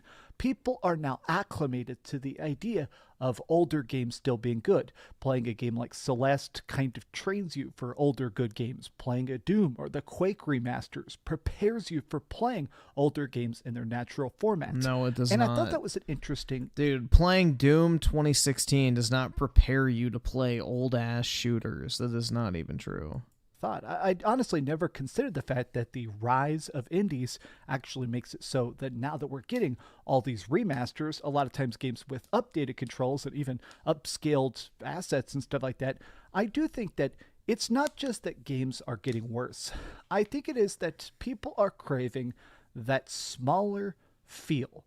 Like, no, people are craving video games.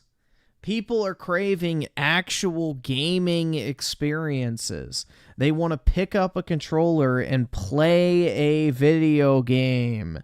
They don't want an interactive movie anymore. They don't want an empty open world that you have to fucking walk through just for the sake of stretching out the runtime.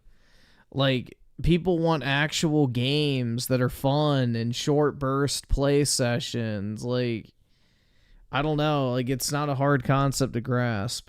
Having a 500-hour long Assassin's Creed is cool, and I think people do enjoy that, but I think there is a big demographic of heavy buying consumers that want to play a game that's 6 hours long, or 12 hours long, or 20 hours long, something you can sit down and beat and enjoy in a single weekend. And then if you want to play through it again on a harder difficulty or try some online modes, it feels accessible without being daunting, but it does feel like... It's not even about the runtime, though. It's about the quality of the time you're spending with the game. Like, that's the thing. It doesn't matter how long the game is, necessarily. It's what are those hours being spent doing? Like, that's the thing, is if you're spending 45 minutes traversing a massive open world because the developers just wanted to pad the runtime, so they made this empty fucking expanse, then that's not quality. So the time is not necessarily the issue, because you could have a game that's 30 hours long that's super unique from start to finish and has good variety, good storytelling, fun gameplay, and that's fine. Or you could have a 30-hour game that's like a total fucking slog to get through, like Starfield. The primary talking point I heard a lot is that games launch busted. There have been leaks about a Starfield land vehicle. Oh, speaking of which... I don't want to show too much of this because I'll probably get super canceled or a DMCA. But a lot of people are saying this is suspicious. It seems like this is a feature that... Dude, remember when Todd Howard said that he didn't want to add land vehicles to Starfield because he wanted you to feel like you were walking on the moon for the first time? You guys remember that shit, right?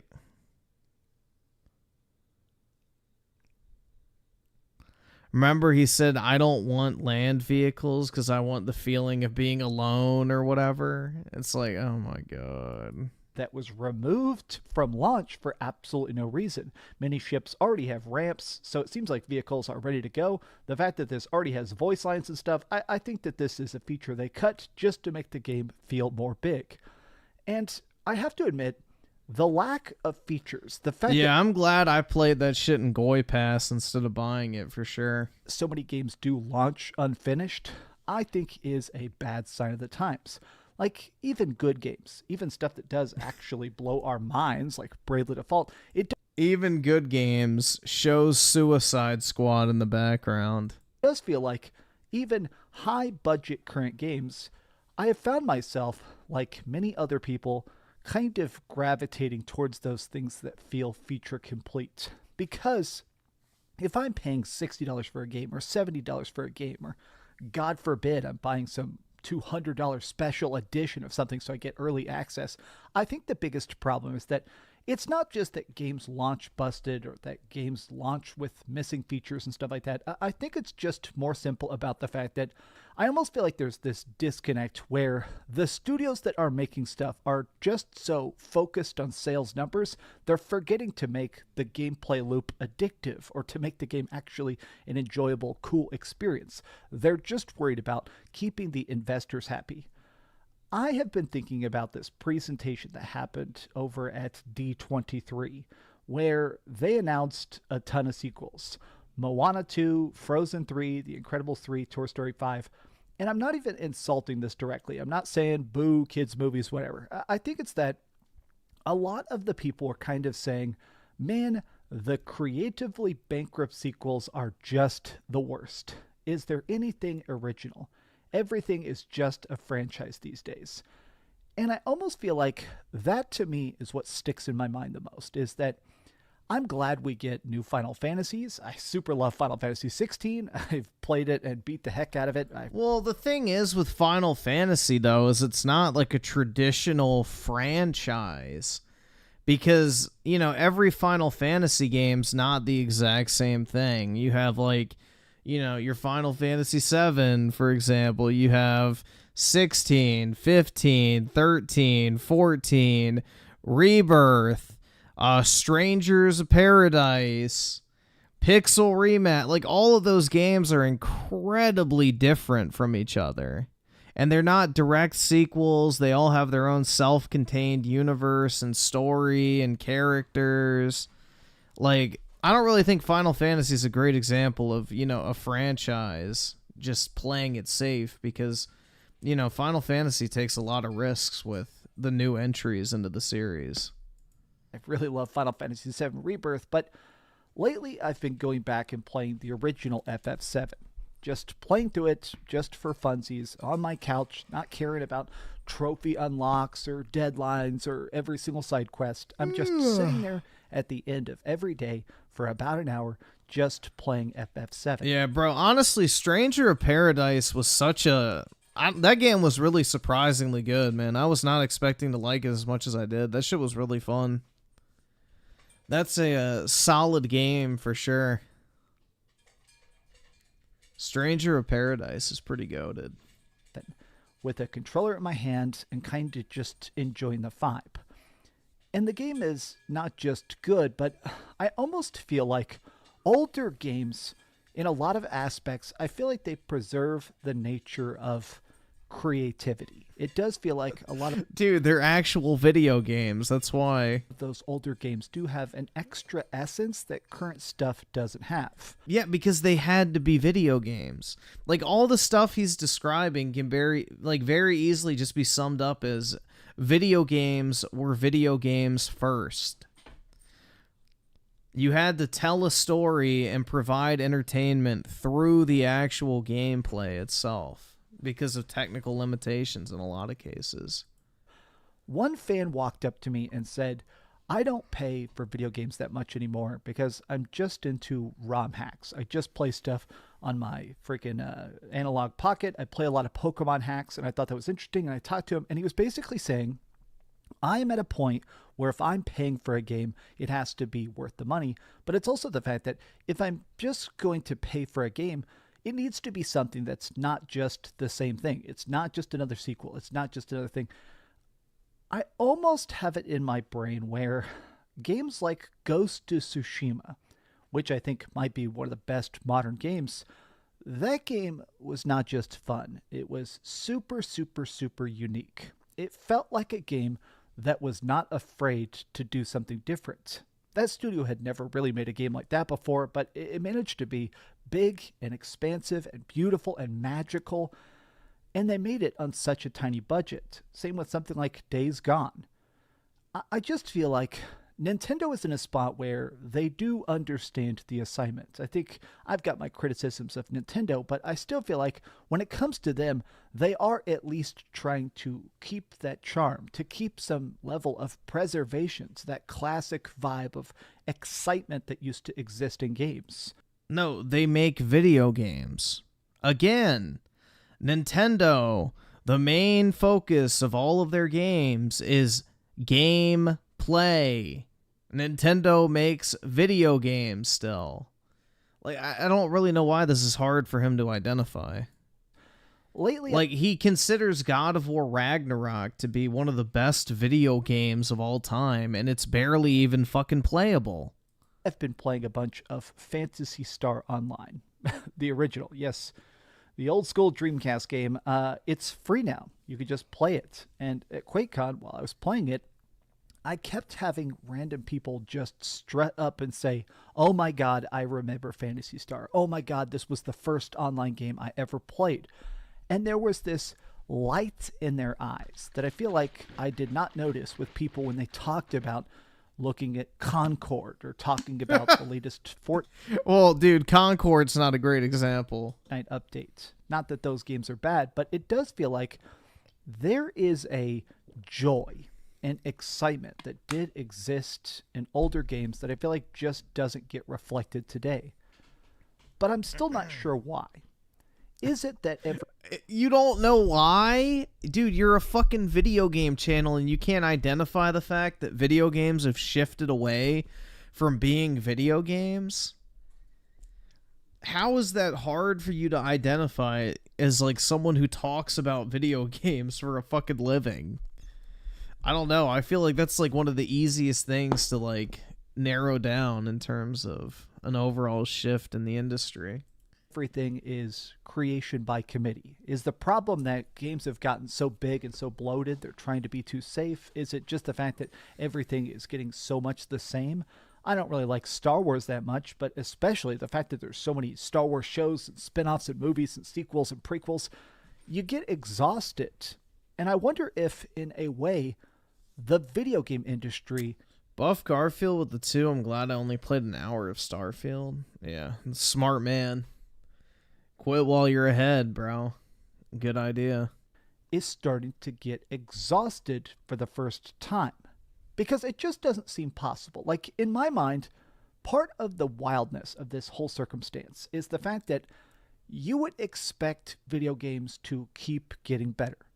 With more developers, more releases, more budget, more focus, more love, more mainstream appeal, I always assumed that video games were going to get better and better and better.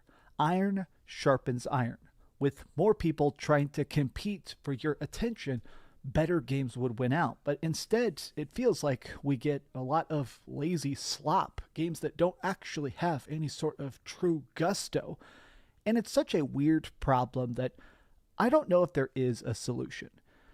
But I wanted to just do some off-the-cuff thoughts because, honestly, there is something that needs to change, but I'm not sure even what. I don't even think it's an effort of more games need to be released. I don't even know if it's more exclusive. We need to get the women out of the industry. Need to be released. It's more just me kind of reflecting on the fact that... Remember, what game was it? Was it Vanquish? And it was like the credit sequence, and it showed the development team in the credits, and it was like all men except for 2 women.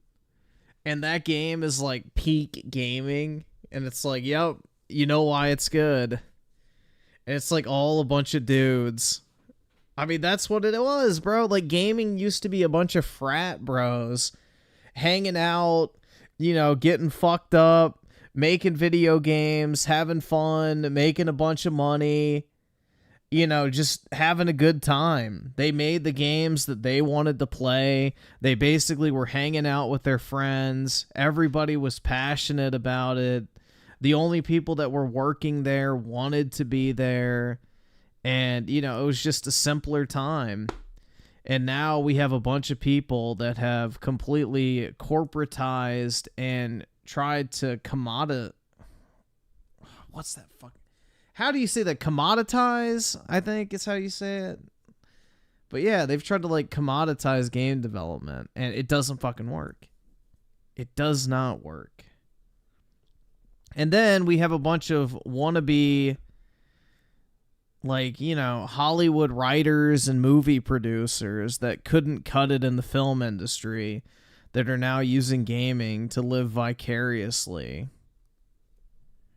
through and, you know, live out their dream of just making fucking movies.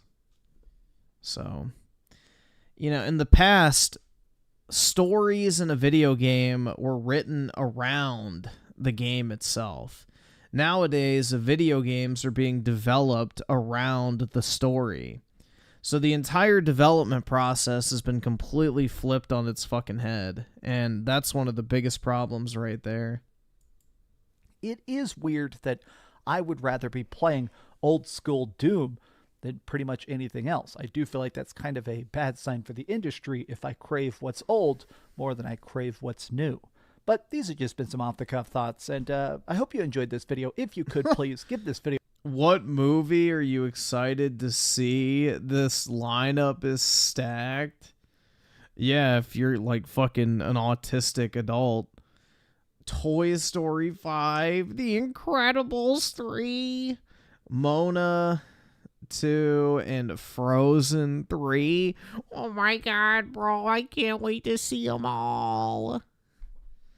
Yeah, fucking losers, bro. Disney adults. Video, like, and subscribe if you haven't already. And please, keep dreaming. Oh, yeah. So somebody did a front flip off the stage. I have to show you this video. It's too funny. This guy did a front flip off the stage at QuakeCon, and yeah, everybody's memeing the hell out of it. I mean, it's so ridiculous. Look, and of course, people filmed it from like 15 minutes. This guy broke his ass. This happened. People filmed it from like 80 different directions, and immediately the entire freaking QuakeCon just could not stop making jokes. It's sad. It's sad, but you can't help but freaking die. There's a clip of him walking back to the audience and being so embarrassed. Look at, oh, I have to. This zoom in is so funny to me. You can tell he's in so much pain. Like, yeah, man. Look how sweaty he's got his Pikachu shirt on, dude. He is like, yeah, doing a front flip was not the right move. You know what? Buff Garfield with the 2. Keep dreaming. That's right, man. Don't do flips. For the rest of the freaking convention, though, anytime anybody was up on stage and won a tournament, everybody in the crowd started chanting, "Do a flip, do a flip." QuakeCon rules. Thanks so much for watching that video. If you want to see something else, you can. Yeah, I don't know, bro. I don't think you could drag me to a gaming convention like that. Like, that room's gotta smell. Just click this link to see what I put up last, or, subscribe and see what's coming up next. Also, I promise that whatever I do, it'll try not to suck. I'm still even hesitant to go to a card convention, but yeah, a gaming convention, I would imagine, is even more smelly. Because at least people who go to, like, trading card conventions and stuff are typically wealthy. So, only thing CringeCon was worth is the BTS footage for TDA. I don't even know what that is.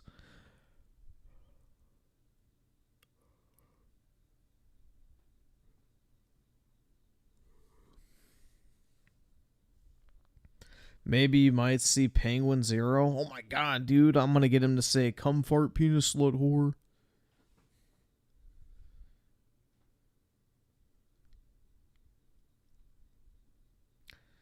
You went to the National this year in Cleveland. It wasn't too bad. Yeah, I've heard Cleveland's not that bad, but yeah. I mean, the National on the inside when I went in New Jersey, it was really nice, like the setup, but the area was sketchy as fuck in Atlantic City.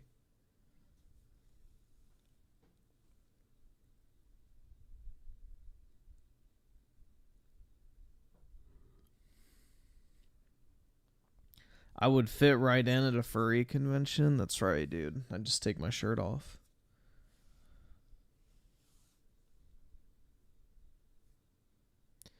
You make $100K a day? Alright, then drop a $500 super chat, because that ain't shit to you then. No balls. I bet Griffin takes showers on his front lawn. Sometimes, if I had a lawn, but I don't. So, destroyed, libtard.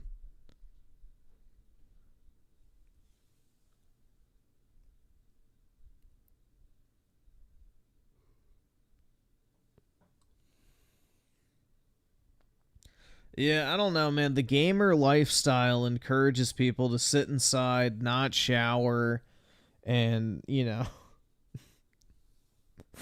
it's not really a crowd I'd want to be around, personally. But hey, to each their own.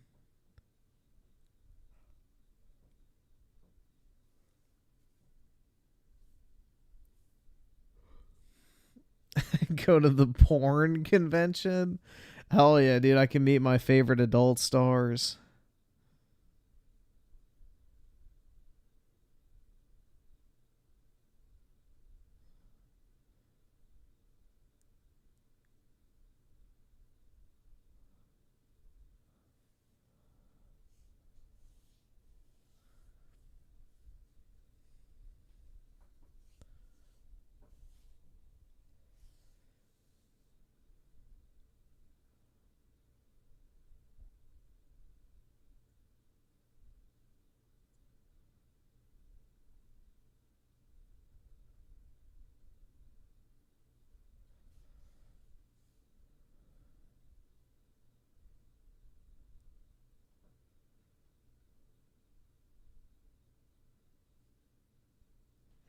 I saw a video where some guy gets kicked in the nuts by Amaranth or some shit. Pathetic.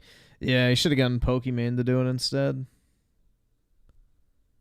For real. Amaranth is gross, man.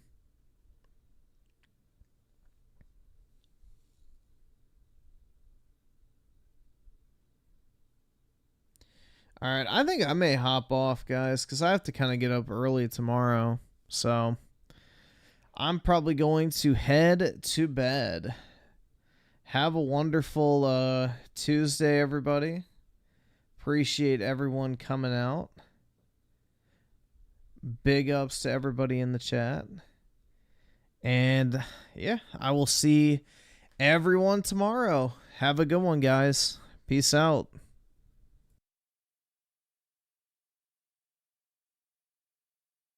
sexually frustrated edgelords like Griffin Gaming love it. Hey, Griffin, you're pushing 30 and saving yourself for marriage? You know what I call that? You're a fucking incel who just can't get any.